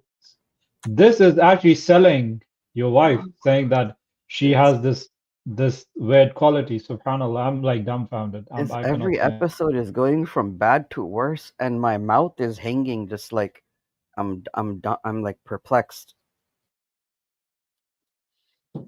Ahmed Bhai, inshallah, while I'm talking, if you can do us one favor, it will be inshallah. I just came in my mind just now. If you can just inshallah, put the points which is as a portrayal of Maryam he is giving us from the beginning, inshallah. It will be good at the end. Inshallah. Jazakallah, bhai, may Allah bless you and reward you. Okay, look at this one. Page 356. बच्चों की विलादत के मौका पर शदीद बीमारी में मुब्तला होने के बावजूद जच्चा का पेट पकड़े घंटों बैठती और उफ तक जुबान पे ना आने देती. He said that she used to be pregnant. She used to be, and don't forget one thing, she is only 19-year-old when she started to look after the children of Mirza Bashiruddin Mahmud, 3 of them from some other wife. And on the top of that, now whenever she was pregnant, she has to work for hours and hours and hours at home as well. And she was shadid bimari. She used to be pregnant. She used to be severely sick, and yet she has to work in their pregnancy, in their sickness for hours and hours. I will keep adding this, inshallah, so people can know that what made or what was the cause of death of Maryam at such an early age. Okay, so you can inshallah join the dots. Okay, look at next one. 357, page 357. बीमारी की इब्तदा. मैं बता चुका हूं कि मरियम बेगम को पहले बच्चा की पैदाइश पर ही अंदरूनी बीमारी लग गई, जो हर बच्चा की पैदाइश पे बढ़ जाती थी, और जब कोई मेहनत का काम करना पड़ता तो इससे और भी बढ़ जाती थी. He said that he said that from her first pregnancy, she developed some internal disease. Now, he's not telling us, now there are extra Ahmadi sources as well as extra biblical sources. So we have extra Ahmadi sources that she, look, I'm not confirming them, I'm not denying them. She actually, she was infected through this disease because of Mirza Bashiruddin Mahmud. When they have this, husband and wife relationships, okay, so there was something. STDs. Sorry? They're called STDs, sexually transmitted diseases. Okay. So this STDs. was STDs. Commonly, they're called STIs now. They're referred to as sexually transmitted infection. The word, I think the community moved past the word disease. As you can see here, vagina infection, because I did not want it to just say it out, but yes, there are sources out there which are telling us, and he says andruni bimari lag gayi, and when lag gayi, but pehle bachche ki paidaish pe, so there was some sort of infection in her vagina. Okay, now obviously my field is not medical, So I always try to be very careful. I'm not making any comment, any judgment, but there was some internal disease specific to a woman, and which was something to do with the vagina. Okay, let's move on. So despite all of that, despite her sickness from that early on, from the first pregnancy, she has to work really hard at home. And let's learn more. And by the way, I have put the entire pages. Okay, you can slow down the video, you can take screenshots. I'm just giving you, what I understood from this article. It bimari may be, now once they were traveling, the family was traveling. इस बीमारी में भी जाते आते आप rail में फर्श पर लेटी और मेरी दूसरी बीवियों के बच्चों को सीटों पर लटाया. He said that when we were traveling, it was not just once, because aate jate. He said in traveling, she used to sleep on the floor in the train. And the children who she was looking after, they were sleeping in the seats. Now the point is, this was not a poor family. Mirza Ghulam Qadiani was Raisi Qadian. He was the chief of Qadian. Mirza Bashiruddin Mahmud inherited a lot of wealth from his father. Why is that happening? He's telling us, repeatedly telling us, that she was severely sick. And despite her sickness, during her sickness, she is sleeping on the floor of the train. Nabil and Ahmad Bhai, what do you have to say on this one?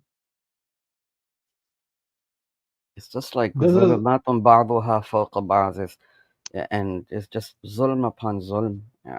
I don't get it. so in English you would basically say this is abuse. This Yeah, is it's like this feminine spousal abuse. abuse. Yes, Yeah, exactly. just And Ahmad Bhai, we have a simple question. We have a very simple question. Was this family so poor that Mirza Bashiruddin Mahmud could not afford one extra train ticket?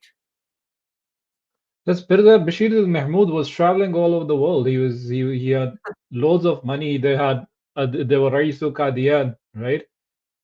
They had all this money. He had money to sustain like so many marriages, but he could not buy one train ticket, and not for not at a normal circumstance. And this is not a normal circumstance. This is a circumstance where a person is sick and he's is very very ill. So And subhanallah. by Ahmad Bhai, if you look at the year 1943 ke May mein, this is in 1943, and this is the time, Ahmad Bhai, inshallah we're going to learn it very soon, when she was severely sick.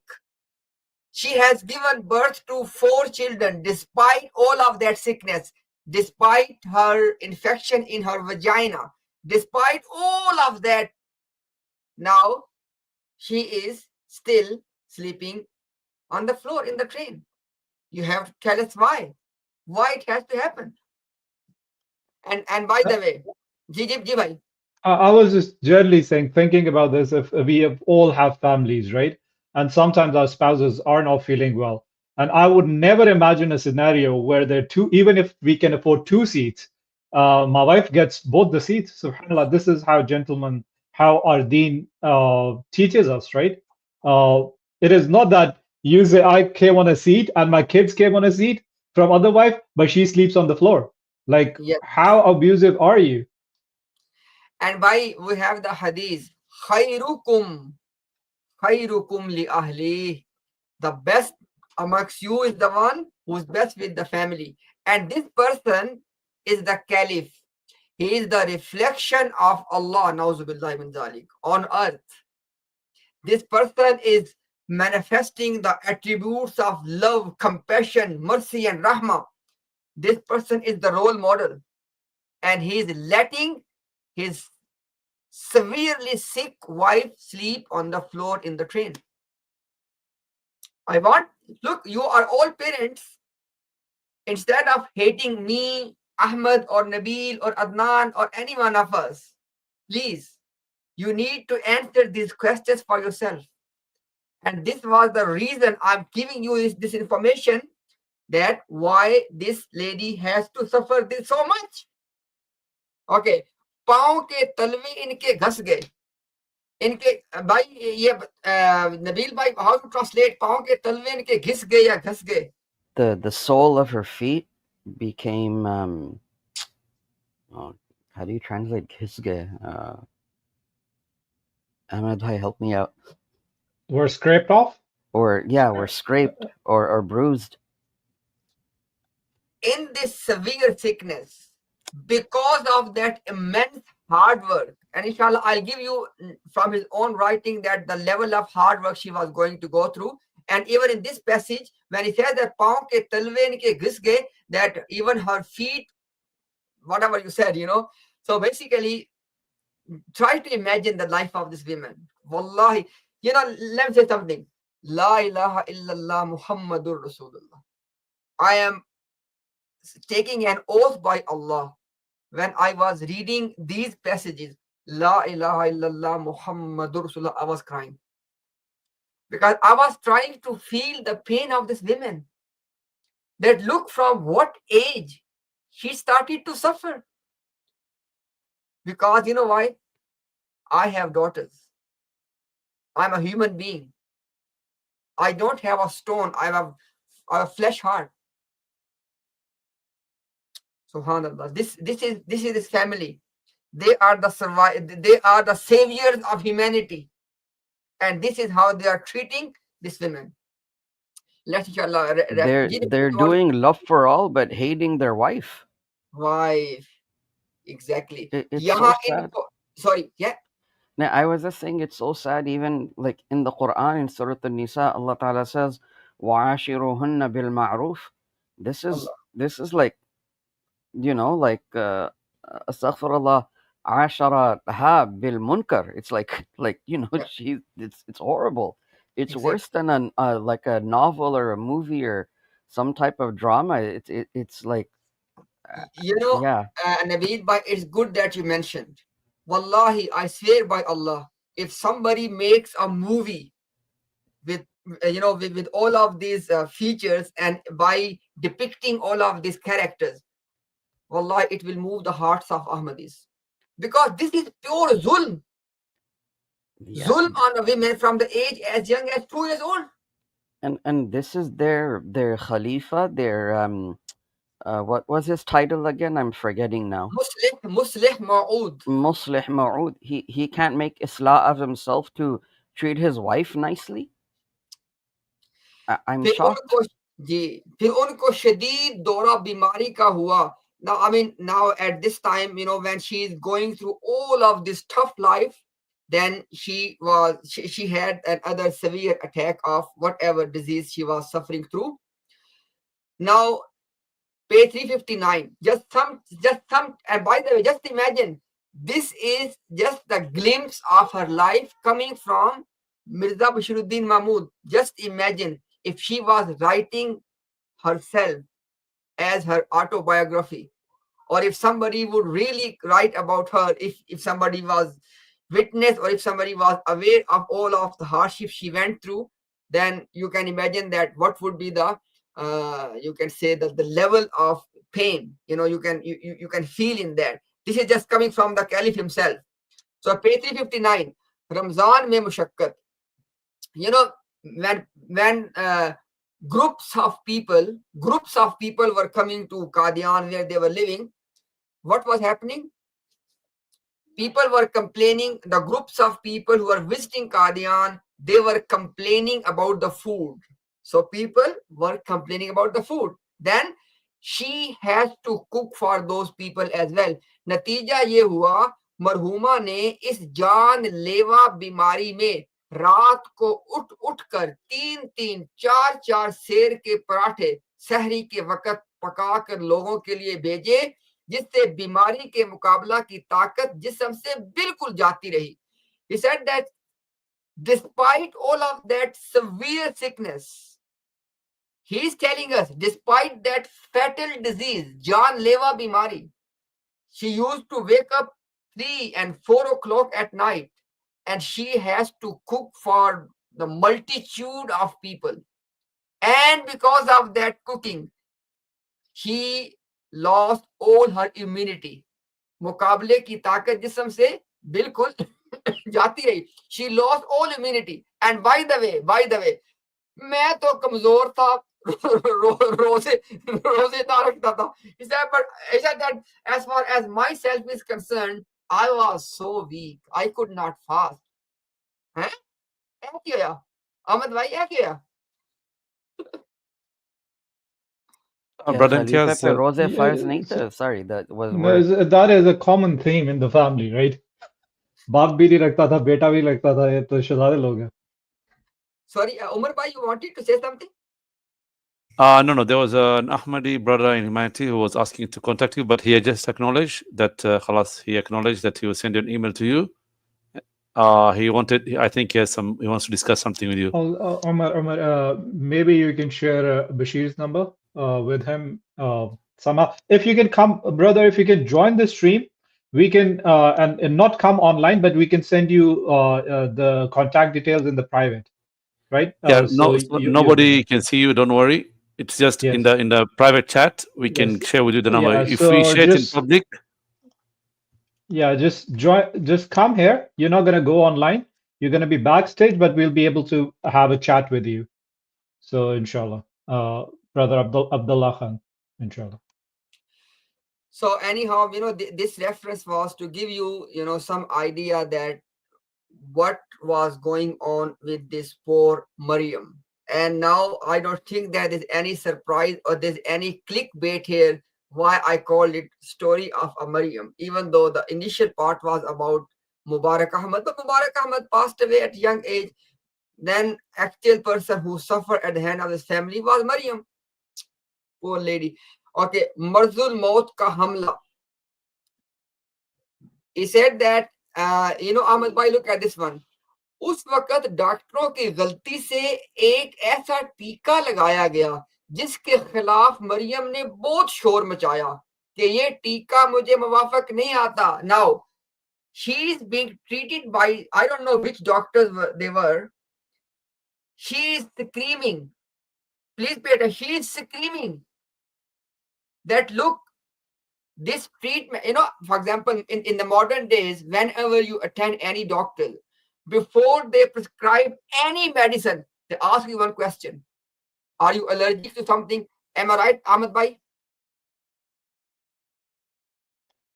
Yes, they ask you, and you have to consent. Even if you don't want something's good for you, you just have to write that you're not following medical advice. But nobody can force themselves upon you. It is absolutely wrong morally and ethically. Exactly. So in this passage is a confessional statement that she was forced against her will, despite screaming, despite making all the noise, no one heard. And that injection, she was treated with the injection. इसके बाद उस टीका के मुतालिक मुझे लाहौर के क़याम में बड़े बड़े डॉक्टरों से मालूम हुआ कि मरहूमा के मखसूस हालात में वो टीका वाकया में मुज़र था. He said, after that, I eventually came to know from the great physician and doctors that actually during those days, the injection was not good for her. That was harmful for her. Now listen, इस टीका का ये असर हुआ कि इनका पेट यकदम फूल गया. He said that the reaction of this injection was that her tummy just was inflated. और इतना फूला कि मोटे से मोटे आदमी का इतना पेट नहीं फूलता. He said that, and inflation was at such a scale that no fat person you can imagine would have such a big tummy as she had. I want you to imagine the pain. And why did this happen? This happened because of the wrong treatment. This happened because of she was treated with something against her will. This was because of she was forced into some treatment which she was telling them already, it's not good for me. You're going to harm me. And by the way, don't forget this important point. Marzul Maut ka hamla. Okay, this is basically when she is having this last, you can say when she is in the last stage of her life before she passed away. This is that major incident that took place. Don't forget this. This was the major incident which took place and which became the reason for the death of this poor lady. Allah Akbar. Jab 17, and then after that, there was some operation, some surgery was done. अफाका के बाद तशवीशनाक हालत, चंद दिन के लिए कादियान में, now this very important, मेरे कादियान जाने के बाद इनकी हालत खराब हो गई और वो जख्म जिसे मुंदमिल बताया जाता था फिर दोबारा पूरे का पूरा खोल दिया गया. And we know that she was having some sort of disease in her. There was some internal disease which has to do with the women. She has some women specific internal disease. Let's put it this way. Okay. And because of all of that treatment, because she was being ill treated, she was actually being forced into some treatment which was going to kill her. Okay. Now, I let people decide. Actually, somebody has to really give us some legal opinion here. If somebody is watching or somebody will be watching the recording, it looks like a murder. Nabil and Ahmad, what do you think? It doesn't looks like a murder. So at best, it is medical negligence.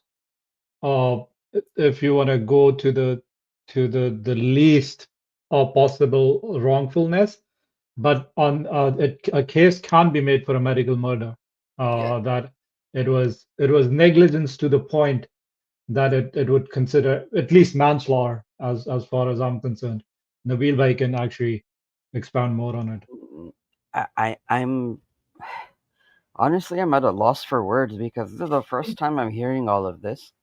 And at the end of the day, she's a Sayyida and she's a sister in humanity, even though she's Qadiani. But we don't want any lady to go through any of this type of abuse, be it medical or any other type. But let alone this is all happening by the allowance of her husband. That's like, infinite times worse. And Nabil Bhai and Ahmad Bhai, something I want to mention here, that I was going to mention something. I'm trying to remember what was that.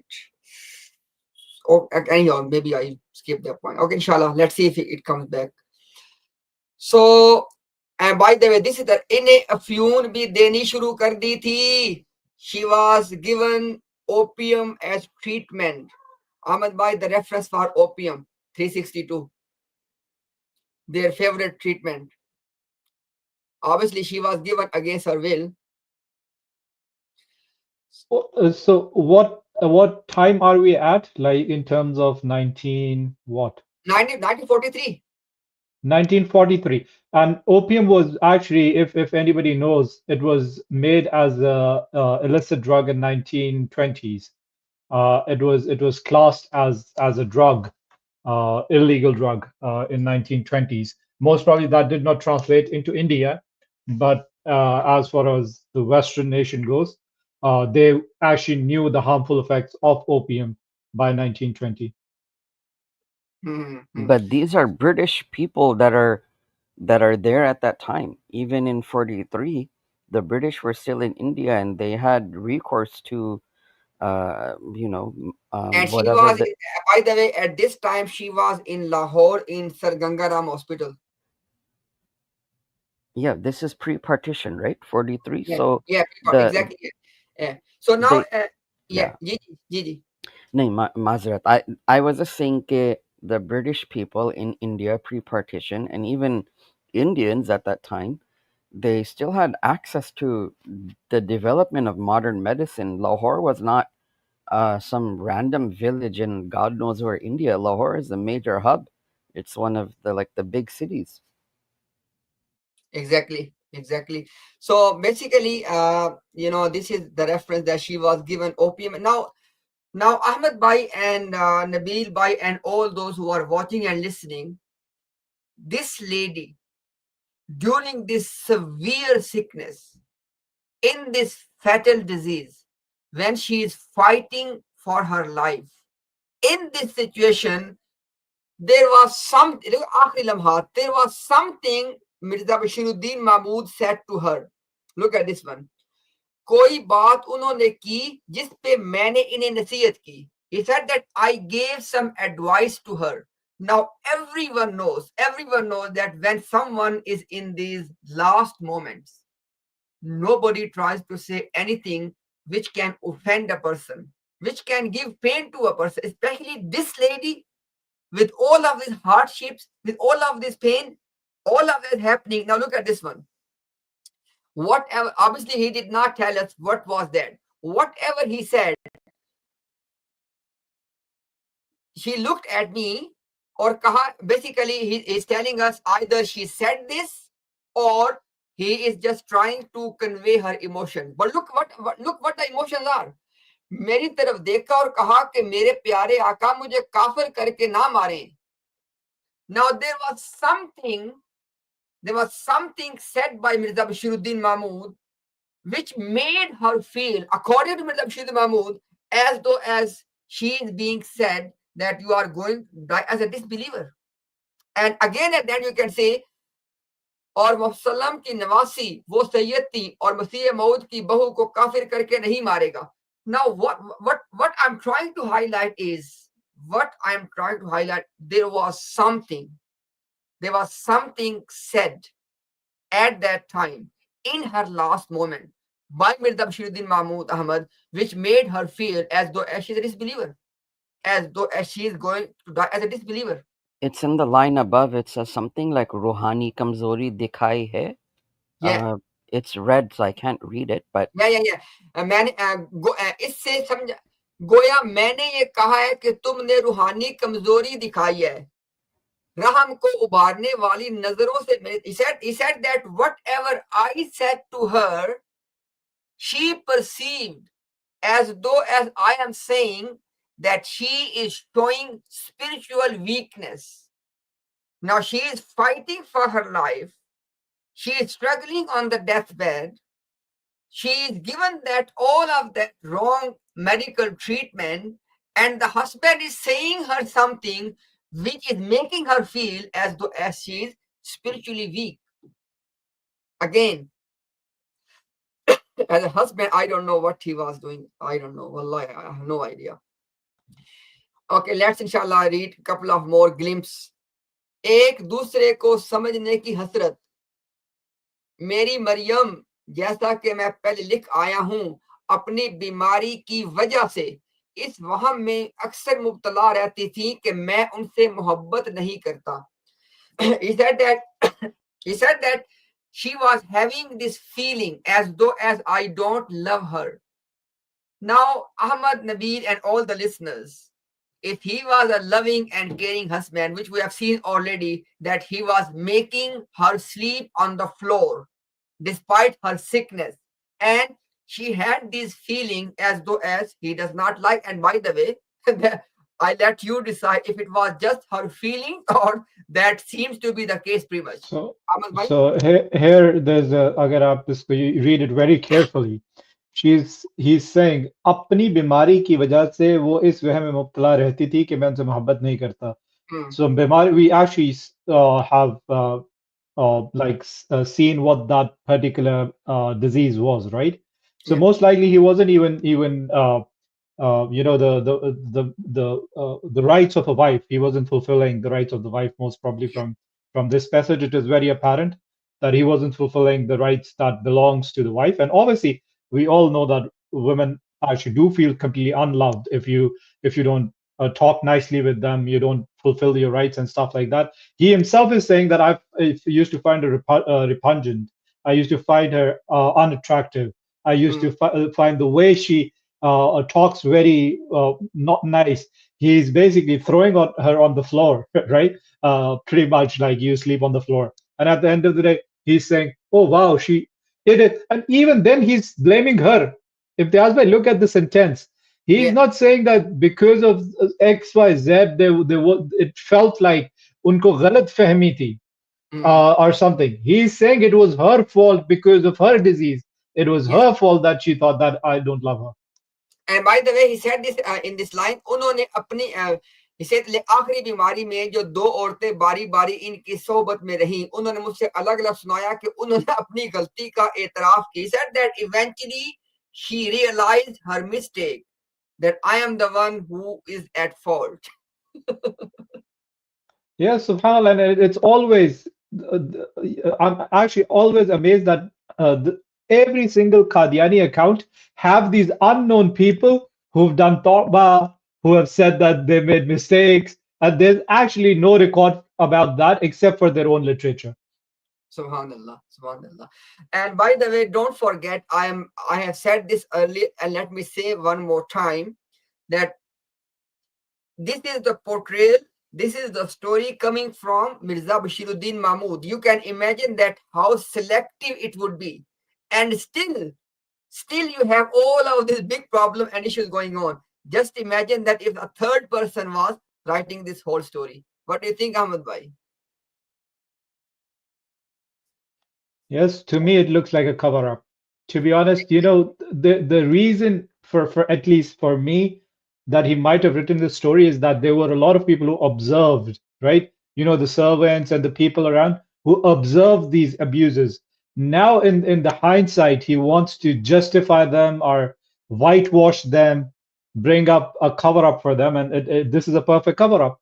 He's actually justified everything, every wrong that he's done. He's tried to write just a justification for that, which is what you know वो उर्दू में जो कहते हैं कि दाढ़ी के चोर की दाढ़ी में तिनका.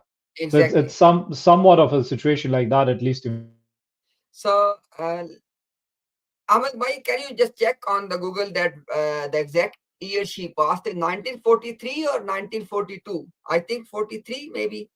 If you can just inshallah, let me check from my side. Mirza Bashir.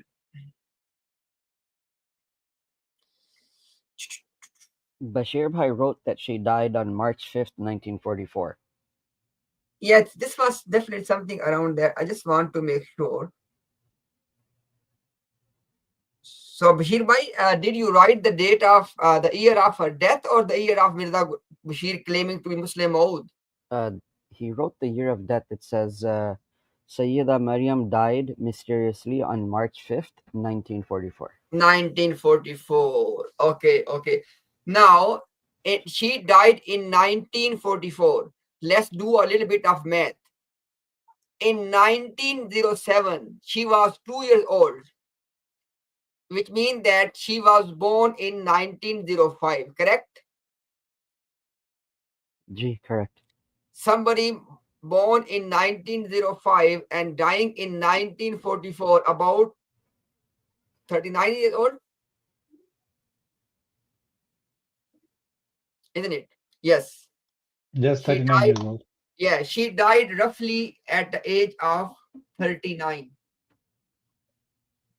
I let you decide that do we have any evidence from what we have learned in this article, Mary Maryam, that she was going, she went through ill treatment, she went through any, look, we have given our perspective. At the end of the day, you're human beings. You don't need to accept our perspective. You do your own research. You try to join the dots. Okay, that we have a friendly Ahmadi in there. Okay, inshallah, jazakallah. So what I'm trying to say, my dear viewers, look, Ahmed Bhai, do you have that portrayal ready? Yes, inshallah, I do. Please, by inshallah, bring on the screen and let people decide that what do they have to say about Maryam in the light. And also, please forgive me because it's shorthand. So All good. Just yes, dot point, inshallah. yes, it's just points. Inshallah, you'll understand what those points were. Just give me 1 second. Yeah, I remove this one. You can share the screen. Ahmad, don't take too long because we have a brother who would like to talk to Imtiaz, and he wants to sleep as well because it's very late for him. I was thinking of episode 4. Allahu Akbar. What's after this? What's left? I do have a Wallah, I have episode 4. Okay, what is it? Oh my Okay. God. So the فماذا first بعد thing, الحق إلا الضلال. so the Yes, first he started with saying that I'd never liked her. I had to marry her because that was the need of the time. But the first thing he said against her was that she had some issues with her face and her color. And then he went on to say that she used to speak in Tate Punjabi, and I Mhm. hated it. And she just did it specifically to taunt me. Mhm. Then he said she started crying on little things. She was spoiled by her parents. And at this point, just think about it. Doesn't like all later on he said that she's doing everything to please him. What kind of spoiled brat is that? If you think about it, because he's contradicting himself, right? Then he said she was illiterate, she was jahil, she couldn't read and write, and she could not. She used to love academic conversations, but she could not take parts in any of them. And then she was 19 years old when she started looking after the children of other children of Mirza Bashir. Uh, from his other wives, right? Yeah. Yes. And then this is the point. Like he said that now my outlook about her changed when she started working and Mhm. started assuming the position of a servant or a slave in my household. I Yeah. said, oh, she's not that bad actually, because that's free labor. She does all the work. She takes care of my children. Nabil bhai, stop me, Omar, Nabil bhai, if you want to make a point, inshallah. No, no, go So ahead. he said that. Sorry. I said go ahead. Yes, inshallah. So he said at 19 years old, she started taking care of the children from other wives. And then he basically goes on to mention a very weird thing. We still cannot figure out why did he even say that. It's a completely no kind of thing. You never say that about your wife or anybody's wife or any woman for that matter. No Muslim should ever say that she was great at deriving pleasures and she would reignite a dead heart. So through basically deriving pleasure, she would ignite dead hearts. That's extremely weird, if not a statement that only a poet would say. So yeah, it's like Nabil Bhai mentioned that a person like that who presents his wife uh, to other people and writes about her or expresses about her in these certain terms or presents her is called the youth by Nabi Kareem sallallahu alaihi wasallam. And then he went on to basically now document the abuses that this particular woman actually went through. He said that during her pregnancies, she would be working a lot and she would be sitting holding her huge stomach. That means like because she's carrying that pregnancy and would sit there for hours and work for hours but would not complain. So this is the spoiled brat, Nabil Bhai. This is the spoiled brat who will be in extreme pain. Child rearing. It's such a difficult process, and Alhamdulillah, the ones who have kids have seen their our spouses going through that process. It's an extremely difficult process, and he's actually saying that this spoilt brat, she, according to Mirza Bashir bin Mahmud, she would hold her stomach and she would sit there for hours and hours and work and never complain. And never complain. What a spoiled brat she was. Subhanallah, Subhanallah. And they don't think that this is zulm. They don't think this is abuse. I don't know what else is. And then Mirza Bashir bin Mahmud actually wrote that during her first pregnancy, she contracted a disease, an internal disease that increased with subsequent pregnancies.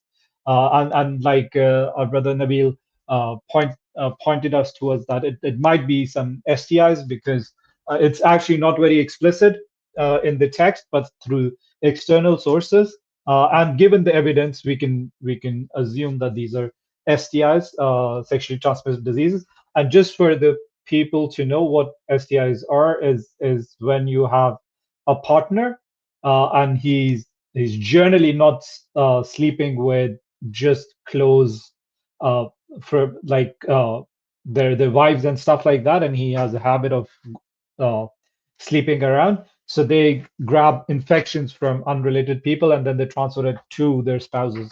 So says something about Mirza Bashir Mahmood there as well.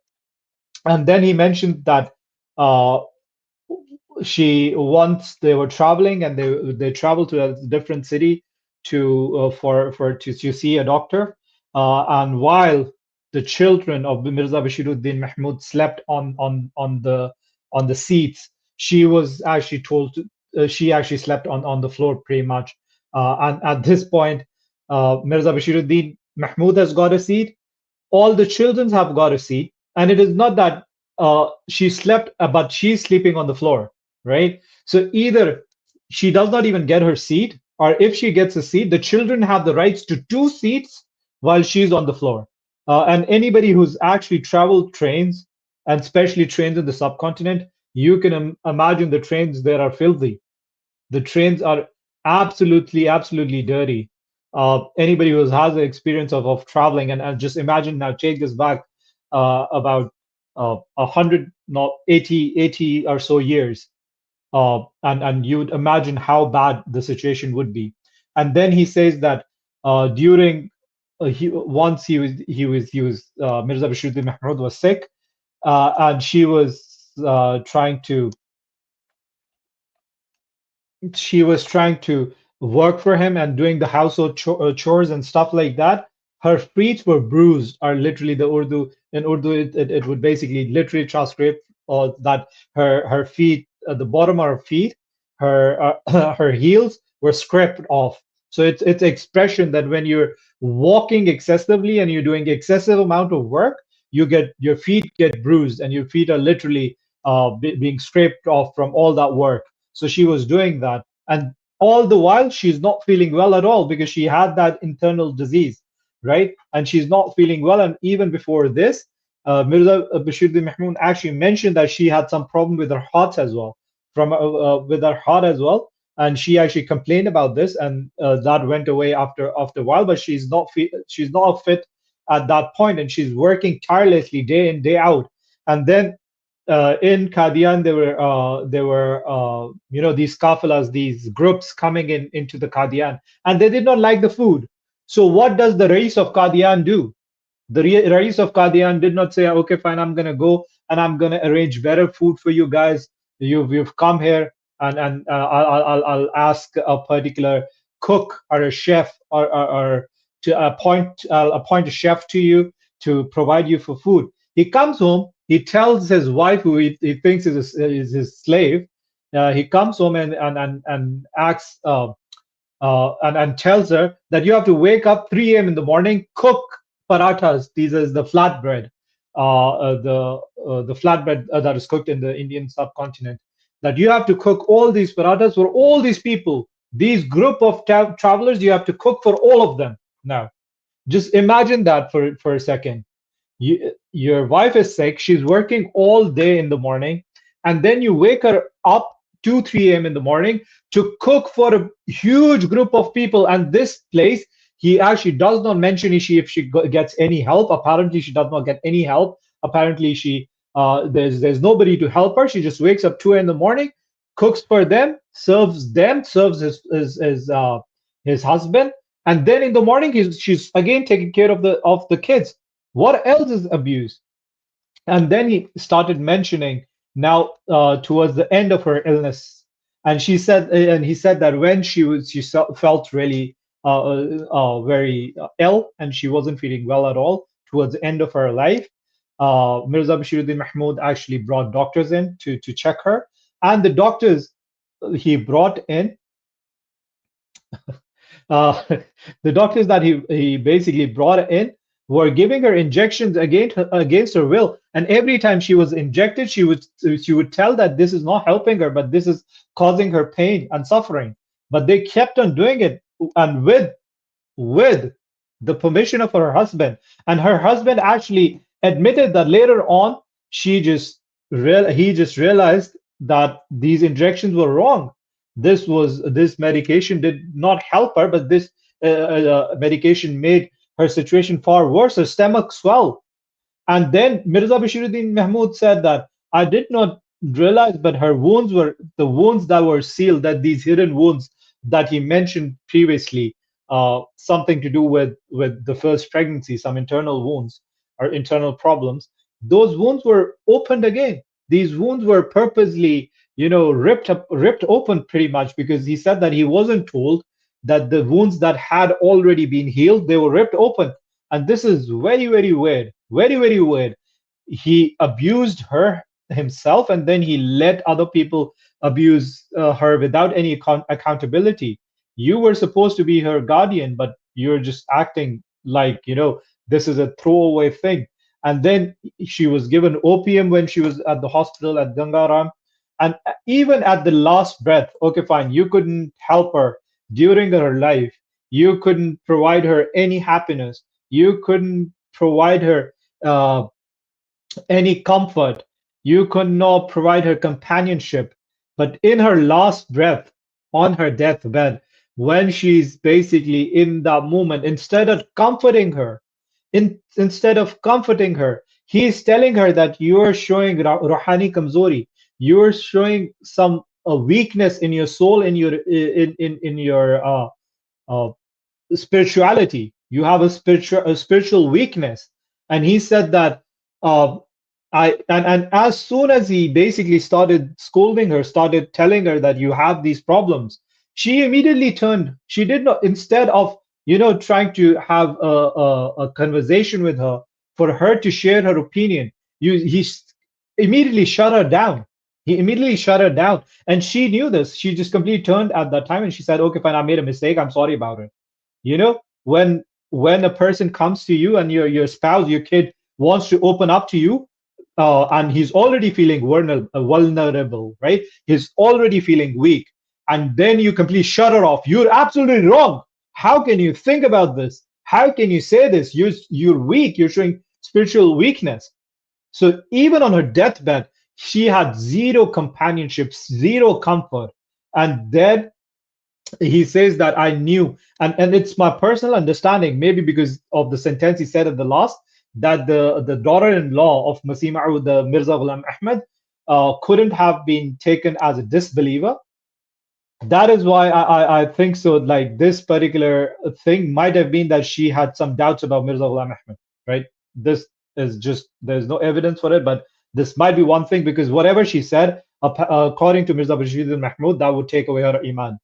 And at the end, the last one, she complained, and she basically felt unloved. And that is very clear. Why did she feel unloved? If you show all these points, this essay of Mirza Bashiruddin Mahmud, and ask, should Maryam feel loved? Any sane person would say no. She would not feel loved, because of all the hardships she had to go through. She was married at 2.5 years old for the benefit of such and such people. All right, Ahmed, Jazakallah khair for the summary. Okay, yeah. What happened? Sorry about that. So we have. Just a second. You're messing up the layout. Is Brother Imtiaz back? No, Brother Imtiaz, I think so, is in the background, but we will. No, I'm here. I'm listening. I'm here. Yeah. Okay. Ahmed, there is something on the bottom right. Is it only me or? Yes, no, there's something on the bottom right, and I have no idea how did that come there. But I'll figure it out. Don't worry. Okay, we have Brother Abdullah Khan. If I understand correctly, that he was not aware of. He said that only recently the Jamaat came out with the beliefs about Mirza Ghulam Ahmad's prophethood. So can you, brother, introduce yourself quickly? And thank you for being respectful. And we apologize if anybody offended you in the public chat. Assalamu alaikum warahmatullah. Can you hear me? Yes. Go ahead, brother. Yes, we can hear you. Yes, I'm a born MD, and it's only in 2007 and 8 when I first heard about the claim that Mirza Sahib is actually a real and true prophet. And it made me worried then. Then I started reading many of his books, and many references. And it was last time in 2015 when I last read his books, and I reached this conclusion that Mirza Sahib wasn't a true prophet. He had only claimed prophethood in a sense that he had used this language of Tasawwuf, and he said he is a zilli and broody prophet, and he used this language of ista'ara. And I think it's only Mirza Bashiruddin who actually changed his teachings, whether he misunderstood them, whether he was ignorant, or he intentionally did this. That I don't know. I don't have that much knowledge. But that's what I think Mirza Sahib is maximum. He's not a true prophet. He has used these terms in the sense of istara.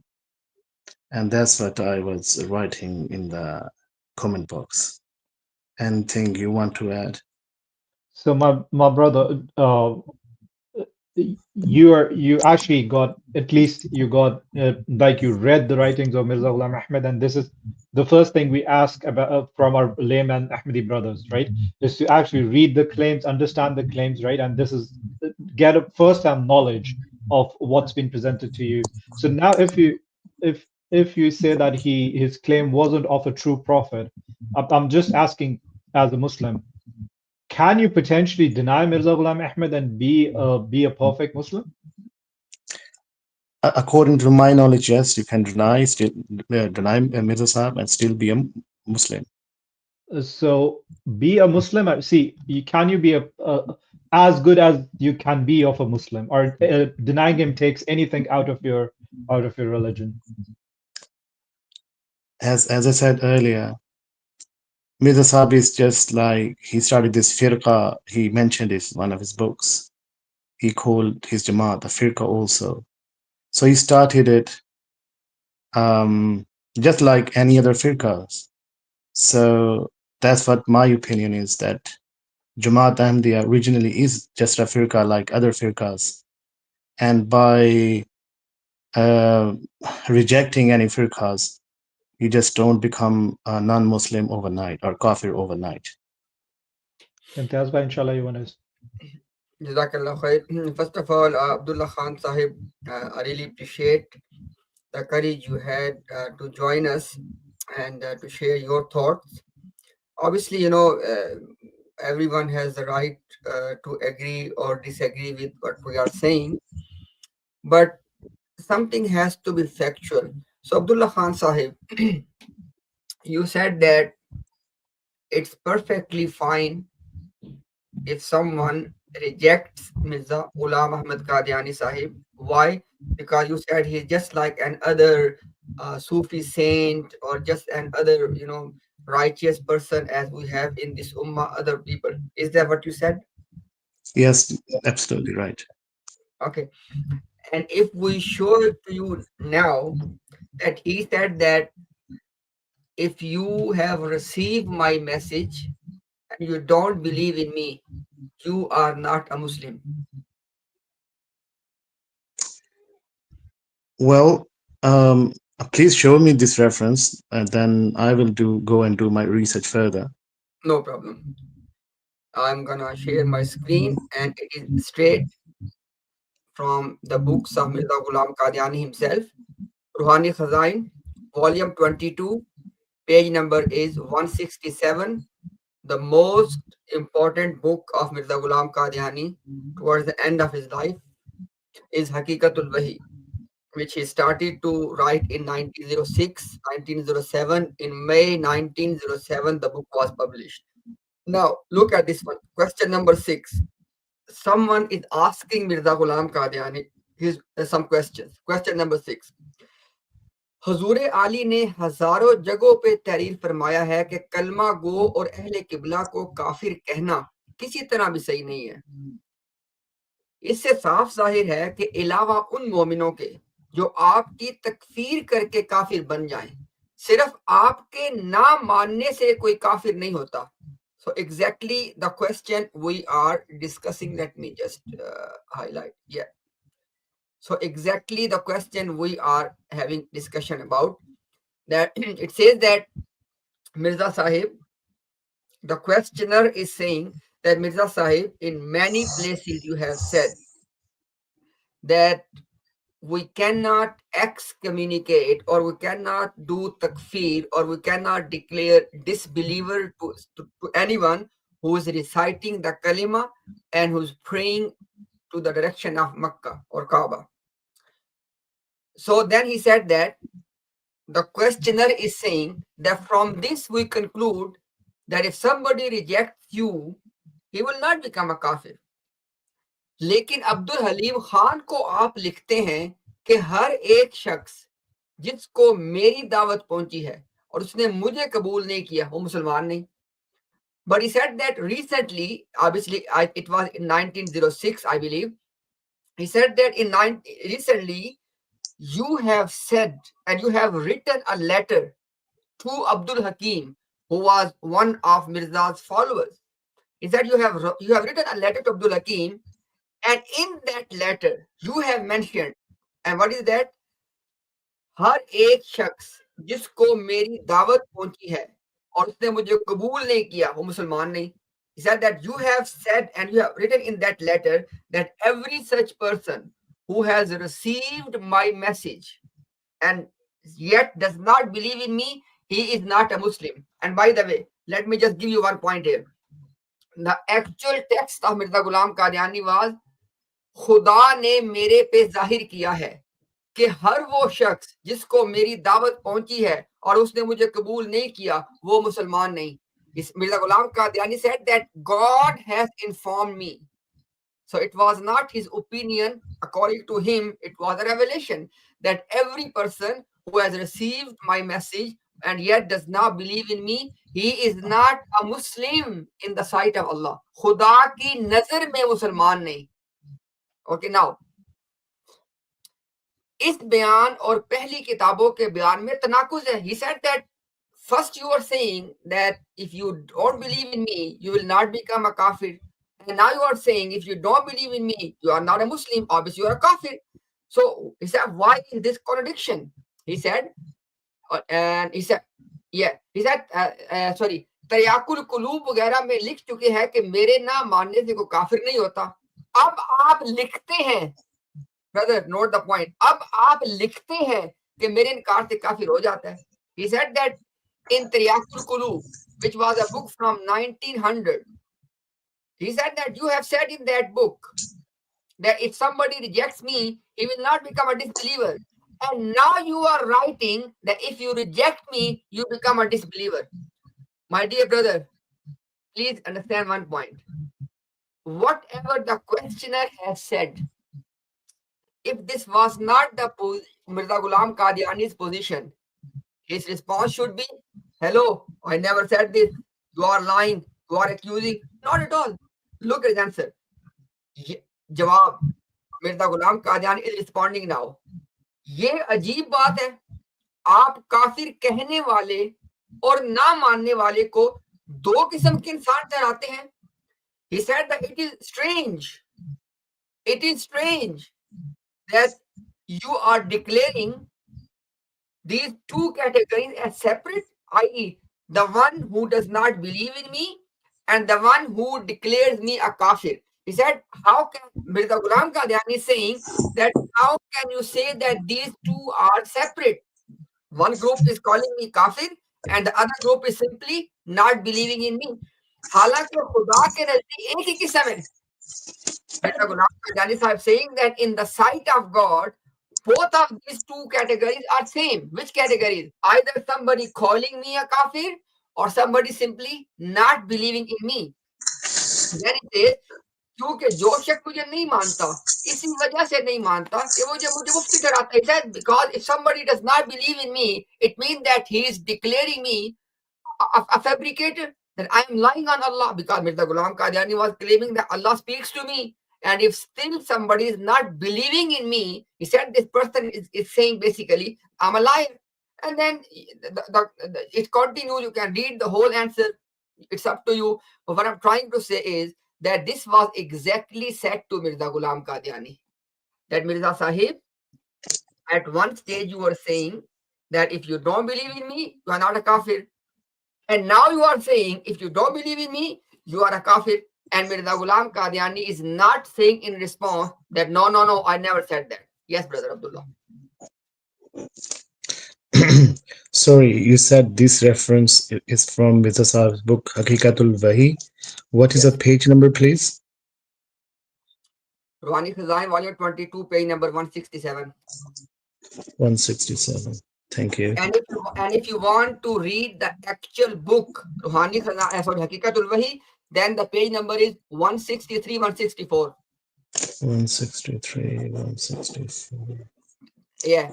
The reason I mentioned this because sometime Lahori Jamaat has printed the books of Mirza Ghulam Qadiani without a compilation in Wani Khazain. So in that case, in the actual book Haqiqatul Wahi, page number 163, and what I was reading is 164.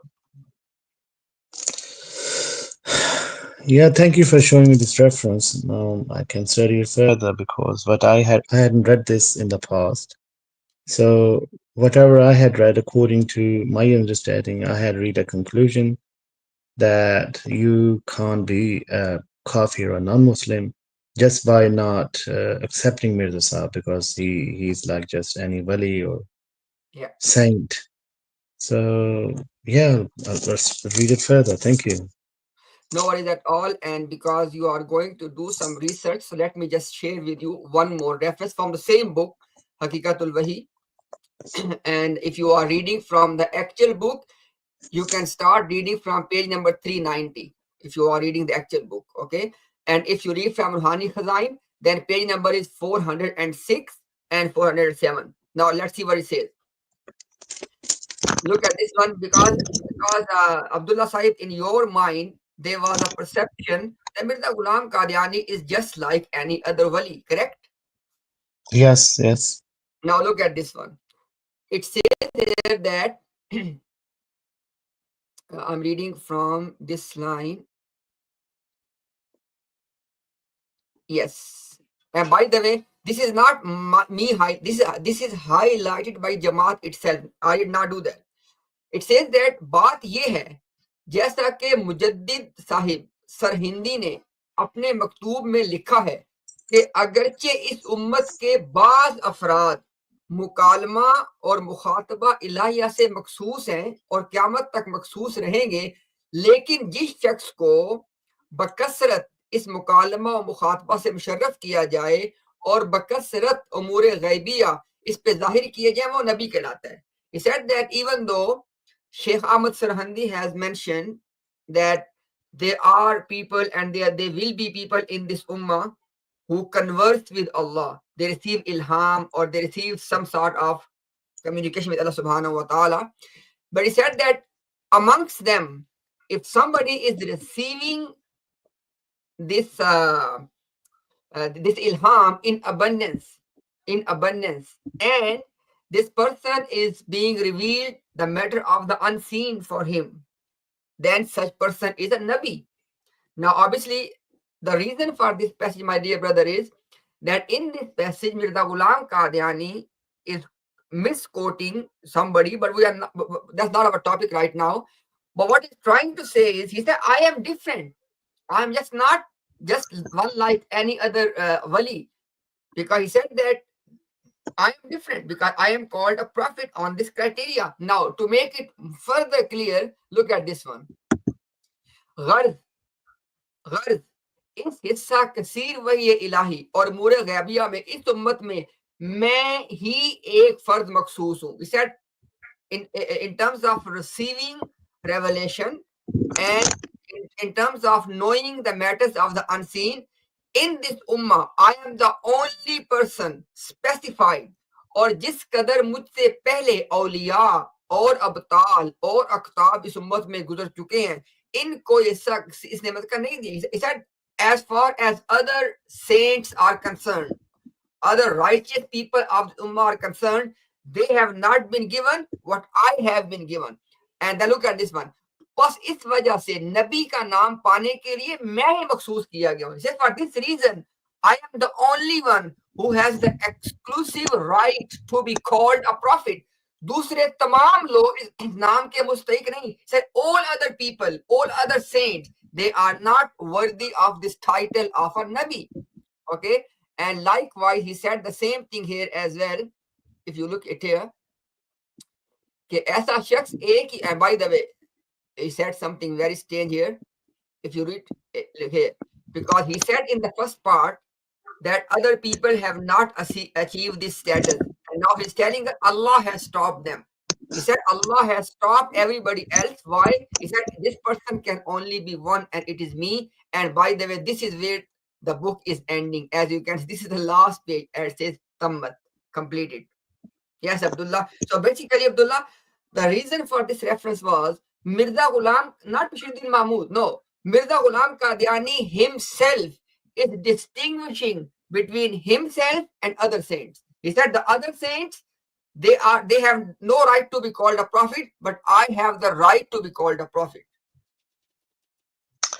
Yes, brother, the way I understand it, that according to Mirza Sahib's opinion, that other saints, they had not reached this level, and he was the only one who had reached that level where he got this name, or where he got this status that he can be a prophet.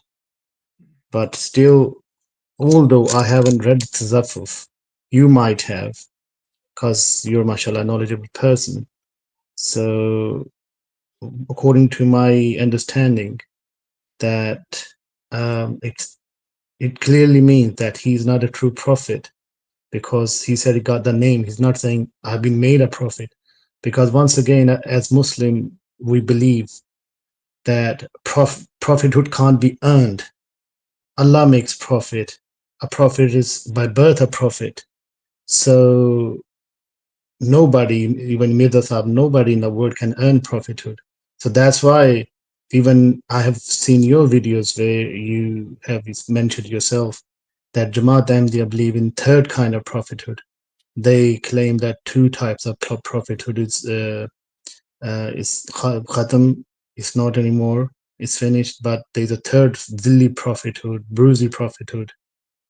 So that's my opinion about it. And just one thing I would like to mention, that when I was doing my research, that those days there weren't many debates taking place on YouTube, but I was doing a lot of research, and I saw this video from this scholar. I've forgotten his name. You know his name. He said that Mirza Sahib was also, his opinion was also that Mirza Sahib was using this Sufi istaarat in his books, and his son Bashiruddin, the second caliph, he actually made him true prophet, and that's his fault. Ghamdi Sahib, I saw one of his videos. So since then, I was very sure that Mirza Sahib wasn't a true prophet. Instead, he was just a zillion bruising, and that means that it doesn't have anything to do with reality. Thank you for your time that you've given me. I will read these books further. I'll try to understand further. I'll keep in touch with you if you have time for me, and then I can learn more from you. So Abdullah Sahib, sorry, are you still speaking or you finished? No, I'm finished. Okay. So can I remove the reference? Yes, I've already written it down. You said page number 406, 407. Yeah. So Abdullah Sahib, last thing first. As far as myself or any of our team members are concerned, we are always, inshallah, here whenever you want to contact us. And it's up to you. If you like in the private chat. If you like to share any of your contact details, it will be private, because a private chat, inshallah, we can have a private session, because in a private session, I believe that we can talk in a more open way, because obviously sometimes when we are talking sitting live, there are many things maybe I cannot say that vividly, because I don't want to, harm anyone's feelings. And there may be things which you may not want to say because of different reasons. So I would suggest that let's inshallah catch up in a private session. That's my suggestion, but up to you. There's no compulsion. That's first thing. But inshallah, regardless of you want a private session or you want to come public, either way, it's your choice. That is one thing. So my brother, second thing is, please think about this. Initially, Abdullah Bhai, you said initially that yes, because nobody else reached to that status. Because when I was reading all of that, where Mirza Ghulam Qadiani is saying that it's only me who reached to that level, that where I received the name Nabi and Rasul, and nobody else was deserving of that. First of all, Mirza Ghulam Ahmad Qadiani is himself, please think about this, in between the line, he himself is telling you that it has to do something with your own personal effort. Because he's saying in black and white, he said that the other people are not deserving. Please think, Abdullah Bhai. He said the other people apart from me, they वो मुस्तहिक नहीं हैं. He said कोई और मुस्तहिक नहीं है. If prophethood is not an entitlement, if prophethood is not something you deserve after your hard work, then there's no point for Mirza Sahib to say that other than me, nobody was deserving. Because this statement can only have any meanings if prophethood or of this title has to do something with the deserving, with the effort, number one. Number two, my dear brother, is you talked about, you mentioned briefly about Ghamdi Sahib, and then Mirza Jahlmi is also quoting Ghamdi Sahib on this issue. My dear brother, as we all know, not everyone is specialist of every field. Ghamdi Sahib, they are specialists in their own field. Mirza Jahlmi, maybe because he is too much interested, to know about that's how the Sahaba differ with each other. It may be his field. Qadianiyat is not the field of either one of them. Because when they were making those statements, they have no idea what they are saying. Mirza Ghulam Qadiani Sahib said, सच्चा खुदा वो है जिसने कादियान में अपना रसूल उतारा. Number one. Number two, my dear brother Abdullah, why do you believe that Muhammad was the Rasul of Allah? Why do you believe that? Because he was chosen by God. Because Allah revealed and Allah has informed us that he is my messenger, correct? Yes. So, Abdullah Bhai, Allah subhanahu wa ta'ala, through revelation, informing the Prophet, and through Prophet informing us that he is my messenger, correct? Yes. Abdullah Bhai, ek galti ka izala. Mirza Sahib saying that Khuda, first he quoted the revelation, Muhammadur Rasulullahi walladina ma'ahu ashidda al kuffar rahamau bainahum. He quoted this verse. I am not saying that he was quoting the verse of the Quran. He said that I have received this revelation. Now, before Mirza Sahib, we have our prophet who received this revelation, which is found in Surah Al-Fatha, Muhammadur Rasulullah walladina ma'ahu. He said that this time I have received this revelation wahi. इस वही इलाही में मेरा नाम Muhammad और Rasul रखा गया. Bhai, please think about this one. The reason we believe Muhammadur Rasulullah, why? Because Allah revealed to him and we have been informed through our Prophet in the Quran. Now, Mirza Ghulam Qadiani is claiming revelation from Allah, and this revelation is declaring Mirza Ghulam Qadiani Muhammad Rasulullah. Now, if it is same Allah sending the revelation, and first time he declared that Muhammadur Rasulullah to our Prophet, and this time he's declaring Mirza Ghulam Qadiani as Muhammad Rasulullah, then how can we say? And by the way, Abdullah Sahib, remember this point. There is not a single revelation Mirza Ghulam Qadiani has ever quoted in which he is called Zilli Baruzi Nabi. This was interpretation, and by the way, you know this very well, interpretation of Mirza Ghulam Qadiani, Faham, understanding of Mirza Ghulam Qadiani is not binding according to Lahori Jamaat and according to Qadiani group as well. Both of these groups, they do not consider the understanding of Mirza Sahib as binding. You know why? Because they have the principle of ijtihadi ghalti. Because both of these two groups believe that when Mirza Ghulam Qadiani was quote unquote some kind of prophet, and when he will interpret something, even his own revelation, he can make mistake. Am I right? Yes, I think so. Yeah, I think Yeah, so. for this reason, both of them have a principle that the primary evidence is what God revealed to him. Abdullah Sahib, there is not a single revelation. Neither Lahori Jamaat nor Qadiani group, none of them have quoted any revelation in which Allah or God is revealing to you as Zilli Bruzi Rasul. It's only Nabi and Rasul. It's only Rasul. It never says Zilli Bruzi Rasul.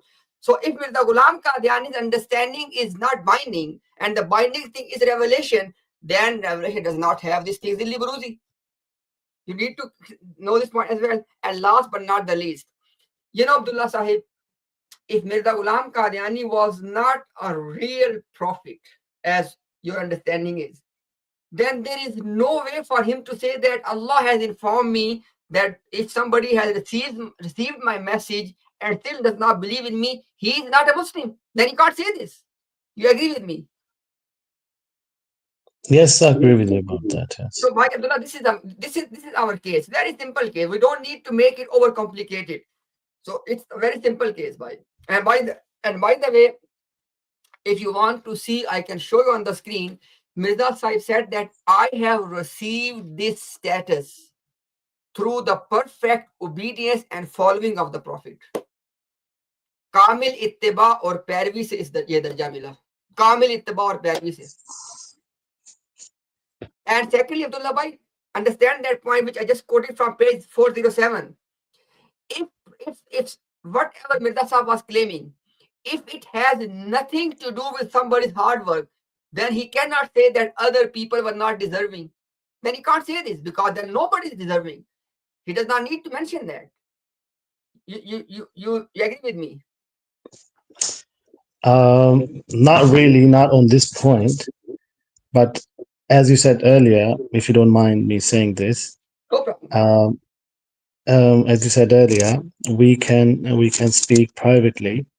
So if you can share your number, WhatsApp number with me, I've already Have got your email address. Then if you just send me a message in the private chat, inshallah, I will contact you myself, inshallah.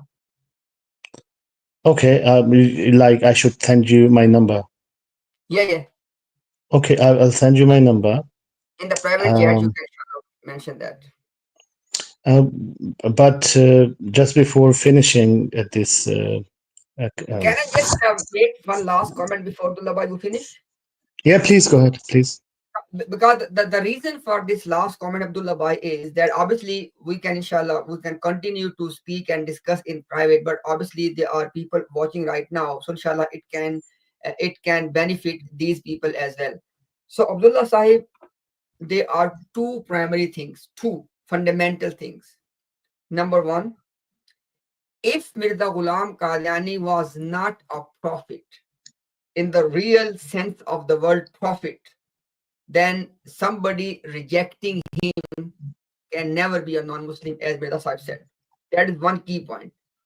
And second point is that it's not just this claim of prophethood. For example, Abdullah Sahib, I'm not sure that how much of today's stream you have watched. We have presented a case. There is a pattern that Mirza Ghulam Ahmad Qadiani's writings are, at least you would say, deceptive. If you look, if I would use the word lying, for which I have evidence for, it will hurt your feelings. I understand that. So I'm not going to use that word. But at the least, they are very deceptive.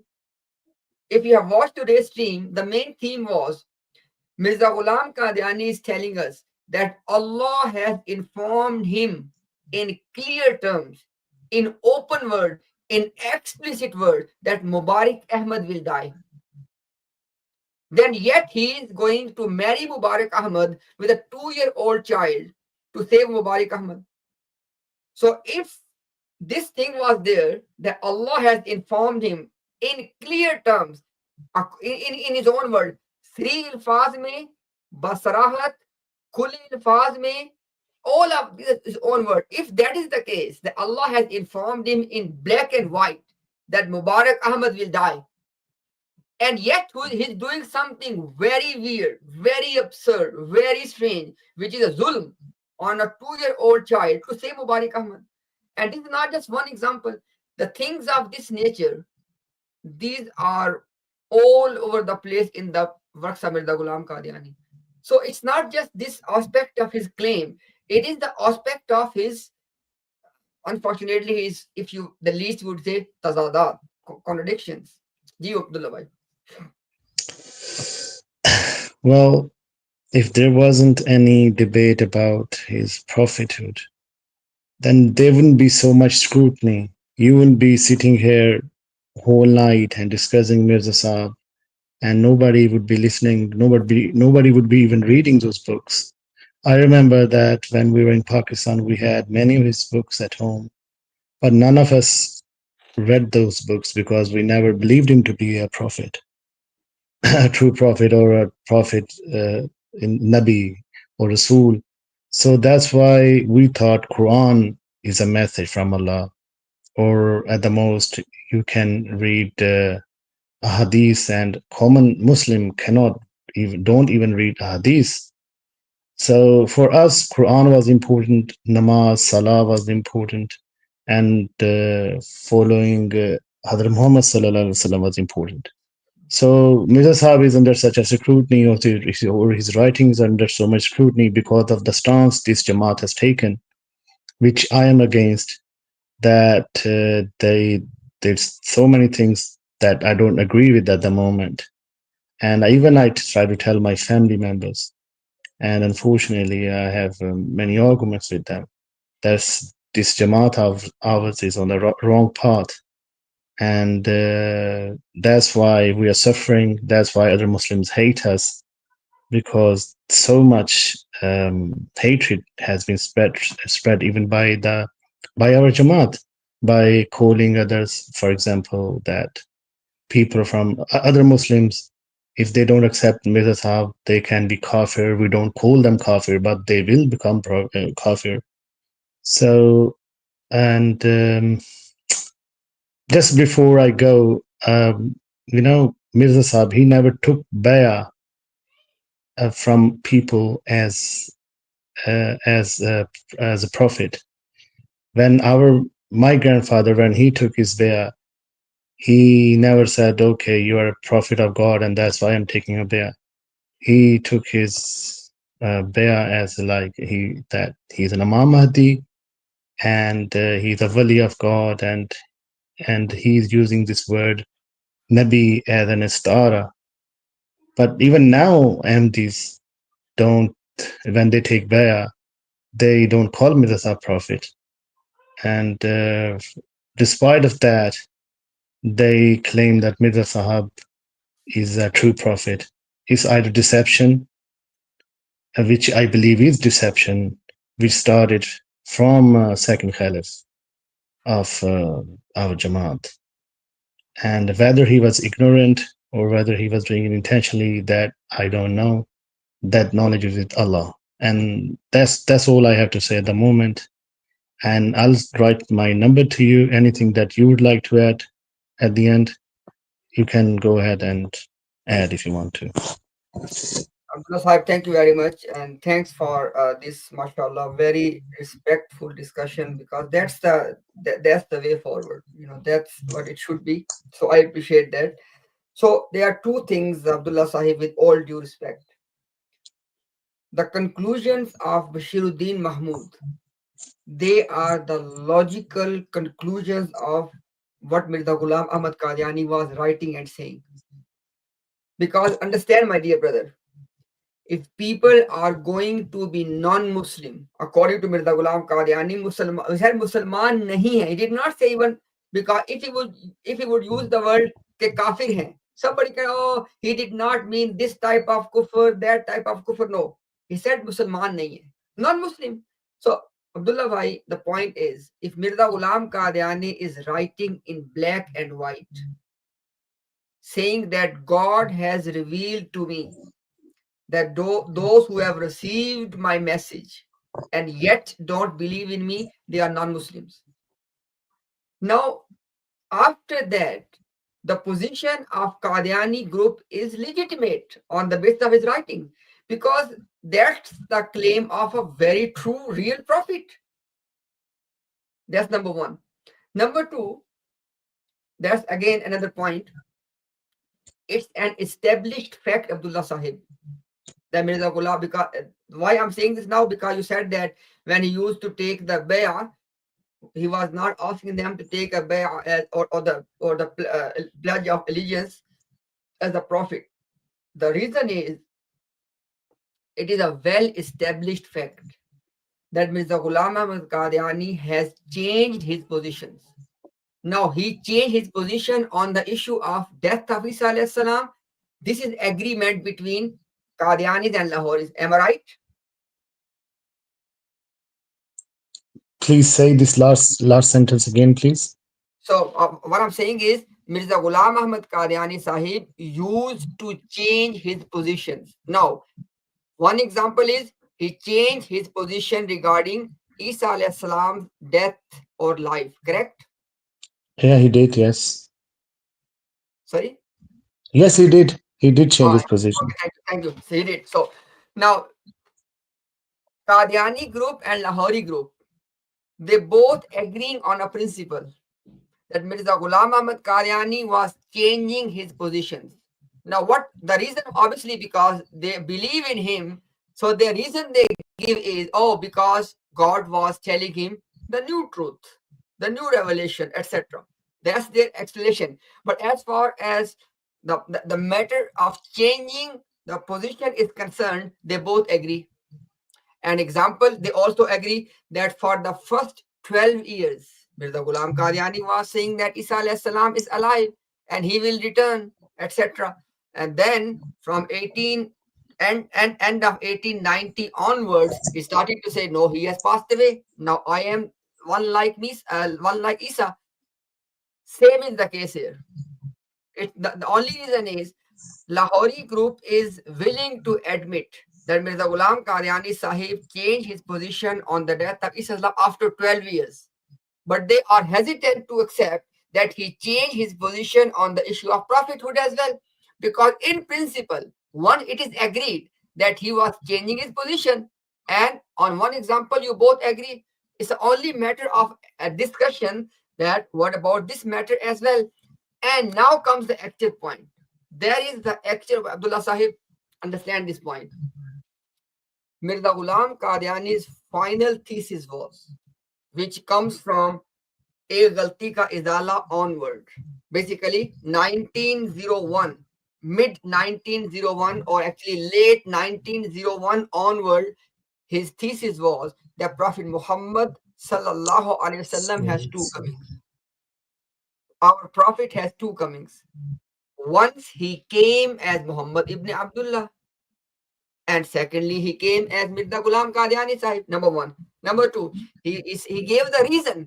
He said that the reason we need two comings, because our Prophet has two missions: to complete the guidance and to propagate the guidance to all human beings.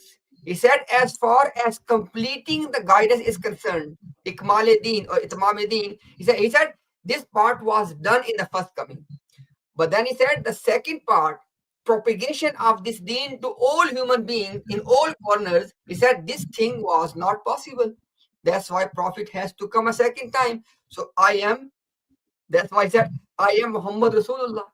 इस वही इलाही में मेरा नाम मोहम्मद और रसूल रखा गया.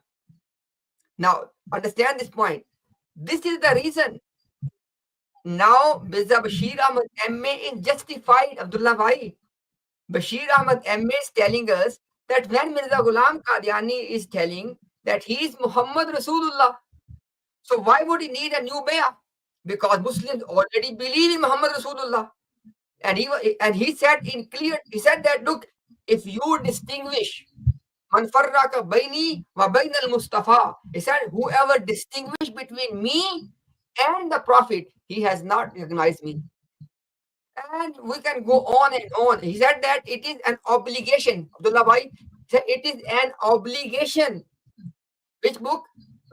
Tofa Goldviya. You can read from page number 250, Ruhani Khazain, volume 17, page number 250 onward. 250 onward. He said it is an obligation on every Muslim to believe that our Prophet has two comings. And then he said, in which book? Khutbah al-Hamiyah, Ruhani Khazain, volume 16. You can read the khutbah. He said that if somebody denies that our Prophet came a second time in the sixth millennium, as Mirza Ghulam Qadiani, he said, this person has denied the Quran. Everything I am saying, ask me for reference, inshallah. I will put it now here on the screen. So this is the reason, Abdullah Bhai, this is the reason. He doesn't need the bayah for a prophet because he was claiming to be Muhammad Rasulullah. So this is the actual reason, and this is the reason given to us by Bashir Ahmad MA, and I agree with Bashir Ahmad MA and Bashiruddin Mahmud because whatever they are saying, it is coming from the writings of Mirza Ghulam Qadiani. They have evidence, they have backing up for everything. Everything is backed up from his writings. And this is the last point. Sorry, it went a bit longer. This last point, inshallah, little last point. Muhammad Ali Lahori Sahib said something interesting. After they became the Lahori Jamaat, he said that do not quote my previous writings. He said, don't try to quote my previous writings and don't try to prove any beliefs from that. Why? Because they were clear references. But Muhammad Ali Lahori Sahib has no problem in Mirza Ghulam Ahmad Qadiani claiming to be a prophet. I give you one example. When Mirza Ghulam Qadiani Sahib said that Allah has commanded me that you cannot pray behind non-Ahmadis anymore, it was in 1901. Just imagine, Muhammad Ali Lahori Sahib, Khaja Kamaluddin Sahib, or anybody else who eventually became Lahori Jamaat, none of them said a single word. None of them. And look at the claim. He said, Allah has informed me that we cannot pray behind non-Ahmadis anymore. He said, Allah has informed me and you cannot give your daughters to non-Ahmadis. Just imagine. Now, all of that is being quoted by Bashiruddin Mahmud. So Bashiruddin Mahmud is not quoting something from his own. He did not just make things from the thin air. He was backing things up from Mirza Ghulam Ahmad Qadiani Sahib. Ji Abdullah Bhai.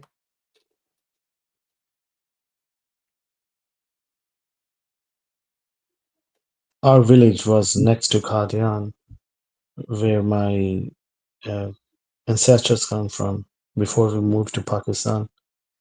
Um, my grandfather, he actually moved to Qadian when he became an Ahmadi because all of his tribe family boycotted him. But he was living there, and he lived there for many years till Pakistan was found in 1947. But I don't understand why did he not hear of those things? Why did he not have the same beliefs that Midas was a prophet of God? And because although I did not meet my grandfather, but I have this second-hand knowledge from my mother that he clearly told us that wherever Mirza Sahib used this word as Nabi, he was using as an istara, as a Zilli, and Pruvdi means that he has the status, he's not a true prophet. And I'm just very curious, well, how come my grandfather, he couldn't understand this? Why did he have different beliefs? than those of current Ahmadi Jamaats, and the references that you are quoting, that even Lahori Jamaat, they did not object to any claims made by Mirza Sahib. I'm very surprised. Yeah, I give But if you Abdullah bhai, if you please, like, can I comment on this one if you like? please go ahead. So Abdullah bhai, there are many things which I can say, but let's inshallah mention three things. Abdullah bhai, can you mute your mic while you're not speaking? Jazakallah, because there was a bit of noise from your side. Jazakallah khair. So look at this one, bhai. There are three things, because your question is, and I agree, it's a logical, it's a question in someone's mind that look, if all of that was so clear, that how come that our ancestors they did not raise any objection? Why there is a wrong assumption here, and I'm sure that you will agree with me after I point out this one. Wrong assumption is that as though as everyone's elders, they had all the 23 volumes in front of them, and that's how they came to the conclusion. Not at all. Abdullah bhai, not at all. It is close to impossible. Why it is close to impossible that at that time, somebody would have access even to few books of Mirza Ghulam Qadiani, let alone all 23 volumes. And in order to have the holistic understanding of Mirza Ghulam Qadiani Sahib, we have to have all his writing in front of us. We can read all of them back and forth, and then we can understand what he was trying to say. I give you a simple example, very simple example. If anyone believed in Mirza Ghulam Qadiani in 1889, that is when he took his first bayah. Now, think about this one. In anything Mirza Ghulam Qadiani was writing up till 1889, he never said Isa has passed away. So now if somebody was there and he has all his literature up to 1889, he can never know what Mirza Ghulam Qadiani has to say afterwards. So that's the first point we need to know, bhai, that we cannot have this assumption that as though as everyone was having access to all the books of Mirza Ghulam Qadiani, and that's how they were concluding. Not at all. Number one. Number two, my dear brother, is we both agree in principle that followers of any religion can be ignorant. Now, when it comes to being ignorant, there are different levels. Somebody may be absolute jahil or ignorant. Somebody may be a little bit learned, but somewhat ignorant. So what I'm trying to say why is that we cannot take the people of any faith as an evidence to understand or justify anything. When we know with 100% surety that the followers of any faith can be ignorant. And last but not the least, my dear brother Abdullah, the point is that in every time and age, unfortunately, Ahmadiyat or Qadianiyat was being preached to the people according to their local circumstances. I give simple example. I invite you, my dear brother, in India, they are not preaching to the Hindus that Mirza Ghulam Qadiani was the second coming of Krishna. They will never preach that. In India, they will be only trying to misguide the Muslims. Because in actual reality, in India, vast majority are the Hindus. And Mirza Ghulam Qadiani was claiming to be Krishna for Hindus. So logically speaking, in India, they should be primarily preaching that Mirza was a Krishna. But they never do this. Likewise, when they are preaching in the Western countries, I have not come across where they are telling the Christians or the common people that Mirza Ghulam Qadiani was second coming of Jesus, son of Maryam. They never say this. They use the term Masih Maud, the latter day Messiah, the Masih Akhru Zaman.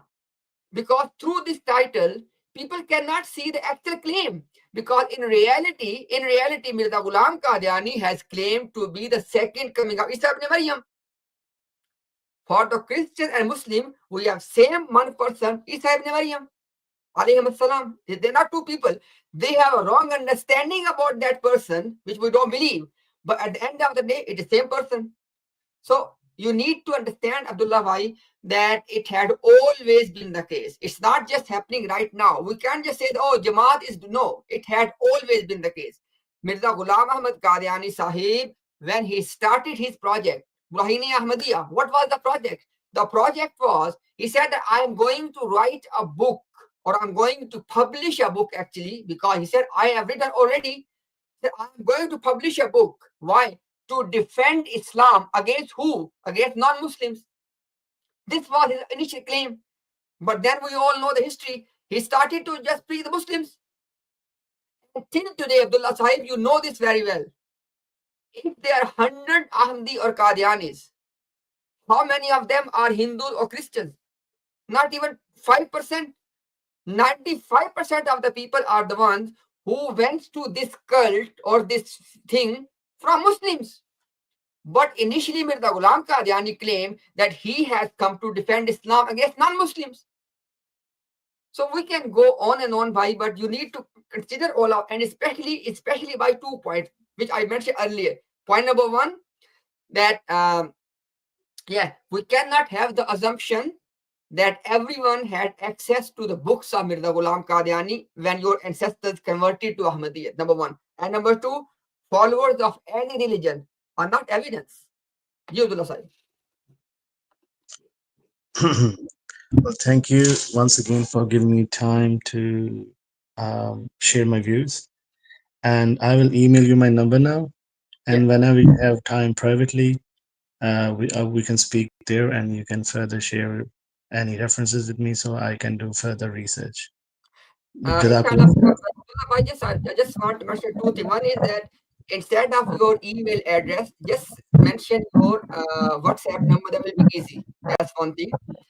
Second thing, my brother, is that I'm not going to send you anything.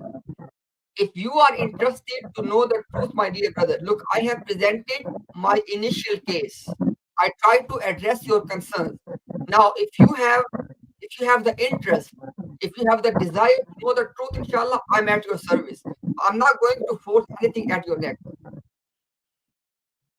I'm not. Where did I say that you should No. force What me? I'm saying is that I'm not saying that I'm going to send you references. If you have interest, if you have a desire, inshallah, I'm available. I think that's what I meant, that we'll get in touch. Okay, maybe I misunderstood. I apologize. But I'm sorry if I said something wrong. Which It was my misunderstanding. I thought that maybe you are expecting that I will be sending you something, because I don't think what I need to send, because if you speak to me, if you discuss something, then obviously I will back up with evidence. But what I meant to say was that if I needed any help, then send me references, then I can read them and learn further about Jamaat and Mirza Sahib. Thank you very much. Abdullah Sahib, I am at your service as your brother in humanity, inshallah. Whatever you will ask me, inshallah, I will try my best to explain that. Thank you very much. Jazakumullah khair. Assalamu alaikum. You're most welcome, brother. Thank you very much. Thanks to you as well. And inshallah, look forward to talk to you private, inshallah. Thank you, inshallah. Thank you very much. Thank you.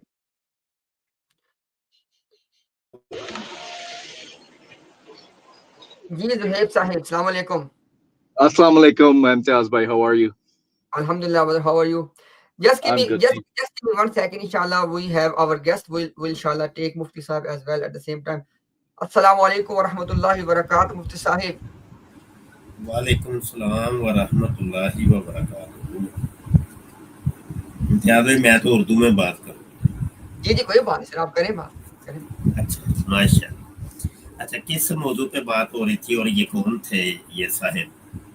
ये मुफ्ती साहब वो कह रहे थे कि मैं जमात अहमदिया का हिस्सा तो हूँ, लेकिन जमात जो कुछ कर रही है या जो वो मिर्जा के मुतालिक क्लेम करते हैं, मैं उनके साथ एग्री नहीं करता। मेरे नजदीक भी वो जिस तरह का एक लाहौरी पोजीशन टाइप होता है ना, कि वो एक वली थे इस तरह करके, तो वो हमने उनको बताया कि भाई अगर एक वली थे तो फिर उनका ये कहने का मकसद ही नहीं बनता कि जो मुझको मेरे पे ईमान नहीं लाता वो मुसलमान ही नहीं है। तो उन्होंने मतलब उन्होंने को वाज़े नहीं किया, लेकिन उनकी जो पोजीशन थी वो लाहौरियों के करीब थी।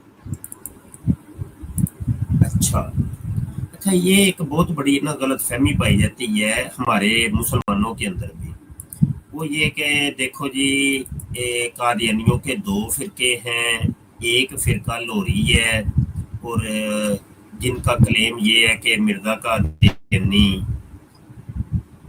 مجدد ہے، جی جی اور ایک دوسرا قادیانیوں کا گروہ ہے جو کہ مرزا قادیانی کو نبی مانتا ہے۔ حالانکہ یہ سراسر غلط ہے، ایسا نہیں ہے۔ قادیانی لاہوری جماعت بھی جو ہے نا وہ مرزا قادیانی کو نبی مانتے ہیں۔ یہ سکرین کے اوپر ایک حوالہ میں دکھا رہا ہوں، اگر آپ سکرین بڑی کر کے دکھا جی جی سکیں۔ جی جی آپ لگا دیں۔ ہاں اب یہ دیکھیے، یہ قادیانی لاہوری جماعت کا یہ اخبار ہے، اور 2 اخبار میں یہاں پیش کر رہا ہوں۔ جی جی یہ پیغام صلح اخبار ہے، اور یہ ابھی بھی آپ قادیانی لاہوری جماعت کی ویب سائٹ کے اوپر دیکھ سکتے ہیں۔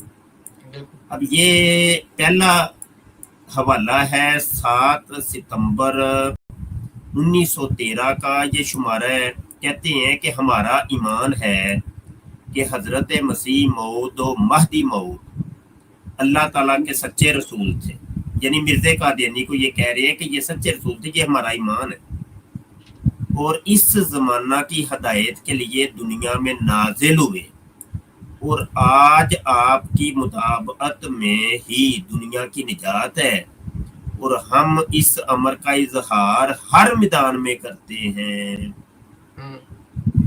اب یہ تو تھا پہلا حوالہ، اور دوسرا حوالہ ہے 16 اکتوبر 1913 کا پیغام صلح ہے، اور یہاں پر یہ اوپر لکھا ہوا ہے ایک غلط فہمی کا ازالہ، اور یہ غلط فہمی یہی ہے کہ جو لوگ ہمیں کہتے ہیں لاہوریوں کو کہ تم لوگ مرزا قادیانی کو مجدد مانتے ہو، تو اس غلط فہمی کا ازالہ یہ کرتے ہوئے یہ کہتے ہیں ہم حضرت مسیح موعود و مہدی موعود کو اس زمانے کا نبی، رسول اور نجات دہندہ مانتے ہیں۔ تو کہنے کا مقصد یہ ہے کہ یہ ایک غلط فہمی پائی جاتی ہے، حالانکہ یہ غلط فہمی دور ہو جانی چاہیے کہ یہ قادیانی لاہوری جماعت بھی مرزا قادیانی کو نبی ہی مانتی ہیں۔ یہ اصل میں رولا جو پڑا تھا نا، وہ رولا پڑا تھا کرسی کا، کہ قادیانیوں کا ایک گروہ اپنا خلیفہ بنانا چاہتے تھے مولوی محمد علی لاہوری کو، اور قادیانیوں کا ایک گروہ، بلکہ گروہ تو نہیں کہیں گے، مرزا غلام قادیانی کی زوجہ نصرت جہاں بیگم، وہ چاہتی تھی کہ بشیر الدین محمود یعنی میرا بیٹا خلیفہ بنے۔ رولا یہاں پہ پڑا تھا، کرسی کا رولا تھا۔ تو یہ رولا عقیدے کا رولا نہیں ہے کہ ایک گروہ کہتا ہے جی کہ وہ مجدد تھا، ایک گروہ کہتا ہے جی وہ نبی، نہیں، نبی سارے ہی مانتے ہیں۔ اچھا یہ دیکھیں مسیح موعود کے لفظ پر ہی غور کر لیں تو اس سے آپ کو پتہ چل جائے گا۔ دنیا کا ہر قادیانی، چاہے وہ جمبا گروپ ہو، چاہے سلطانی گروپ ہو، چاہے عظیم ڈیمن گروپ ہو، بلا بلا بلا جتنے بھی ان کے فرقے بن چکے، سارے ہی مرزا قادیانی کو مسیح موعود کہتے ہیں۔ اب مسیح موعود کیا ہے؟ یعنی ایسا مسیح کہ جس کے آنے کا وعدہ کیا گیا تھا، اور وعدہ کس کا تھا؟ وہ نبی کا وعدہ ہے نا، کسی مجدد کا وعدہ تو نہیں ہے۔ بالکل بھائی نبی کا ہی وعدہ ہے نا، حضرت عیسیٰ ابن مریم۔ تو یہ جو بھی مرزا قادیانی کو مسیح موعود مانتا ہے، وہ سمجھ لے کہ وہ نبی کا کلیم کر رہا ہے کہ مرزا قادیانی نبی ہے۔ مجدد کی تو حیثیت باقی نہیں رہتی، مجدد کی حیثیت تو باقی نہیں رہتی۔ اور مجدد کی اگر بات کرتے ہیں تو مجدد تو 12 صدیوں میں پہلے بھی گزرے ہیں، وہ خود انہوں نے اصل مصفحہ کے اندر لسٹیں دی ہیں، کیا وہ سارے نبی تھے؟ کیا ان کو بھی یہ مجدد ہونے کی حیثیت سے مسیح موعود کہتے ہیں؟ نہیں کہتے بھائی. اگر مجددیت کا دوسرا نام مسیح موعود ہے تو پھر ان کو بھی مسیح موعود کہو, جبکہ نہیں کہتے, یہ لوری بھی نہیں کہتے. تو اس سے ثابت یہ ہوا کہ یہ جو لفظ مسیح موعود بھی بولتے ہیں نا, تو یہ نبی کے معنوں کے اندر ہی بولتے ہیں, نہ کہ اس کا کوئی دوسرا کوئی معنی ہو. جی امتیاز بھائی کر لیں بات. ماشاءاللہ جی, ماشاءاللہ مفتی صاحب, آپ نے بہت پر وقت آ کے یہ دونوں بہترین کنکلوسیو آپ نے پوری گواہیاں پیش کر دی ان کے اپنے لٹریچر سے کہ یہ ان کا عقیدہ تھا. اور سب لوگوں کو ایک ڈیٹ نوٹ کرنی چاہیے کہ یہ 1913 کے حوالے ہیں, اکتوبر 1913 کے, اور یہ جھگڑا سارا جا کے 1914 میں سٹارٹ ہوا ہے. دیکھ رہے آپ کے سامنے, 1 ستمبر 1913 کا ہے اور 1 اکتوبر 13 کا ہے, اور جھگڑا سارا سٹارٹ ہوا ہے جا کے مارچ 1914 میں. کیونکہ مارچ 1914 میں حکیم نور الدین جو ہے وہ اوپر چلا جاتا ہے, اور اس کے بعد جناب یہ جھگڑا شروع ہوتا ہے, اور وہاں پہ ساری باتیں ہوتی ہیں. تو یہ دیکھ لیں جی, 1 سال پہلے, 1 سال سے بھی کم عرصے کی بات ہے, یہ ساری باتیں لوگ کر رہے تھے. یہ آپ کچھ اور دکھانا چاہتے ہیں؟ یہاں پہ یہ پورا صفحہ یہ میں نے لگا دیا ہے.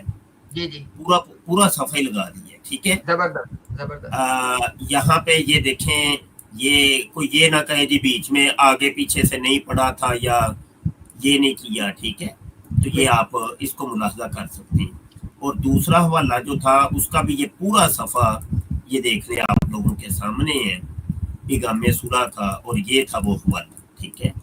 تو کوئی اچھا, یہاں پہ ایک حوالہ ہم شامل کرتے ہیں یہاں کلمۃ الفصل کا.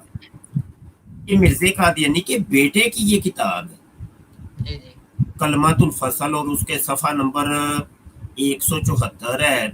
وہ کہتا ہے یہاں کے مسلمانوں میں ایک ایسا گروہ بھی پیدا ہو گیا ہے جو کہتے ہیں کہ ہم مرزا صاحب کو بڑا بزرگ مانتے ہیں, اور یہ کہ مرزا صاحب نے اسلام کی بڑی خدمت کی ہے. یعنی یہ لوریوں کی طرف اشارہ کر رہے ہیں. بلکہ بعض تو یہاں تک کہنے لگ گئے ہیں کہ ہم مرزا صاحب کو اس صدی کا مجدد ماننے کے لیے تیار ہیں, مگر مسیح موعود کا دعویٰ نہیں مانتے. حالانکہ یہ بات سراسر غلط کر رہا ہے, بالکل یہ غلط کر رہا ہے. لاہوری, دنیا کا ہر لوری مرزا قادیانی کو مسیح موعود مانتا ہے, یہ یاد رکھیے. نہیں یقین تو ابھی جا کے ان کی ویب سائٹ, جو لوریوں کی ویب سائٹ ہے, ان پہ جا کے دیکھ لیں. پوری کتابیں انہوں نے اس مسیح موعود کے اوپر لکھی ہیں, اور وہ ڈنکے کی چوٹ پہ مرزا قادیانی کو کہتے ہیں کہ ہم مرزا قادیانی کو مسیح موعود مانتے ہیں, ٹھیک ہے. اچھا, نہیں مانتے. ایسے لوگ یا تو لا مذہب ہیں یا منافق. لا مذہب, یہ دیکھیں یہاں پہ ایک چیز یہ بھی پتا چلی کہ یہ جو مسروری گروپ ہے, موجودہ مسروری گروپ, مسروری گروپ کے نزدیک لاہوری گروپ بد مذہب ہے, کافر ہے, ٹھیک ہے. یہ دیکھیں, یہ تو انہی دنوں یہ آوازیں شروع ہو گئی تھیں. یہ لوگ آپس میں ایک دوسرے کو کافر کافر کہتے ہیں. یہ تو کہتے ہیں نا مسلمانوں کے فرقے آپس میں ایک دوسرے کو کافر کافر کہتے ہیں. اور بھائی تم اپنے آپ کو کافر کافر کی رٹ لگائی ہوئی ہے. یہ دیکھیں, کیونکہ یہ کس طرح ہو سکتا ہے کہ مرزا صاحب کو ایک طرف تو مجدد مان لیا جاوے اور دوسری طرف ان کو مسیح موعود کے دعویٰ میں مفتری اللہ سمجھا جاوے. میں کہتا ہوں, میں چیلنج کرتا ہوں, لوریوں کی کسی ایک کتاب سے ایک حوالہ لے کے آ جائیں کہ وہ مرزا قادیانی کو مسیح موعود کے دعویٰ میں مفتری اللہ سمجھتے ہوں, تو ہم ان کو مانیں, ہم ان کو انعام دیں گے.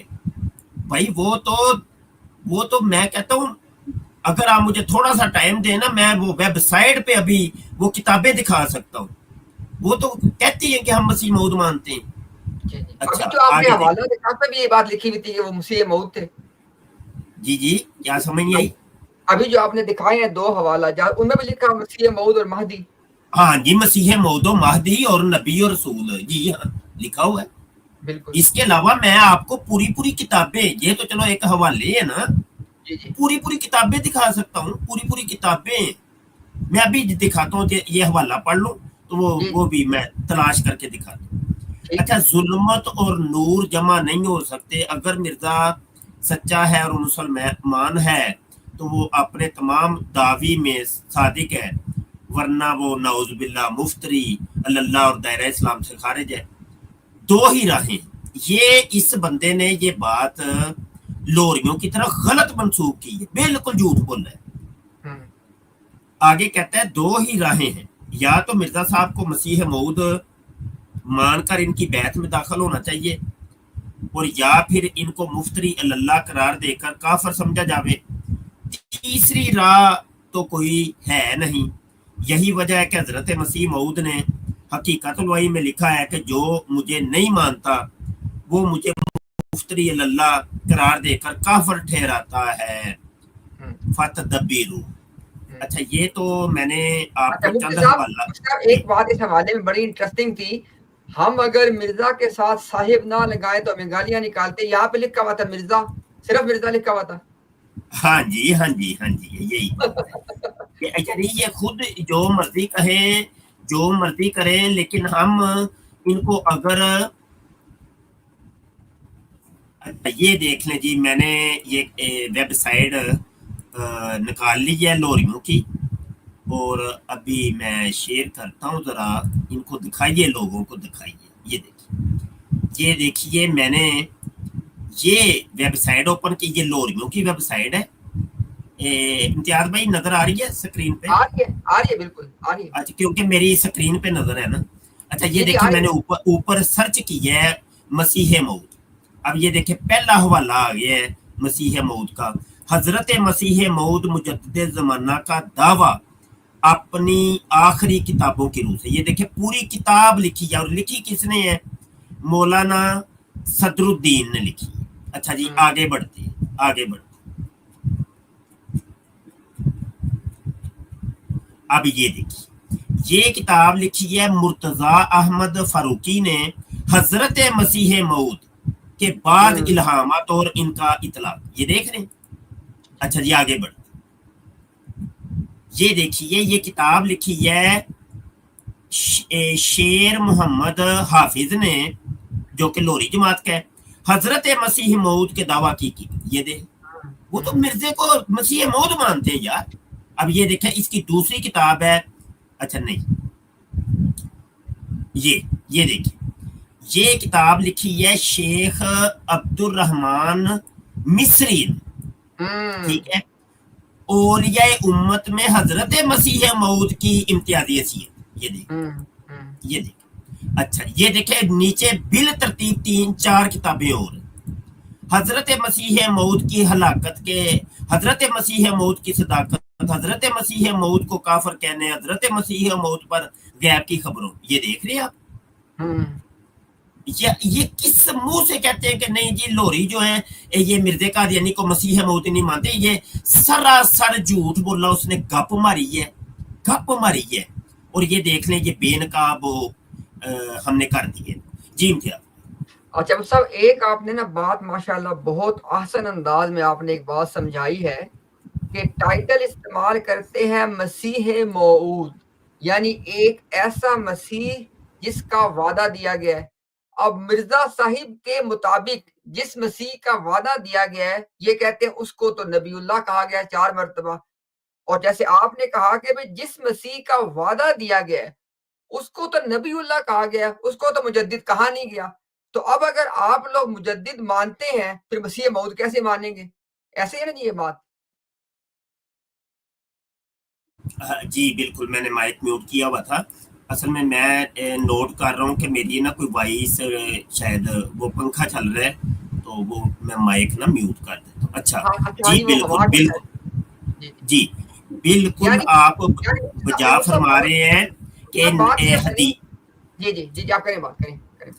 مطلب حدیث پاک میں جس مسیح کو 4 دفعہ نبی اللہ کہا گیا ہے، کبھی ان کرم فرماؤں نے، قادیانی کرم فرماؤں نے کبھی جرت کی ہے کہ اس پوری حدیث کے اوپر بات کریں؟ یہ ہے وہ یہ قادیانیوں کا بنایا ہوا، یہ اسکرین پہ دکھا رہے ہیں آپ؟ جی یہ دکھا دیجیے ہم نے جناب۔ اچھا یہ قادیانیوں کا بنایا ہوا ہے، مسلم شریف کی حدیث کا۔ یہ قادیانیوں، یہ آج سے کوئی 15 سال پرانا मैंने सेव किया हुआ, यानी फेसबुक के ऊपर ये वाला शेयर किया करते थे। ये हाईलाइट जो इन्होंने किया हुआ है ना, ये उन्होंने किया हुआ है, हमने नहीं किया हुआ। ये है वो हदीस जी, ये देख रहे हैं आप 2653 मुस्लिम शरीफ की हदीस। अभी जो 7373 है ना नंबरिंग में, वो 73 इसके चूंकि मुस्लिम शरीफ के मुख्तलिफ नंबर है ना, नहीं मतलब अगर लोगों को सर्च करना हो तो वहां पे ना, हाँ वही इसके मैं अभी सारे नंबरिंग आपको दिखाता हूँ। ये है वो जी, हजरत ईसा अलैहिस्सलाम को 4 दफा नबीउल्लाह कहा गया है, तो इसको लेकर के ये बहुत तूफान बपा करते हैं। अब हम आपको दिखाते हैं, ये एक नंबर इसका ये है 2937। अच्छा, ये इसका तर्जुमा है, ये मुकम्मल उर्दू तर्जुमा है। इस हदीस में दज्जाल की, ये देखें मैंने तैयार की है, ये मैंने तैयार किया। अच्छा, ये उसी वक्त का, ये सच्ची बात, जब मैं अपना लोगो यूज करता था ना, सच्ची बात, तो ये यानी 10-15 साल पुरानी बातें हैं, ये आज की बातें नहीं। अच्छा, अब ये देखिए इसी हदीस में 15 अलामतें दज्जाल की जिक्र हुई है, 15। ये देखें, ये नंबर लगाए, number 1, number 2, number 3, number 4, number 5 और ये 15 नंबर। और इसी तरीके से उसी ईसा इब्ने मरियम की मसीह मौद की ये देखिए 43 अलामतें हैं। देख रहे हैं आप? जी जी माशाल्लाह। मतलब ये कि अगर तो दज्जाल के ऊपर बात करें तो कादियानियों ने तकरीबन 10 किस्म के दज्जाल गनवाए। जी जी, जो कि मतलब ये कि इन 15 में से एक अलामत भी उनमें नहीं पाई जाती। अगर मसीह मौद की बात करें तो इन 43 अलामतों में से एक अलामत भी मिर्ज़े कादियानी में नहीं पाई जाती, एक भी, एक एनी वन, सिवाय इसके के 2 जर्द चादरों का, ये वाले 2 जर्द हुल्लों में उतरेंगे, ये तीसरी जो अलामत है, वो उसकी तवील ये करता है कि वो 2 जर्द चादरों से मुराद ये है कि मेरे 2 मरज हैं, एक जिस्म के ऊपर वाले हिस्से का मरज और एक जिस्म के नीचे वाले हिस्से का मरज। ऊपर वाले हिस्से का मर्ज ये है कि मुझे मराकी दौरे पड़ते हैं, यानी पागलपनी के दौरे पड़ते हैं, और एक जिस्म के नीचे वाले हिस्से का मर्ज है कि मुझे दिन और रात में 100 दफा बोलो बराज आता है, पखाना और पेशाब आता है। जी जी, और इसी मर्ज में उसका लटरीन के अंदर वो मर गया। ठीक है, तो ये सिवाय इस तीसरी अलामत के वो भी इन्होंने तवील करके पेश की है, तवील करके बकाया समझ ले कि 42 अलामतों को तो ये हाथ भी नहीं लगाते, टोटल 43 है। भाई बात करनी है तो फिर पूरी हदीस पे करो ना, बिल्कुल। अच्छा, यहाँ पे अब मैं एक और स्क्रीन शेयर करने लगा हूँ, वो आप लाजमी दिखाइएगा। ये कादियानियों की, यानी कादियानियों ने भी इस मुस्लिम शरीफ का जो है ना वो तर्जुमा किया हुआ है, तो इन्होंने अपनी वेबसाइट पे वो रखा है, तो ये जरा इनको दिखाइए। ये देखें, ये देखिए, ये कादियानियों की मुस्लिम है, सही मुस्लिम, और जिल्द 15 नूर फाउंडेशन की, जो कि इनकी वेबसाइट के ऊपर भी मौजूद है। अब इसके सफा नंबर 122 के ऊपर यही हदीस है, और वहां पर इस हदीस का नंबर है 5214। ये देखें, ये सारे मैं आपको दिखा रहा हूँ, स्क्रीन शॉट बाद में दोस्त लेना चाहें तो ले सकते हैं। यहाँ पे 127 पे आके ये हदीस खत्म हो जाती है। टोटल वो ही सारी अलामतें यहाँ पर भी मौजूद है। क्यों नहीं बात करते इस पूरी हदीस के ऊपर, बात क्यों नहीं करते? पूरी पे बात करो ना, लगे पता। ये नवास बिन समान वाली हदीस है, पूरी हदीस पे कोई कादियानी जुर्रत करे बात करे, क्यों नहीं करते बात? अपनी अपनी बराडे लगाई हुई हैं, टिकटॉक के ऊपर, यूट्यूब पे, फेसबुक पे, ट्विटर पे स्पेसें चल रही हैं, व्हाट्सएप के ऊपर ग्रुपों के अंदर लोगों के अकायद बर्बाद कर रहे हैं, और अगले बंदे की सुनते ही नहीं है, और अनजान किस्म के जो बोले वाले लोग होते हैं उनको घेरा डाल के बैठ जाते हैं, और अपनी मतलब की चीजें مطلب یہ کہ حدیث میں کچھ اور ہے، اپنے لقمہ ایک حدیث میں ڈال کر کے پیش کریں گے، کبھی قرآن کی آیت کا نام لے کر کے جی قرآن میں ہے، حالانکہ قرآن میں ایسا ہے ہی نہیں۔ بالکل یہ ان کا ہوتا ہے۔ اللہ معاف کرے، اللہ معاف کرے، کتنا بڑا فتنہ ہے کہ بھائی تم کسی صاحب علم سے بات کرو، پتہ چلے۔ تم بولنے والے لوگوں کو جال میں پھنساتے ہو اور ان سے بات کرتے رہتے ہو، ہاں جی، کسی صاحب علم سے بات کرو نا، لگے پتا تمہیں۔ تو یہ ہے جی ان کی تبلیغ، اور یہ ہے ان کا قرآن دیس۔ ماشاء اللہ جی، ماشاء اللہ مفتی صاحب، آپ نے بہت بر وقت یہ ساری چیزیں دکھائی۔ مفتی صاحب چونکہ آپ نے بھی ایک بات کی کہ، اور آپ نے بالکل یہ بات درست کی ہے، اور یہ ساری بات حوالہ جات کے ساتھ ابھی بھی دکھا دیں گا اگر کوئی بندہ میں پوچھے کہ مرزا غلام قادیانی نے تقریباً کوئی 8 سے 10 کے قریب جو ہے نا اپنے آراء پیش کی ہیں دجال کے بارے میں، ایسے ہی ہے نا جی؟ بالکل ایسے ہی ہے، آپ بات کرتے جائیں، میں اتنی دیر وہ بھی حوالے کھول لیتا ہوں جی اصل میں جی وہ ٹھیک ہے جی۔ میرا سوال مفتی صاحب یہ ہے، یہ میں بھی آپ کے آخر آپ تو جانتے ہیں، لیکن میں چاہتا ہوں کہ ایک طرف تو وہ بات ہوگی کہ مرزا صاحب نے جو ہے نا وہ 8-10 قسم کے اپنے موقف پیش کیے، ساتھ یہ بات بھی ہے یہ جو لکھی ہوئی ہے، اس سے ثابت ہوتا ہے کہ صحابہ کرام کا اسی بات پہ اجماع ہو گیا تھا کہ ابن سیادی دجال معہود ہے۔ ابھی مفتی صاحب سوال یہ پیدا ہوتا ہے کہ آج قادیانی جماعت جو ہے وہ ہمیں بتاتی ہے جی کہ سورہ آل عمران کی جو آیت ہے، وما محمد الا رسول قد خلت من قبلہ الرسل، کہتے اس آیت کی روح سے صحابہ کرام کا اجماع ہو گیا تھا کہ عیسیٰ علیہ السلام فوت ہو گیا، لہذا اجماع کو مانو۔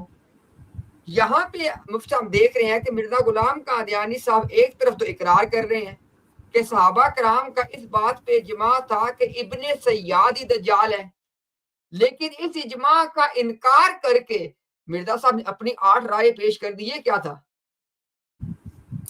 مرزا صاحب کا معاملہ یہ ہے کہ وہ ہوتا ہے نا، ایک منہ میں 2 زبانیں، ایک منہ میں 2 زبانیں، وہ والا معاملہ ہے۔ مرزا صاحب کی کیا بات ہے، اس کو کہتے ہیں تناقض یا تضاد، ٹھیک ہے۔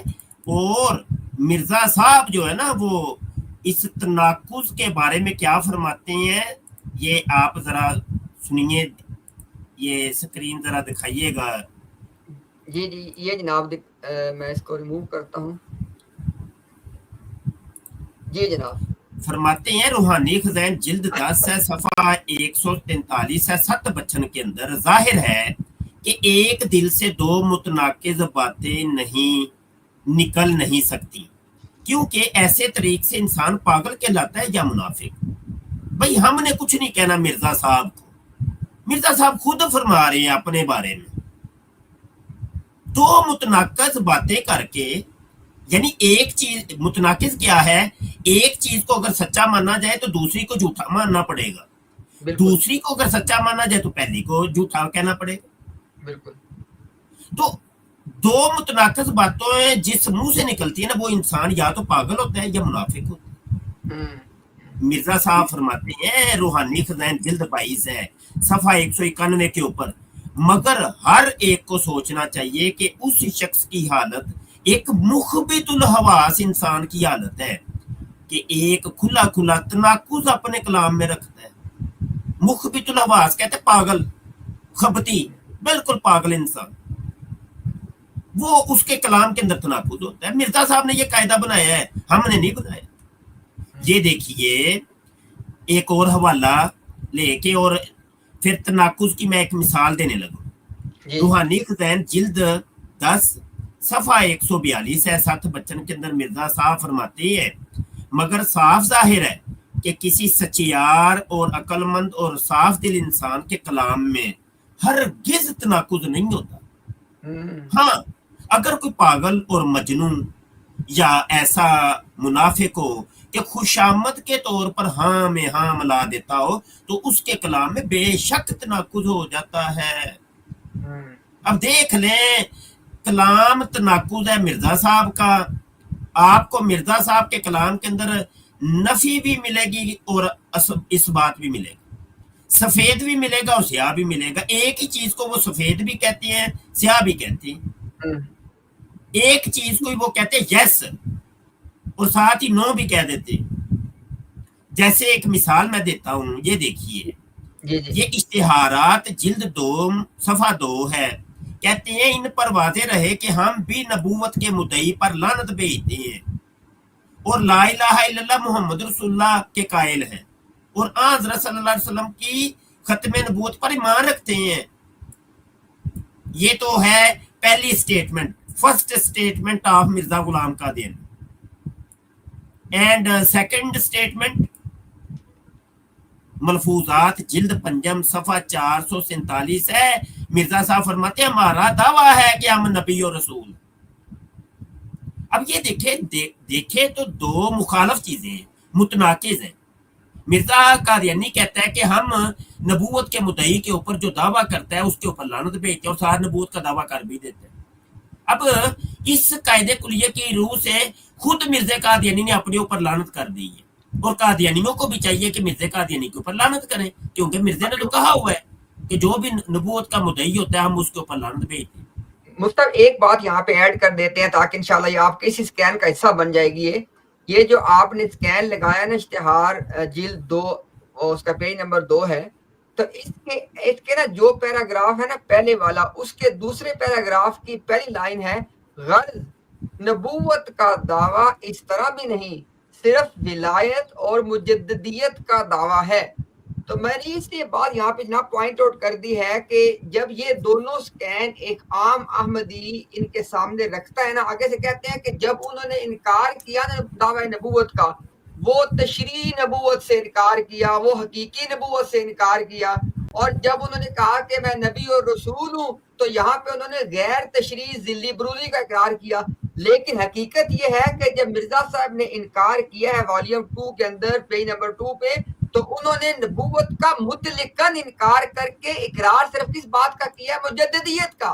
लेकिन वॉल्यूम 5 में जो हवाला है, जो कि आजकल नए मलफूजात के अंदर वॉल्यूम 10 के पेज नंबर 110 पे मौजूद है, तो उन्होंने उस टाइम नबी और रसूल का हवाला वहां पे दावा किया, वहां पे उन्होंने बात मुजद्दिद की नहीं की है। तो यहाँ पे ये जो एक धोखा कादियानी मुरब्बी लोगों को देते हैं कि जब उन्होंने कहा था कि नबूवत की मुद्दई पे लानत भेजते हैं तो उससे मुराद फलान, नहीं, उससे नबूवत मुराद थी नहीं, उससे मुराद थी सिर्फ मुजद्दिदियत। यानी मिर्जा साहब ने जब इनकार किया था तो नबूवत से मुतलकन इनकार किया। ऐसे ही है जनाब? जी बिल्कुल ऐसे ही है, बिल्कुल ऐसे ही है। और दावे की बात करते हैं ना, हमारा दावा, ये जो लिखा हुआ हमारा दावा है, दावा मैं कहता हूँ मिर्जे कादियानी का कोई एक दावा नहीं है। जी जी, वो जनाब वो खुद खालिक बन जाता है, खुद मखलूक भी बन जाता है, खुद कहता है मैं अल्लाह भी हूँ, अल्लाह होने का उसका दावा है। वो कहता है मैं जब अल्लाह बन गया तो फिर अब मैंने चाहा कि क्यों ना इस कायनात को आज सरे नो तख्लीक किया जाए। कहने लगा कि सबसे पहले मैंने फिर आसमानों को तख्लीक किया, फिर मैंने चांद सूरज सितारे बनाए, जन्नत दोज़ख को मैंने तख्लीक किया, फिर मैंने कहा कि चलो अब जमीन को मुज़य्यन करते हैं। कहने लगा जमीन को मैंने तख्लीक किया, जब मैंने जमीन को तख्लीक किया तो मैंने कहा कि अब इसके बसने के लिए कुछ इंसान भी तख्लीक करने चाहिए, तो फिर मैंने आदम को तख्लीक मैंने किया। फिर मिर्जा कादियानी खुदा का बेटा बन जाता है, इब्नुल्लाह बनने का दावा करता है, खुदा की बीवी बनने का दावा करता है।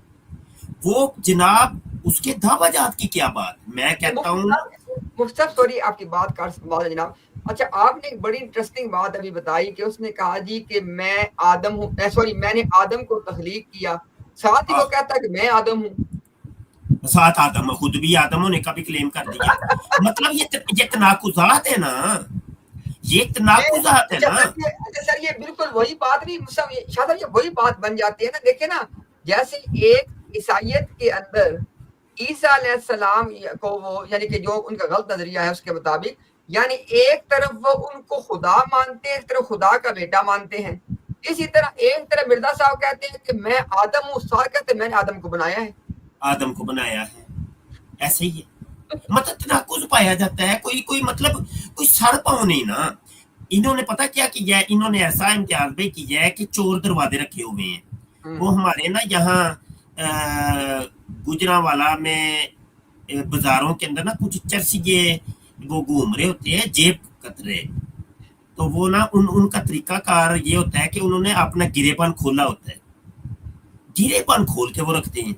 अब गिरेबान खोल के जेब कतरने का एक फार्मूला ये है कि उसमें होता ये है कि जब कोई पुलिस वाला या कोई बंदा उनको पकड़ेगा ना ऐसे कपड़ों से आके गिरेबान, ये शोल्डर से आके पकड़ेगा ना, अब शोल्डर से जब पकड़ेगा ना कमीज को हाथ डालेगा, उन्होंने कमीज के अंदर से सर निकाल के ना कमीज उसके हाथ में छोड़ के तितर बितर हो जाए, दो धुड़की लगा जाए। कादियानियों का ये तरीका, इन्होंने चोर दरवाजे रखे हुए हैं गिरेबान खोल के ताले आते हैं। एक इबारत अगर आप दिखाएंगे ना तो ये दूसरी दिखा देंगे, दूसरी आप दिखाएंगे तो ये तीसरी दिखा देंगे। ये है इनका तरीका, और कुछ भी नहीं है। कादियानियत अल्लाह माफ करे। अच्छा माशाल्लाह जनाब, आपके ना आमद से अल्हम्दुलिल्लाह बहुत सारी वो चीज़ें जो कि तिश्ना रह जाती हैं, अल्हम्दुलिल्लाह आपने उनको बहुत आसान अंदाज में जनाब मुकम्मल किया। अच्छा मेरा सिर्फ एक सवाल है कि जो मुझसे अभी किसी ने पूछा, लेकिन मेरे पास जो कि उसका इल्म नहीं है, तो अगर आपकी उसके ऊपर तहकीक हो तो हमें बता दें, ना हो तो इंशाल्लाह फिर हमें आप देख के बता दीजिएगा। किसी बंदे ने पूछा है कि जो ये मिर्जे ने दावा किया था कि इब्ने सैयाद जो है उसने तो इस्लाम कबूल कर लिया था, ये बात दुरुस्त है जी? यानी मिर्जे ने कहा है कि इब्ने सैयाद ने इस्लाम कबूल कर लिया? जी उसने मुझे ये भेजा, वो कहता है जी कि मिर्जे का हवाला है रूहानी खजाइन के वॉल्यूम नंबर 3 का सफा नंबर 212 इजाला ओहाम का। मिर्जा साहब लिखते हैं कि इब्ने सैयाद मदीना मुनव्वरा में फौत हो गया, इस पर नमाज पढ़ी गई। हर एक मुनसिफ बनज़रे इंसाफ देख सकता है कि जिन किताबों में दज्जाल के आखिरी जमाने में जाहिर होने और हजरत ईसा के हाथ से मारे जाने की खबर लिखी है, इन्हीं किताबों में लिखा हुआ है कि लिखा मौजूद है कि दज्जाल माहूद आप सल्लल्लाहु अलैहि वसल्लम के जमाना में ही जाहिर हो गया था और मुशर्रफ बिल इस्लाम होकर फौत हो गया।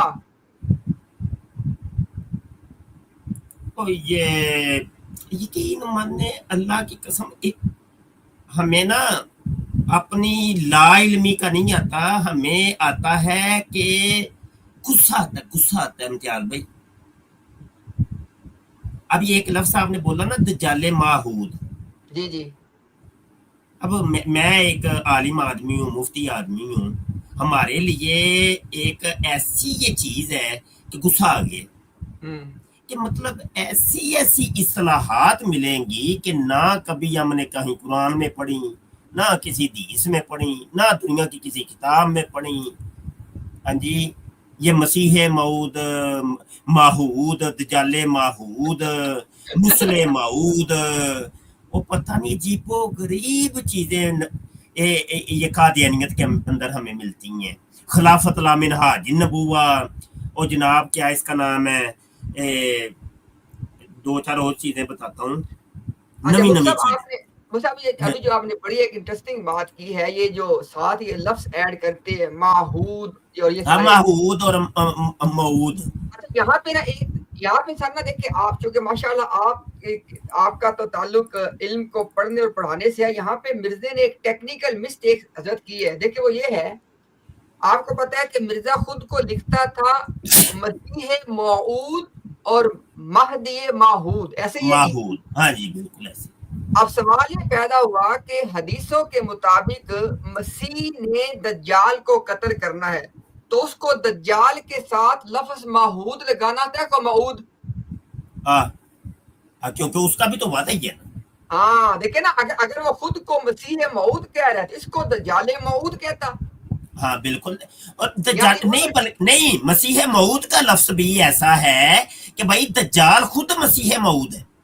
दज्जाल खुद मसीह मऊद है कि उसके भी तो आने का वादा है ना। उसको भी मसीह कहा गया है, अल मसीह दज्जाल हदीस के अंदर।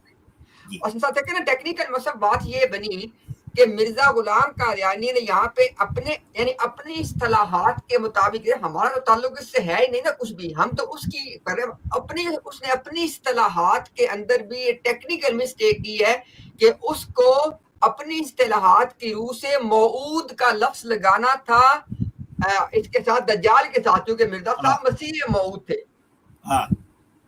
لیکن مرزا صاحب نے کیا کیا کہ مہدی کے ساتھ ادھر سے ماحود لگا دیا اور یہاں دجال سے ماحود لگا دیا، حالانکہ مہدی نے تو دجال کو کرنا ہی نہیں ہے. ہاں اچھا یہ دیکھیں ایک حوالہ میں دکھا رہا ہوں، ذرا دکھائیے گا. جی جی یہ روحانی خزائن جلد 3 صفحہ 174 کے اوپر مرزا قادیانی کہتا ہے مگر ہمارے نزدیک ممکن ہے کہ دجال سے مراد با اقبال قومیں ہوں اور گدھا ان کا یہی ریل ہو. اب با اقبال قوموں کے اندر مرزا قادیانی اپنی قوم مغل قوم کو بھی شامل کرتا ہے. اچھا تو پتا ہاں تو پتا کیا چلا کہ مرزا قادیانی بھی دجال اس کے اپنے معیار یعنی معیار اپنا خود ہی بنایا نا، خود ہی بنا دیا کہ دجال اقبال مند قومیں ہیں، تو اقبال مند قوموں کے اندر مغل بھی شامل ہے، تو لہذا مرزا قادیانی دجال ہے. یہ ثابت ہو. اور دیکھیں جی یہ بھی بات اس کا بنتی ہے نا کہ اگر مرزا صاحب کے اصول کے مطابق جو ریل ہے وہ تو ہو گیا دجال کا گدھا، تو جب مرزا صاحب ریل پہ سفر کرتے تھے تو وہ کس پہ بیٹھتے تھے؟ تو وہ دجال پہ کیا نا، بلکہ ان کی تو میت کو بھی گدھے کے اوپر، دجال کے گدھے کے اوپر سوار کرا کے، تو یقینی سی بات ہے دجال کے گدھے کے اوپر دجال نہیں سوار ہونا اور کس نے سوار ہونا. اب جہاز ہے، جہاز کو بھی یہ کہتے ہیں کہ یہ دجال کا گدھا ہے جس کے اوپر مرزا مسرور صاحب سفر کرتے ہیں. یعنی یہ ایسے ہی. اچھا وہ نا میں نے اپنی ٹک ٹاک کے اوپر بھی اپلوڈ کی ہے، 2-3 ویڈیو اپلوڈ کی ہیں. ایک تو مرزا طاہر سائیکل چلا رہا ہے، ایک مرزا مسرور صاحب سائیکل چلا رہے ہیں. اچھا ساتھ ہی انہوں نے پتہ کیا بتایا ہے، کہتے ہیں کہ یہ نا یہ کتے کی سواری ہے، سائیکل جو ہے نا کتے کی سواری. یار عجیب و غریب نہیں ہے یہ لوگ، اللہ کی قسم ہے، مطلب خود ہی ایک قاعدہ کلیہ بنا کے خود ہی وہ کام کر دیتے ہیں. یعنی اس کو کہتے ہیں مت ماری گئی ہے. ہاں جی مت بج گئی ہے نا اس کا. تو یہ آپ کو نا ہر قسم کا فارمولہ ان کی اپنی کتابوں کے اندر مل جائے گا. ہاں جی قادیانی کتب ماشاءاللہ مرزا صاحب کو ذلیل کروانے کے لیے کافی ہیں، اور ان کتابوں کے بارے میں اگر کسی کو کوئی شک یا شبہ ہو، کوئی قادیانی وہ نیچے بیٹھ کے تڑف رہا ہو، تو ان کا وہ شک شبہ بھی ہم دور کر دیں کہ یہ تمہاری نا بہت مقدس کتابیں ہیں. مرزا صاحب فرماتے ہیں تمہاری کتابوں کے بارے یہ سکرین چیک کرو ذرا. روحانی خزائن جلد 10 ہے، صفحہ 62 ہے. فرماتے ہیں اگر کوئی اس کے برخلاف مدعی ہے تو ہماری کتب مصوفہ سے اپنے دعویٰ کو ثابت کرے، ورنہ بے ایمان اور خیانت پیشہ ہے. مرزا قادیانی کہتا ہے جس نے مجھے سچا کرنا ہے یا جھوٹا کرنا ہے وہ میری کتابوں سے مجھے سچا یا جھوٹا کرے، اور جو میری کتابوں سے مجھے سچا یا جھوٹا ثابت نہیں نہ کرتا وہ بے ایمان اور خیانت پیشہ ہے. اس وجہ سے ہم مرزا قادیانی کی کتابوں سے ہی بات کرتے ہیں، اور جب مرزا قادیانی کی کتابیں قادیانیوں کو دکھائی جاتی ہیں تو وہ آگے سے کہتے ہیں ان کتابوں کو بند کر دو. نفرت کرتے ہیں مرزا قادیانی کی کتابوں سے. تو ان نفرت کرنے والوں کے بارے میں مرزا قادیانی نے کیا کہا ہے وہ بھی سن لیں. روحانی خزائن جلد 5 صفحہ 547 اور 548 کے اوپر مرزا قادیانی کہتا ہے تلک کتب ینظر الیہا کل مسلم بعین المحبت والمودت وینتفع من معارفها ویقلبنی ویصدق دعواتی الا ذریۃ البغایا. وہ کہتا ہے میری کتابوں کو سارے مسلمان بڑی محبت کی نگاہ سے دیکھتے ہیں اور میری کتابوں کو قبول کرتے ہیں، لیکن جو میری کتابوں کو محبت کی نگاہ سے نہیں دیکھتے اور میری کتابوں کو قبول نہیں کرتے، اور جب میری کتابیں کھلتی ہیں ان کو گشی کے دورے پڑتے ہیں اور کہتے ہیں نہیں کتابیں بند کر دو، کتابیں بند کر دو، قرآن سے بات کرو، حدیث سے بات کرو، تو ایسے لوگوں کے بارے میں مرزا قادیانی کہتا ہے وہ رنڈی کے بچے ہیں. بالکل ایسے ہی مرزا قادیانی کہہ رہے ذریۃ البغایا ہیں، رنڈی کے بچے ہیں. اور اس کو پنجابی کے اندر گشتی کے بچے، رنڈی کے بچے اور بڑے لفظ اس کے لیے استعمال ہوتے ہیں. اچھا یہ جو ابھی آپ نے 12 فصل لگائی ہے یہ جہاں تک جی آپ نے پڑھی ہے ختم اللہ علیہ اس کے دیکھ آگے لکھا ہوا ہے کہ جب میں پہنچ گیا ولما ہاں بالغت جب میں پہنچ گیا پختہ عمر کو اور میں پہنچ گیا 40 سال کو 40 سال تک. تو پھر میرے اوپر ہوا چلی ہے وہی کی یہ لکھا ہوا ہے نا جی. ہاں جی بالکل ایسے یہ نسیم سوال الوحی. یہ پیدا ہوتا ہے مفتی صاحب اب ہر بندہ خود نکال کے چیک کر لے مرزا غلام قادیانی کی جماعت نے جو مرزا غلام قادیانی کا الہام ہے کہ بھئی تمہاری عمر 80 سال یا اس کے قریب ہوگی اس کو شائع کیا ہے اس کے ساتھ سال لکھا 1865. اب سوال یہ پیدا ہوا مرزا صاحب نے کہا کہ میرے پہ ہوا چلی ہے جب میں 40 کا ہو گیا. اگر 1865 میں مرزا صاحب 40 کے تھے تو مرزا صاحب پیدا ہوتے 1825 میں یہ کہتے 35 میں پیدا ہوئے. بالکل صحیح ہے. بالکل ہے یہ بڑا پیارا نقطہ ہے. بڑا پیارا نقطہ ہے. اور ویسے بھی چلیں آپ نے یہ اس کو نظر آپ پینڈنگ میں رکھیے گا کیونکہ میں نے سکرین پھر نہ بند کرنی پڑنی ہے پھر ہم ایک حوالہ ہم دکھاتے ہیں. اچھا یہاں پہ انوار العلوم ہے جلد 5 صفحہ 560 کے اوپر کہتے ہیں جو کتابیں ایک ایسے شخص نے لکھی ہوں جس پر فرشتے نازل ہوتے تھے ان کے پڑھنے سے بھی ملائکہ نازل ہوتے ہیں. چنانچہ حضرت صاحب کی کتابیں جو شخص پڑھے گا اس پر فرشتے نازل ہوں گے.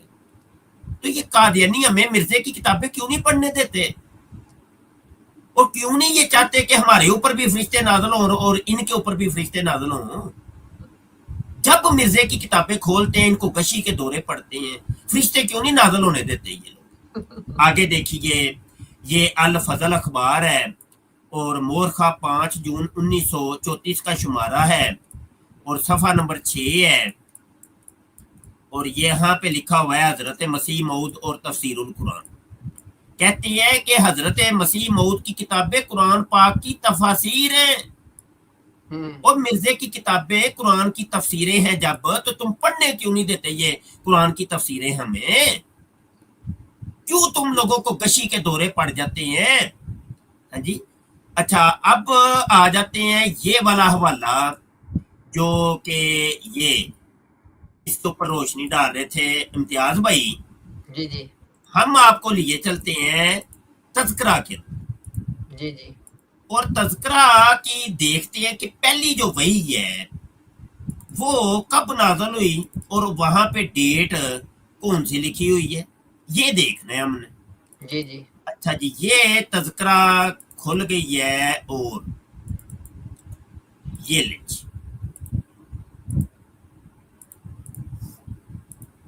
یہ ہے جی تذکرہ اور یہ اولڈ ایڈیشن ہے اس کا ان کا نیو ایڈیشن بھی آ چکا ہوا ہے.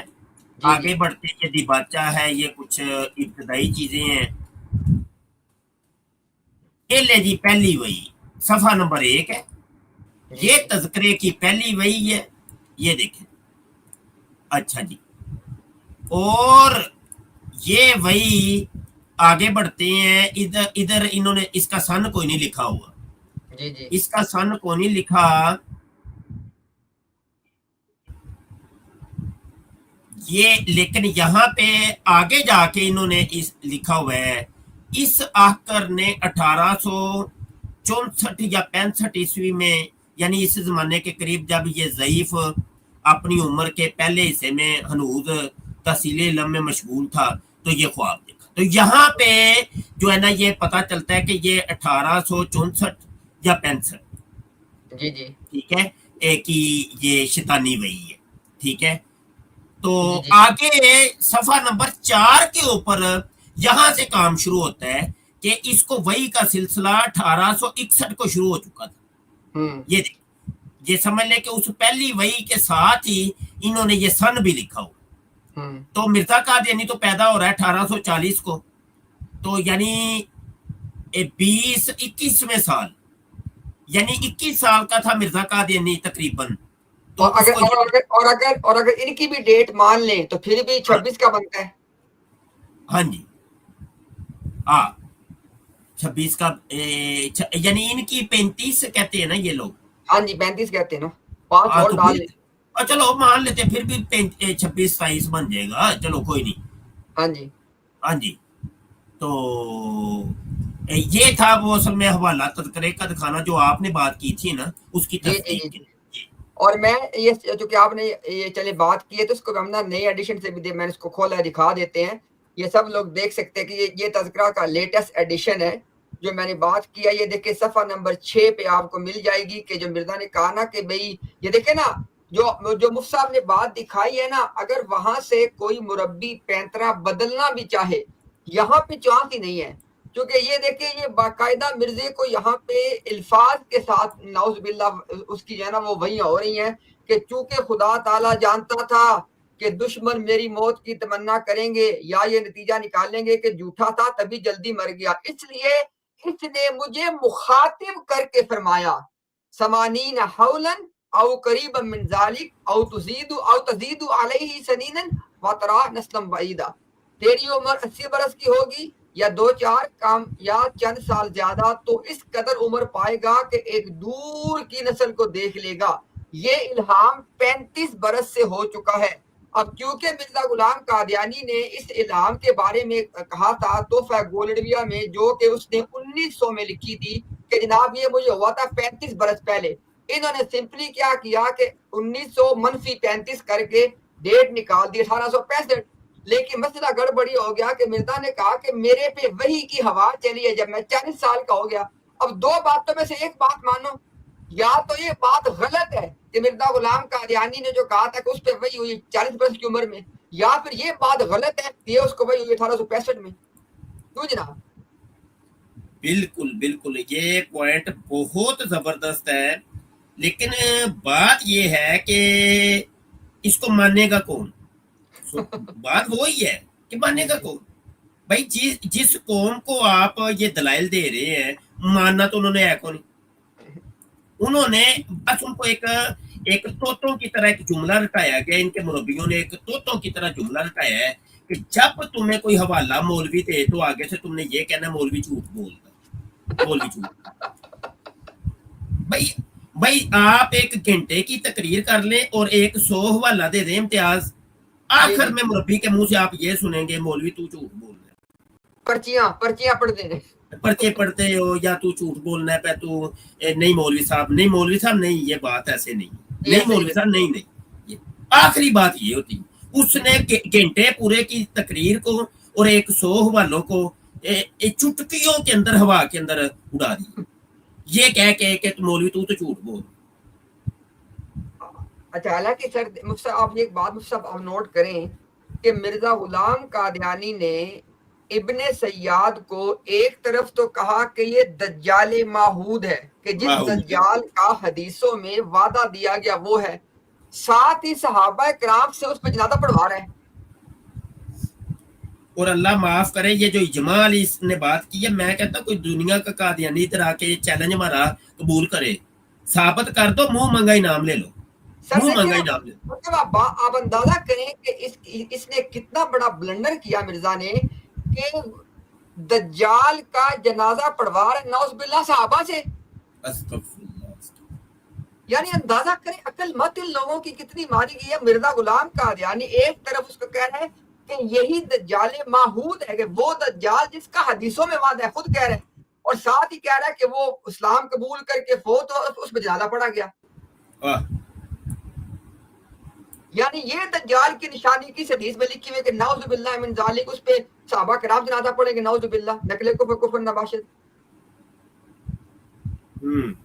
عجیب و غریب مفتی صاحب کو عقل سے بالکل ماورا آتے ہیں. بالکل ایسے ہی ہے, بالکل ایسے. اچھا مفتی صاحب آج ہم نے نا آپ کے آنے سے پہلے ایک بات کی ہے, اس پہ ذرا آپ اپنا انشاءاللہ کامنٹ, اس کے بعد انشاءاللہ اس کو پھر ہم اینڈ ہی کرتے ہیں. تقریباً ہمیں بیٹھے ہوئے جناب 8 گھنٹے ہونے والے ہیں. اچھا مفتی صاحب دیکھیں ہم نے بات آج یہ کی کہ مرزا غلام قادیانی جو پیشن گوئیاں کرتا تھا ان کو غلط ثابت کرنے کا کوئی طریقہ ہے؟ دیکھیں نا مثال کے طور پر ہم نے لوگوں کو مثال دے کے سمجھایا کہ مرزا نے کہا کہ عبداللہ آتم 15 مہینے میں مرے گا. اب عبداللہ آتم 15 مہینے میں اگر مر جاتا پیشن گوئی سچی ہو جاتی. اب وہ نہیں مرا پھر بھی سچی ہے. وہ نہیں مرا تو وہ سچی ہے, یعنی یہ روحانی باتیں مولوی صاحب یہ آپ کی سمجھ میں نہیں ہے. یعنی پھر سر پھر بات تو یہ بنی نا کہ مرزا غلام قادیانی کی کسی پیشین گوئی کو غلط ثابت کرنے کا کوئی رستہ ہی نہیں ہے. رستہ ہی نہیں ہے نا. چور دروازہ وہی چرسی جو جیب کھدرا ہوتا ہے وہ گرے پر کھولا ہوا ہے انہوں نے. حضرت جی آپ پکڑ نہیں سکتے کسی طور پہ بھی نہیں پکڑ. نکل کے چلا جاتا انہوں نے چور دروازے کھولے ہوئے ہیں. کسی نکڑ سے انہوں نے نا چرسیوں کی طرح نکلنا تھا گچی بیچ میں سے نکال کے. اللہ اللہ اللہ تعالیٰ آپ کو جناب عزتوں سے نوازے. اللہ تعالیٰ آپ کے تمام محنتوں کو قبول کرے. اور ویسے تو ہم سے بہت بہتر آپ کو سب لوگ جو سن رہے ہیں ہم سے بہت بہتر وہ آپ کو آپ کے کام سے واقف ہیں. پھر بھی جن لوگوں کو مفتی صاحب کے کام کا اگر کسی کو تعارف نہیں ہے تو جناب مفتی صاحب اپنے اگر آپ تھوڑا کام کے بارے میں تھوڑا لوگوں کو بتا دیں کہ جو آپ کی بکس خاص طور پہ ہیں موجود جو لوگ ان کو پڑھنا چاہیں. ویسے تو چینل ہے ہمارا یوٹیوب کا ختم نبوت ٹائمز. یہ اصل میں ربوا ٹائمز ان کا یوٹیوب کا چینل بنا تھا تو اس کی ٹکر میں یا سمجھ لیں کہ وہاں کے اعتراضات کے جوابات دینے کے لیے ہم نے پھر لانچ کیا تھا ختم نبوت ٹائمز. تو ایک تو اس کی یہ ہسٹری ہے تو وہ موجود ہے. اور اس میں یہ ہوتا ہے کہ ہمارے مناظرے ہوتے ہیں ٹک ٹاک کے مناظرے یا لائیو سٹریم ہوتی ہیں یا واٹس ایپ کے اوپر کال کے جو مناظرے ہوتے ہیں تو وہ سارے مناظرے ہم اس کے اوپر اپلوڈ کر دیتے ہیں. اس کے علاوہ حدیث کی کتابیں تو کافی ہیں. تقریباً 16 کے قریب میری کتابیں ہیں اور ان میں مشہور کتابیں جو ہیں وہ ہے قادیانی. وہ اگر لوگوں نے ذرا پڑھنے وہ کہاں پہ مل سکتے ہیں اگر کسی آن لائن پڑھنا چاہیں لوگ؟ وہ نیٹ کے اوپر موجود ہے. ہمارا آفیشیل فورم ہے ختم نبوت فورم ختم نبوت .org. تو اور اس فورم کے بارے میں بھی عرض کروں کہ شاید اتنی بڑی ویب سائٹ ختم نبوت کے موضوع کے اوپر سوشل میڈیا پہ آپ کو نہیں ملے گی. جتنا مواد اس کے اندر ہے نا وہ آپ وزٹ کریں گے تو آپ صاحبان کو پتہ چلے گا. اس میں پھر ہم نے سرچ انجن بھی بنایا ہے. آپ سرچ میں جا کر کے وہاں پہ اپنی مرضی کا آپ لکھیں جو بھی آپ کو فرض کریں. ابھی عبداللہ اتھم کے بارے میں بات ہو رہی عبداللہ اتھم لکھیں گے آپ کو بڑا مواد ملے گا عبداللہ اتھم کے مطلب کوئی سا بھی دجال کے متعلق لکھیں گے بڑا مواد مل جائے گا. حتیٰ کہ اصل کتابوں کے سکین ہائی لائٹڈ سکین بھی آپ کو مل جائیں گے تو بہت کچھ مل جائے گا. تو کتابیں بھی میری وہاں پر بھی موجود ہیں آرکائیو پر بھی رکھی ہیں اور بڑی ویب سائٹس کے اوپر رکھی ہیں. تو آپ مفتی مبشر کی کتابیں لکھیں گے نا تو آپ کو مل جائیں گے. اور پھر بھی نہ ملیں تو آجز کے واٹس ایپ کے اوپر رابطہ کر لیں. میری ویڈیوز جو ہوتی ہیں ان کے نیچے میرا واٹس ایپ کا نمبر چل رہا ہوتا ہے تو رابطہ کر کے آپ لوگ مجھ سے مواد حاصل کر سکتے ہیں. اس کے علاوہ بڑی ایک اہم کتاب ابھی جو لکھ رہا ہوں سمجھ لے کہ وہ تقریباً کمپلیٹ ہو گئی ہے بس اس کی نوک پلک درست کر رہا ہوں. وہ سمجھ لیں کہ اس میں دنیا کا ہر موضوع قادیانیوں سے ریلیٹڈ یعنی قادیانی جو بھی اعتراض کرتے ہیں اس میں سب سوالوں کے جواب موجود ہیں اصل کتابوں کے سکین کے ساتھ. اس میں قرآن بھی ہے حدیث بھی ہے اور اسلاف کی کتب بھی ہیں. اس کے علاوہ مرزا غلام قادیانی کی پوری زندگی کا خلاصہ اس کی کرتوتیں اس کے غلط کاریاں بچپن سے لے کے بلکہ پیدائش سے لے کے اس کی وفات تک سارا ہم نے ایک جگہ پہ اکٹھا کیا ہے اور ان کی اپنی کتابوں سے یعنی مرزے کا تعارف مرزے کی کتابوں سے مرزئی کتابوں سے اپنی طرف سے کوئی الزام نہیں بالکل کوئی الزام نہیں. اور اس میں سے ایک چیز بتا دیتا ہوں صرف ایک چیز کہ ہم نے ثابت کیا ہے قادیانی کتابوں سے کہ مرزا قادیانی ایک چوڑا فیملی سے تعلق رکھتا تھا. چوڑا جس کو بالمک بھی کہتے ہیں اور خود انہوں نے تسلیم کیا ہے کہ یہ بالمک تھے چوڑے تھے ایک چوڑا فیملی سے تعلق. اور چوڑے بھی کون تھے وہ جمعدار جس کو وہ کہتے ہیں سویپر یعنی अंग्रेजों की किताबों के अंदर वो अभी भी मेरे सामने अभी मेरे डेस्कटॉप के ऊपर वो किताबें अभी भी रखी हुई हैं। तो वो हमारे डॉक्टर होली स्पिरिट साहब हैं, कल वो बयान कर रहे थे और उनसे ही वो हवाले मैंने लिए, क्योंकि वो जबरदस्त किस्म की जनाब तहकीकात रखते हैं और छुपे यानी हुए उसका जी सिर्फ आपकी बात को थोड़ा सा समझने के लिए और समझाने के लिए कि आप ये बता रहे हैं कि मिर्जा गुलाम कादियानी का जो खानदान था ये कोई मुसलमानों का खानदान था ही नहीं। नहीं मुसलमानों जमादार थे।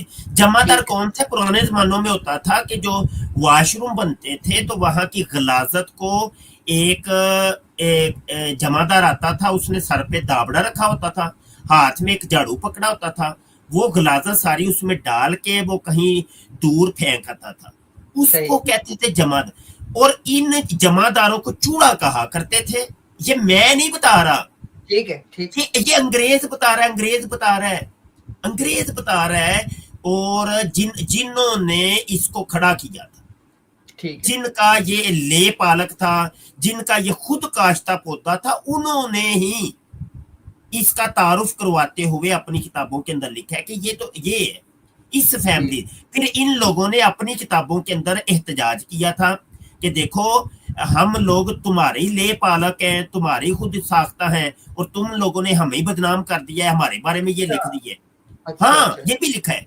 तो ये सारे हवालाजात, कहने का मकसद ये है कि ये सारे असल किताबों के स्कैन हमने अपनी किताबों के अंदर लगा दिए हैं। और मिर्जे कादियानी की पूरी जिंदगी, मिर्जे की शराब नोशी, जनाकारी, उसकी रंडी बाजी, उसकी जितने भी बला बला बला बला उसके जो भी जिंदगी की करतूतें थी ना, वो असल किताबों के स्कैन के साथ हमने अपनी किताब के अंदर जमा कर दी। जी इम्तियाज जनाब बहुत शुक्रिया मुफ्ती साहब, आपने आके खास तौर पे जो आपने एंड पे एक रिसर्च का जिक्र किया है मिर्जा की फैमिली के हवाले से, इसमें इंशाल्लाह मैं भी उसको जरूर देना, क्योंकि मेरे इल्म में भी ये पहलू नहीं है, ये हमारे सब के लिए शायद ये बहुत सारे लोगों के लिए एक नई बात है।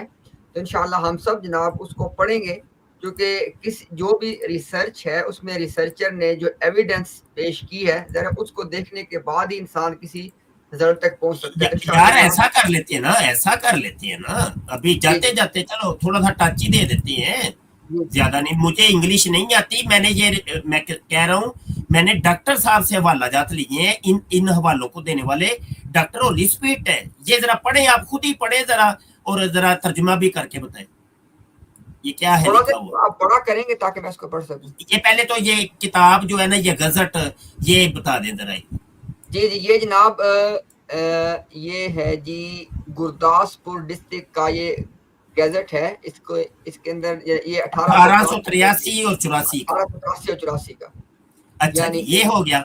अब इसके सफा 61 के ऊपर ये लिखा हुआ है, ये क्या लिखा हुआ है? यहाँ पे जनाब के Mirza Ghulam Ahmad of Mughal family of Qadian has also created a great stir of recent years. He is a man of great eloquence and a distinguished preacher. At one time, he was a leading Maulvi. But आगे बढ़ो जी मजीद। ये मतलब ये पूरा para, अगर आप ये असल में था पूरा पैरा। आगे लिखा है कि but gave out that he had a special mission to the sweepers. अब ये सबको, he had a special sweepers who flocked to him in crowds. This, however, ये क्या तर्जुमा है, बताए। वो कहते हैं जी कि ऊपर लिखा गया कि ये जनाब मुगल फैमिली से हैं और वो बहुत तकरीरें करता है और बहुत बड़ा प्रीचर है, लेकिन कहता है कि एक वक्त ऐसा था कि ये जो है ना, ये जो लीडिंग मौलवी साहब हैं कि जिनकी बात हो रही है, but at one time he was leading मौलवी, कि एक वक्त पे वो एक लीडिंग मौलवी था, but gave out that he had a special mission to the sweeper. ये कहते हैं कि इस सब के ताहम, इस सब के बावजूद क्या है जी कि वो एक स्पेशल, उसका एक स्पेशल मिशन था जमादारों के हवाले से। ठीक है जी, हाँ जी। अच्छा, ये तो था पहला वाला। اب آ جاتے ہیں ایک دوسرا حوالہ یہ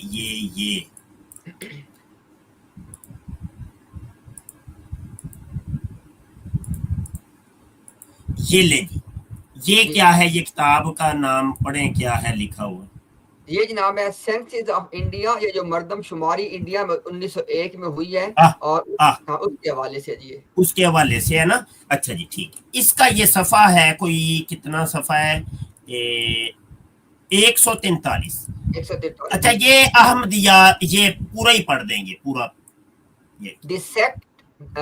The sect return shows followers 1113 followers, males over 15 of Mirza Ghulam Ahmad of Qadian in Gurdaspur district۔ یہ کہہ رہے ہیں جناب کہ ایک جو سیکٹ ہے جو مرزا غلام قادیانی کا ہے، یہ احمدیہ، اس کے 1113 جو ہے وہ اس کے فالوورز ہیں، اور میلز اوور 15، ہاں کہہ رہا ہے کہ یہ جو 1113 ہے نا، یہ وہ مرد ہیں کہ جو 15 سال سے اوپر کے ہیں۔ اچھا جی، اور آگے لکھتے ہیں جی کہ ان اکتوبر 1900 in view of the approaching census his sect adopted the distinction of Ahmadiyya۔ تو کہہ رہے ہیں جناب کہ مردم شماری جو کہ 1900 میں تھی، اس کی وجہ سے اس کے گروپ نے، اس کے جو فرقہ ہے، اس نے احمدیہ کا ایک لقب اپنے لیے چنا۔ and our return is probably a complete one۔ اور یہ صاحب پہ نہ پڑھنا مشکل ہے۔ the leader of the sect، ہاں the leader of the sect is Barlas Mughal. کہہ رہے جی کہ جو اس سیکٹ کا جو لیڈر ہے احمدیہ کا، وہ برلاس مغل فیملی سے ہے۔ whose family came from Persia، یہ خاندان جو ہے وہ فارس سے آیا۔ in the time of Babar کے دور میں، جو کہ مغل ایمپرر تھا جی۔ and obtained a جاگیر، اور ان کو زمینیں ملی بڑی بڑی۔ in the present district of Gurdaspur کے ضلع کے اندر، beginning as a Maulvi with a special mission to the sweepers۔ Mirza, ہاں جی، یہ جناب یہاں پہ بھی اسی بات کو کنفرم کیا جا رہا ہے کہ جو مرزا غلام قادیانی کا جو ارلی کیریئر تھا، وہ جمعداروں کی طرف اس کا کوئی مشن تھا، مذہبی جو بھی اس کی تحریک تھی۔ یہاں پہ بھی اسی بات کی تصدیق ہو رہی ہے۔ اور یہاں پہ حیرت کی بات وہ سب یہ ہے، وہ سب بڑی حیرت کی بات یہ ہے کہ یہ لکھ رہے ہیں کہ جو ٹوٹل اس کی جماعت کے بندے ہیں وہ 1113 ہیں 1900 میں۔ ہاں جی ہاں جی، یہ لاکھوں میں پہنچی ہوئی جماعت، دیکھ لیں۔ یہ مرزا نے لکھا ہے کہ اس ٹائم نہیں مرزے نے تو بڑا کچھ ہی لکھا ہے نا۔ وہ بھائی مردم شپاری والے رپورٹ دے رہے ہیں، رپورٹ شائع کر رہے ہیں۔ یہ وہ اب وہ مطلب وہ غلط تو نہیں نا بات کریں گے؟ نہیں۔ اچھا یہ وہ انگریز ہے کہ جنہوں نے خود کھڑا کیا ہے اس کو۔ ہاں وہ کہہ رہے کہ یہ جمعدار ہے، چوڑا ہے، یہ چوڑے ہیں، یہ بالمیک ہے۔ ہاں جی، اور اس کے علاوہ امتیاز بھائی، اس کے علاوہ بڑے حوالہ جات وہ میں نا عرض کر رہا ہوں نا کہ اپنی کتاب کے اندر میں لگا رہا ہوں، اردو حوالہ جات الگ ہیں، جو ان کی اپنی کتابوں کے اندر بھی وہ الگ ہیں، وہ تو بھی بڑے۔ یہ جو حوالہ جات ابھی جس آپ نے یہ دونوں دکھائے ہیں، یہ تو بڑے کریڈیبل ہیں، اس کا تو کوئی انکار نہیں کر سکتا، کوئی نہیں انکار کر سکتا۔ یہی بات، یہ بالکل یہی بات۔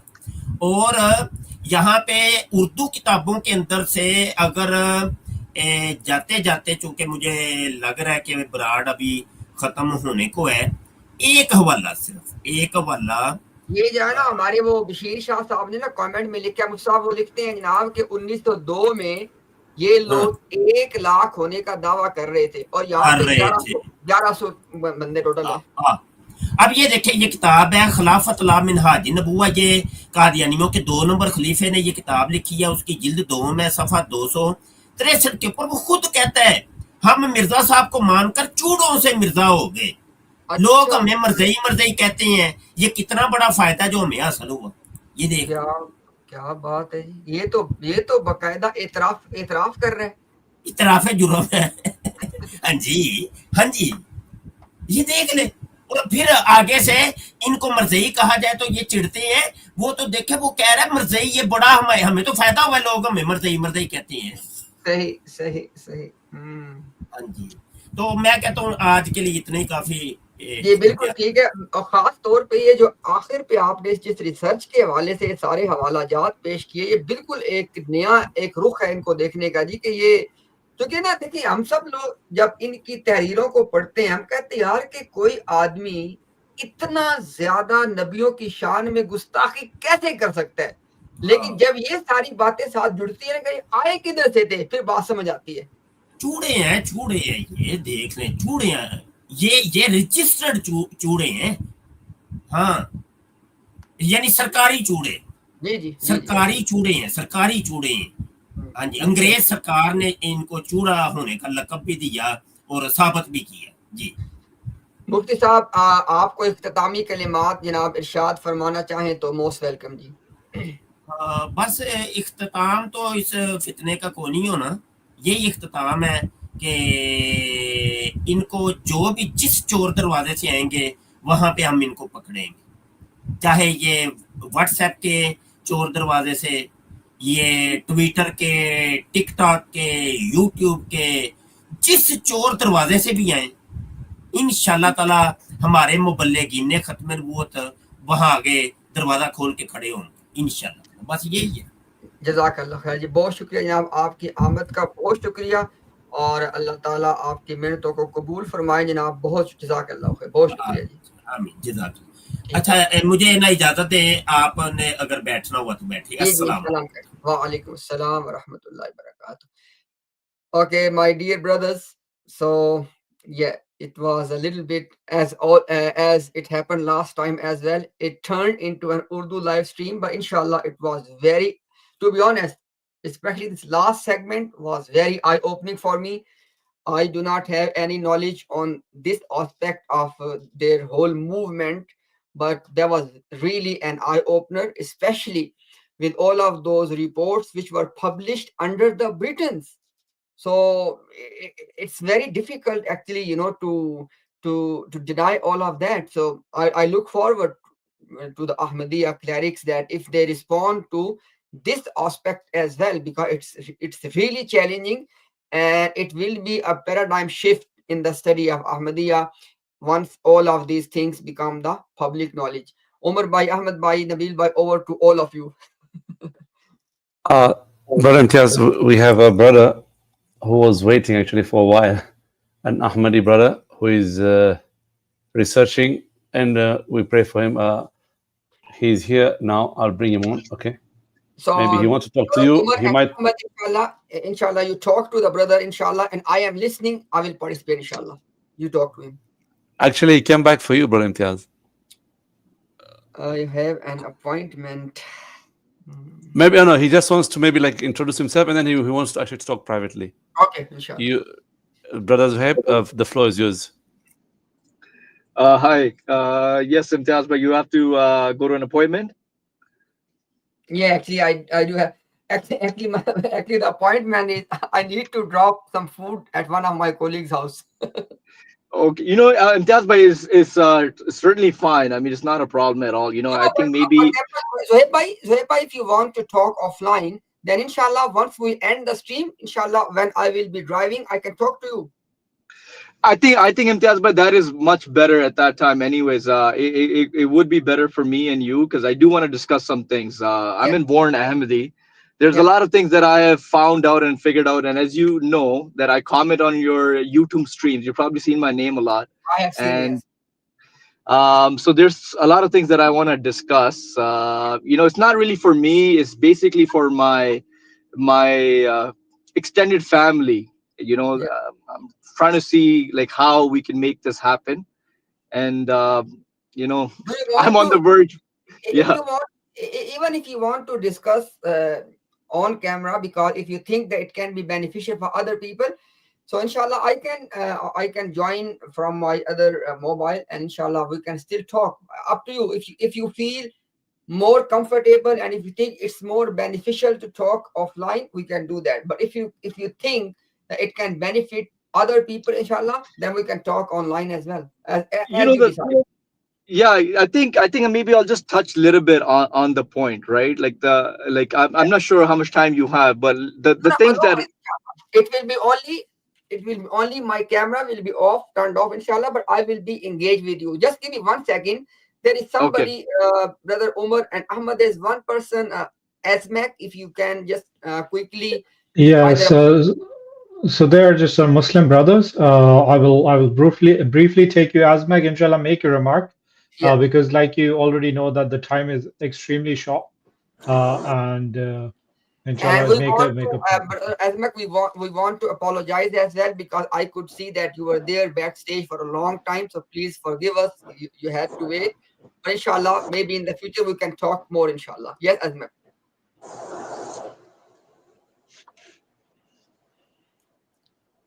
Brother Asmak, we can't hear you. Hello, are you hearing me? Yeah, we can hear you now. Yeah. Um, I just wanted you guys to clarify some issue for me.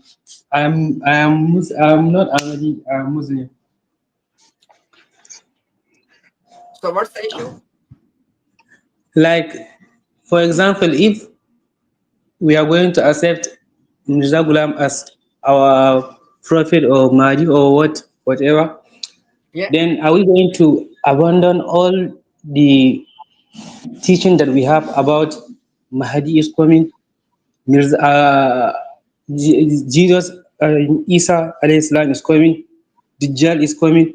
All these issues, are we going to leave it and follow Mirza Ghulam, or he have some teaching about those issues? So brother, We are not Ahmadis, by the way. so Umar, if you Okay. kindly translate this question. As I see, Muhammad Imtiaz know a lot about Mali, maybe more than them. So, Yes, inshallah. So I think so. If you follow all our past streams, because it's a very generic question and asking about what is the Ahmadiyya theology in terms of Mahdi and Isa alayhi salam. So I think that it will be best to just go on the YouTube channel and watch our videos on the specific topics. If you just search Isa alayhi salam, you're gonna get those. Mahdi, last week we discussed it in detail, also at the start of the stream. So if you actually watch the videos, you'll learn a lot, inshallah, because it's a very short time, and it's a very comprehensive kind of akida or information that you require. So is it fair, I, brother, if you can go and check some of the videos? okay, because you have my number.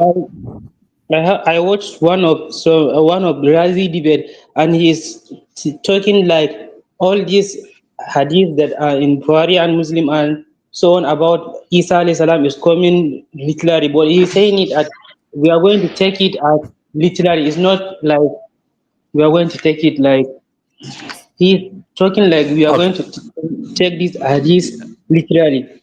So I I don't. understand. Asmax. Okay, you have Yeah. my number. I gave you my number. You can WhatsApp me. I will explain to you how he lies, because he lied on so many things. He even said Rasulullah was called Ibn Abu Kabsha because Abu Kabsha, who was his one of his ancestors' grandfather, called to Allah, when it is the exact opposite. The guy was calling to people to worshipping stars, and Razi says that he was calling to Tawheed. That is how, what a liar he is. We can discuss that, inshallah. Just hey, you have my WhatsApp number. I will any issue you want to discuss about his debates, I will explain to you, inshallah. Is that fine? Okay. You have Thank my you. number, right? Yes. Thank you. I have your number. All right. Okay. Just WhatsApp me, and I'll explain to you anything you need. Okay. Thank you very much for all of you guys. Thank you, Jazakallah khair, for coming.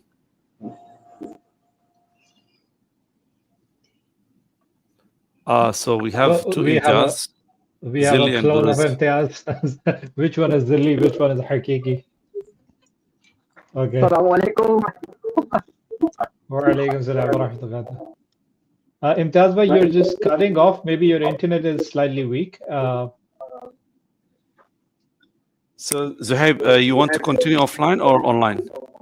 I can either or, man. I can do either or. I can actually continue offline for the first time because there's a lot of things I want to ask and Yes, discuss. inshallah, I think so, because it'll be more personal. And then inshallah, once you have a background or have like more clarity in terms of your questions and comments, then we can do it maybe online. one thing you guys can discuss. So the thing is, the whole concept of Jamaat and unity. How do you find that in your like in Sunni Islam? Like how do you figure that out? Because that is the only thing that is like holding me back. But it's the unity aspect of. Yeah. So what does unity mean? So okay, so I'll tell you a concept of Catholic, right? Like or their Pope. So when their Pope release a message, that message is spread to their churches in one voice. That voice is not replicated or is not distorted. Meanwhile, same thing with our Jamaat, right? One message comes from the Caliphate, Okay. and Yeah. that So message. I'll give you a very simple explanation, a simple example, right? So what was happening? A lot of people on TikTok during their debates, they were either misbehaving or they were basically blaspheming, right? On certain points during the debates with Muslims. Some of the Ahmadis were doing that, right? And we raised this issue again and again. And we asked even the people who are representative of the Jama'ah that you see your Murabbis are doing this. And they, what their response was? That the Caliph can advise, right? Khalifa Masroor Saab can only advise, but he cannot enforce anything. Do you understand that? I do, So the yes. same, yeah. So the same way, this is, I think so. It is made too big of a deal when it is not. If you understand what I mean. In a given department, if you ask me, a lot of Muslims, for example, listen to a particular scholar. A lot more Muslim would listen to a particular scholar in terms of if you consider the numbers, right? Compared to how many Ahmadis would listen to Masroor Saab. Another example is, right, you see, and we have done this exercise before as well. You know, when the Jummah khutbah or any of the khutbat of Mirza Masroor Saab are on MTA, have you ever gone and checked the viewership there? No, I There personally hard, myself don't watch them either. So yes, there are hardly 10 or 20 people listening there. And if you go to a TikTok stream of a completely, a Murabbi who's blaspheming, making fun of stuff and blah, blah, blah, blah, he has at a given time more than 100, 150 guys sitting and listening there. So if it was about listening and you say a central message coming through, there are a lot of more Ahmadis, I would say, who listen to Murabbis and debaters are Muballighin rather than Mirza Masroor Sahib. Actually, nobody. He's more like the royalty in England, right? That they don't have any real power. They're just a symbol of monarchy. So I would consider Mirza Masroor to be the same in terms of any guidance or any instructions coming through. And if you look at the reality, you'd agree to me, Zohaib, brother. yeah, so yeah, man. So I like there's some certain things I want to discuss, man. Like I'm really okay. But here's the thing, man. Like, so I was born Ahmadis, right? So I've always been Ahmadi, and the way we have okay. So the question that I have for you guys, what is the real purpose of a Mahdi to come? And has that, so there has to be a purpose for Mahdi to come, right? So Yes. was that purpose fulfilled or is not fulfilled? Because otherwise, the thing is, here's what, see, that's the thing, man. Like, I'm on live. I'd rather No, go it's okay, offline. Zahab. Okay, Okay, no that's problem, great. Zahab. I'm going to answer your question about the last point that you raised, and then we're going to go offline. And we have, mashallah, Brother Imtiaz and Brother Nabil Khan, who are all experts on these topics, and they can advise you. But quickly to tell you that about the unity of the Muslims, Rasulullah sallallahu alaihi wasallam, during his last sermon, he said, I leave behind me two things, the Quran and my Sunnah. If you follow this, you will never go astray. So we have the Quran, alhamdulillah, we have the Sunnah. As long as we are united upon these things, we will never go astray, regardless of whether our leader is a president or a king or an emperor, or we call him a Khalifa, whether we have multiple countries. Even during the Sahaba's time, there used to be governorates. Each of them has their own leader. So being united under one person is good, and that's the job of the Mahdi, inshallah, when he comes. So that was a point that we are more focused on united in our beliefs rather than actually countries. This is something that is inevitable. It was prophesied that there will be division in the Ummah. That is not something in our control. This has been prophesied, and it is happening, and it will keep happening until the Mahdi comes and unites the Ummah and brings justice. And inshallah, Brother Nabil would explain that. Maybe we can give our final thoughts, Brother Imtiaz, before we go offline. So, inshallah, I just want to highlight one last point before we close this. So, Brother Zahib, there was a couple of weeks ago, Brother Imtiaz had discussion on True Islam UK, right? On the very topic of the utility of a Mahdi, right? A promised Mahdi or a Messiah. What's his role going to be, right? And there, Imtiaz Bhai made a very strong point, and think about this. If the role of the Mahdi is to propagate the religion, right? Yes. The propagation of the religion. Didn't the ulama do it? Can the ulama, the mujaddideen, do it anyway, right? And because the question was that in Islamic theology, the role of Mahdi is that he's going to be an actual, like he will have sultania, something that like a country, a territory to govern, right? And unite all the Muslims under that one rulership, but also like as a land. Did you understand? Like a landmass. Yes. So if it's not that, if the thing is to unite and give out just the propagation of religion, then any of the mujaddideen, any of the scholars of Islam have been doing it from the time of Prophet Muhammad, and they will always be doing that, right? So there's nothing, according to the Ahmadiyya theology, the Mahdi doesn't have any purpose, to be honest. His purpose is just like any other mujaddid, to be honest. So this was one of the so points that's exactly the question, right? The question becomes then, if he has, that is the purpose, and that's why Mirza Ghulam Ahmad came to unite everyone under one religion. That is the point. So the prophecy is that Ahmad, not under one religion. There is one religion already. It's to unite them under one banner. If I can quickly give you the points that what the Mahdi will do. That's why I say we have people like Mufti Nabil who can advise this, and what the Mahdi will do, and there's two ways to approach this. What he will do. Do you want to know the Islamic belief, or we can actually, another way is we can compare whether Mirza Ghulam Ahmad did fulfill those roles. That's exactly. Sorry, I'm cutting you off. That's what my main question is. Did Mirza Ghulam Ahmad fulfill those commitments that Mahdi has for him? Okay. Okay, let's take this maybe quickly, just a quick back and forth. The role of the Mahdi. Okay, the Mahdi will be coming at the time of the most very difficult times, tribulations and difficulties, and people are suffering. Umar, just sorry to cut you off, but inshallah start with the identity as well. So just a back and forth, very short questions, identity. Okay, number one, we actually covered this in the beginning of the stream. Mufti Nabil covered this. The Mahdi will be from the Prophet's lineage. The Prophet said the Mahdi is from me, or my family.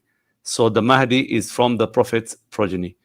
The second thing is that his name will be my name and his father's name will be my father's name. So the Mahdi Zahib, was Mirza Ghulam Ahmad from the lineage of Hazrat Fatima? No, he was not. Okay. Go ahead, Umar. So he said his name will be my name and his father's name will be my father's name. That is Muhammad ibn Abdullah. Was Mirza Ghulam Muhammad ibn Abdullah?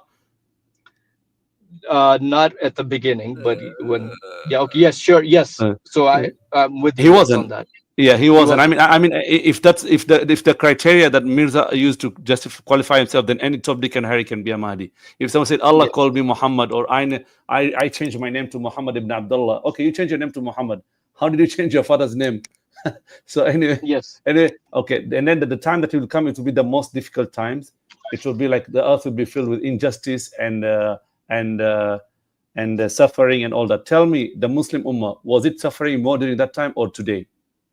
Today, See, it's suffering much more. So that's why I want to go offline. So I mean, all right. Okay. Inshallah, let's not put the brother on the spot. Inshallah, let's discuss it offline. But kind of you get the point. The kind of conversation we can have, inshallah. And Zohaib, brother, the thing is just this, because this will benefit to all our listeners. This is the whole point that we want to present. Is that we have no intentions to attack Ahmadis, laymen, or even the Murabbis, to be honest, or attack Mirza Ghulam Ahmad, or attack your religion, right? Our Yes. only goal is to basically present the truth, not even force you to accept the truth or you seeing the truth. Just present the truth and answer any doubts that are left after presenting the truth. So, like Umar mentioned a great thing before, he said our goal is not that we are anti-Ahmadis. Our goal is that we are da'i ilallah. We are callers to Islam. It is not that our actions are against Ahmadiyya. Our actions are actually calling to Islam. That is a two completely different things. So I would just say that, like, to all the Ahmadis and layman Ahmadis, that when you listen to these conversations and all these discussions, when you keep this in mind, you'd see like brother Zuhaib and the previous brother Abdullah and all these brothers who come and have decent, nice conversations with us. Alhamdulillah, we are more than happy to engage in these conversations in a very, very respectful fashion. And inshallah, that thing, I think so. That is anyway the last word from me. Anyway, so if you guys want to wrap up, it's up to you. Okay, Yeah, I don't have much to add.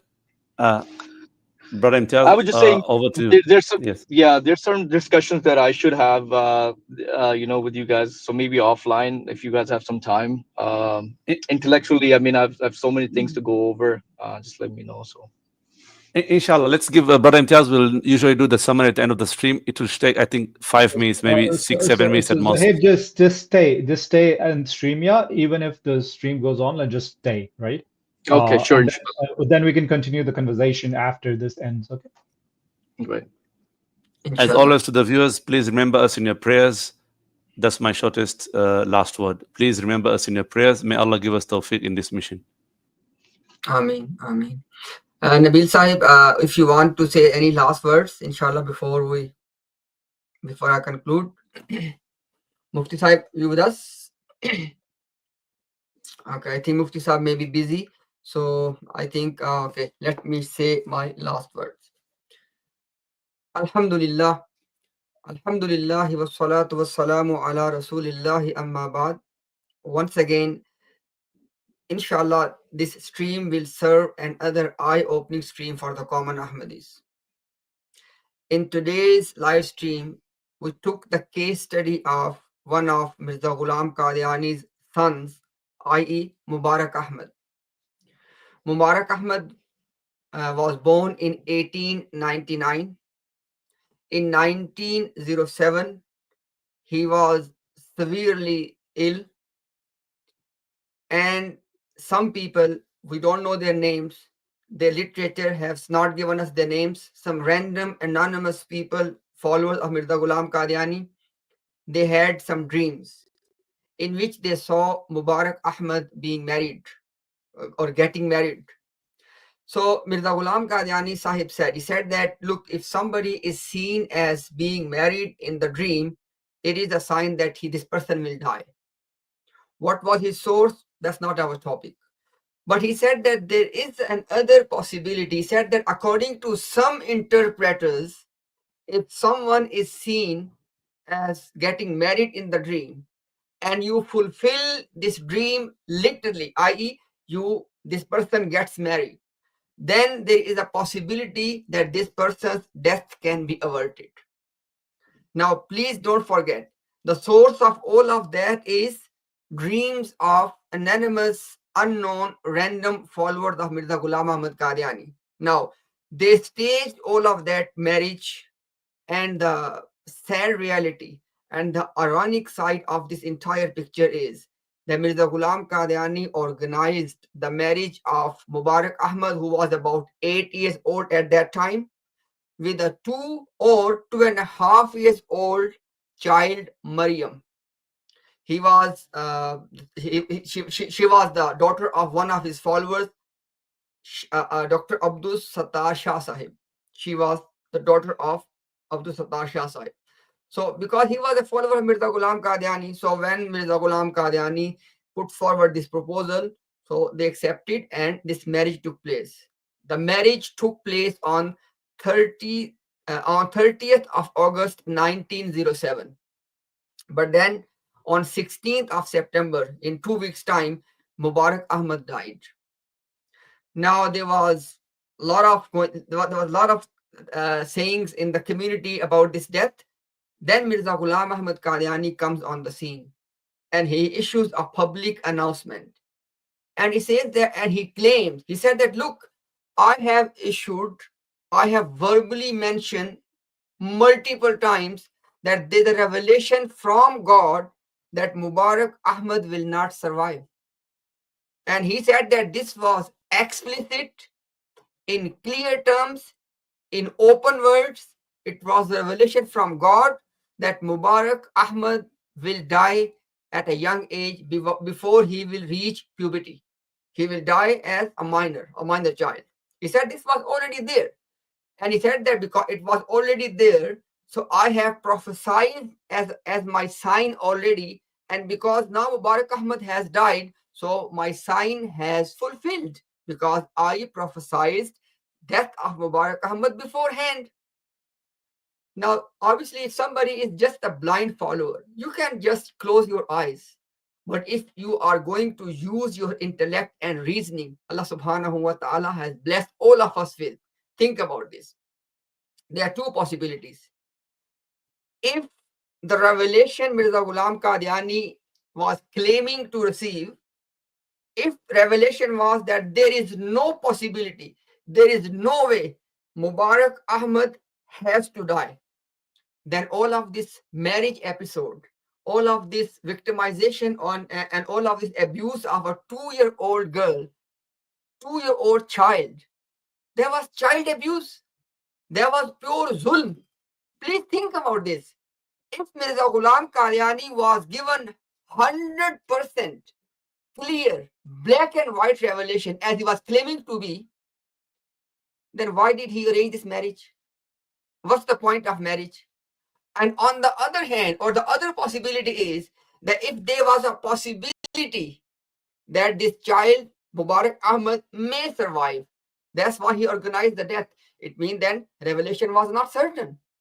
So it's either you have to disbelieve that Mirza Ghulam Qadiani was receiving these revelations, or you have to say that this marriage was all just an absurd matter.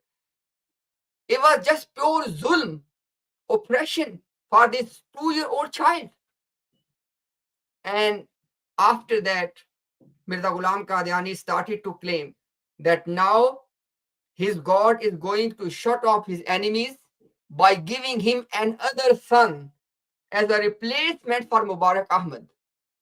When he was saying this in November 1907, and he said that God will give me another son as a replacement of Mubarak Ahmad, and in this way, God will give a shut-up call to my enemies. But guess what?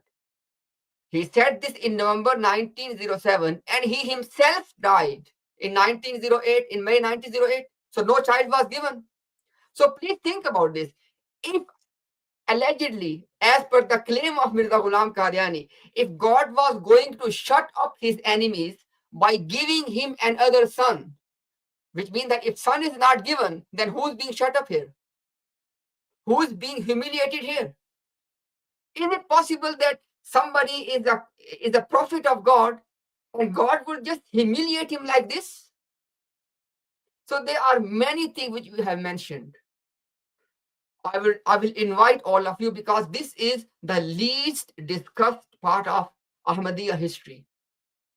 And then not only we discuss this part, we discuss this child who went through all of this oppression and abuse.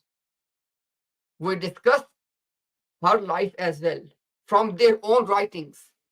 I'm inviting all common Ahmadis, all researchers on this topic. Please, you go through these videos, you look into this evidence, and then you tell us, are we trying to just make things up?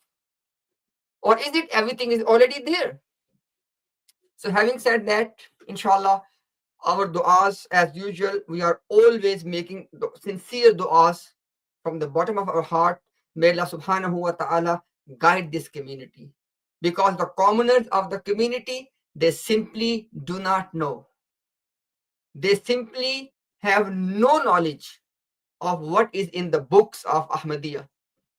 May Allah subhanahu wa ta'ala open up their eyes. May Allah let them see the truth, understand the truth, and may Allah allow them to accept the truth as well. My special thanks to all the panelists, especially Ahmed Bhai, Umar Bhai, Nabil Bhai, Abdul Rauf Bhai.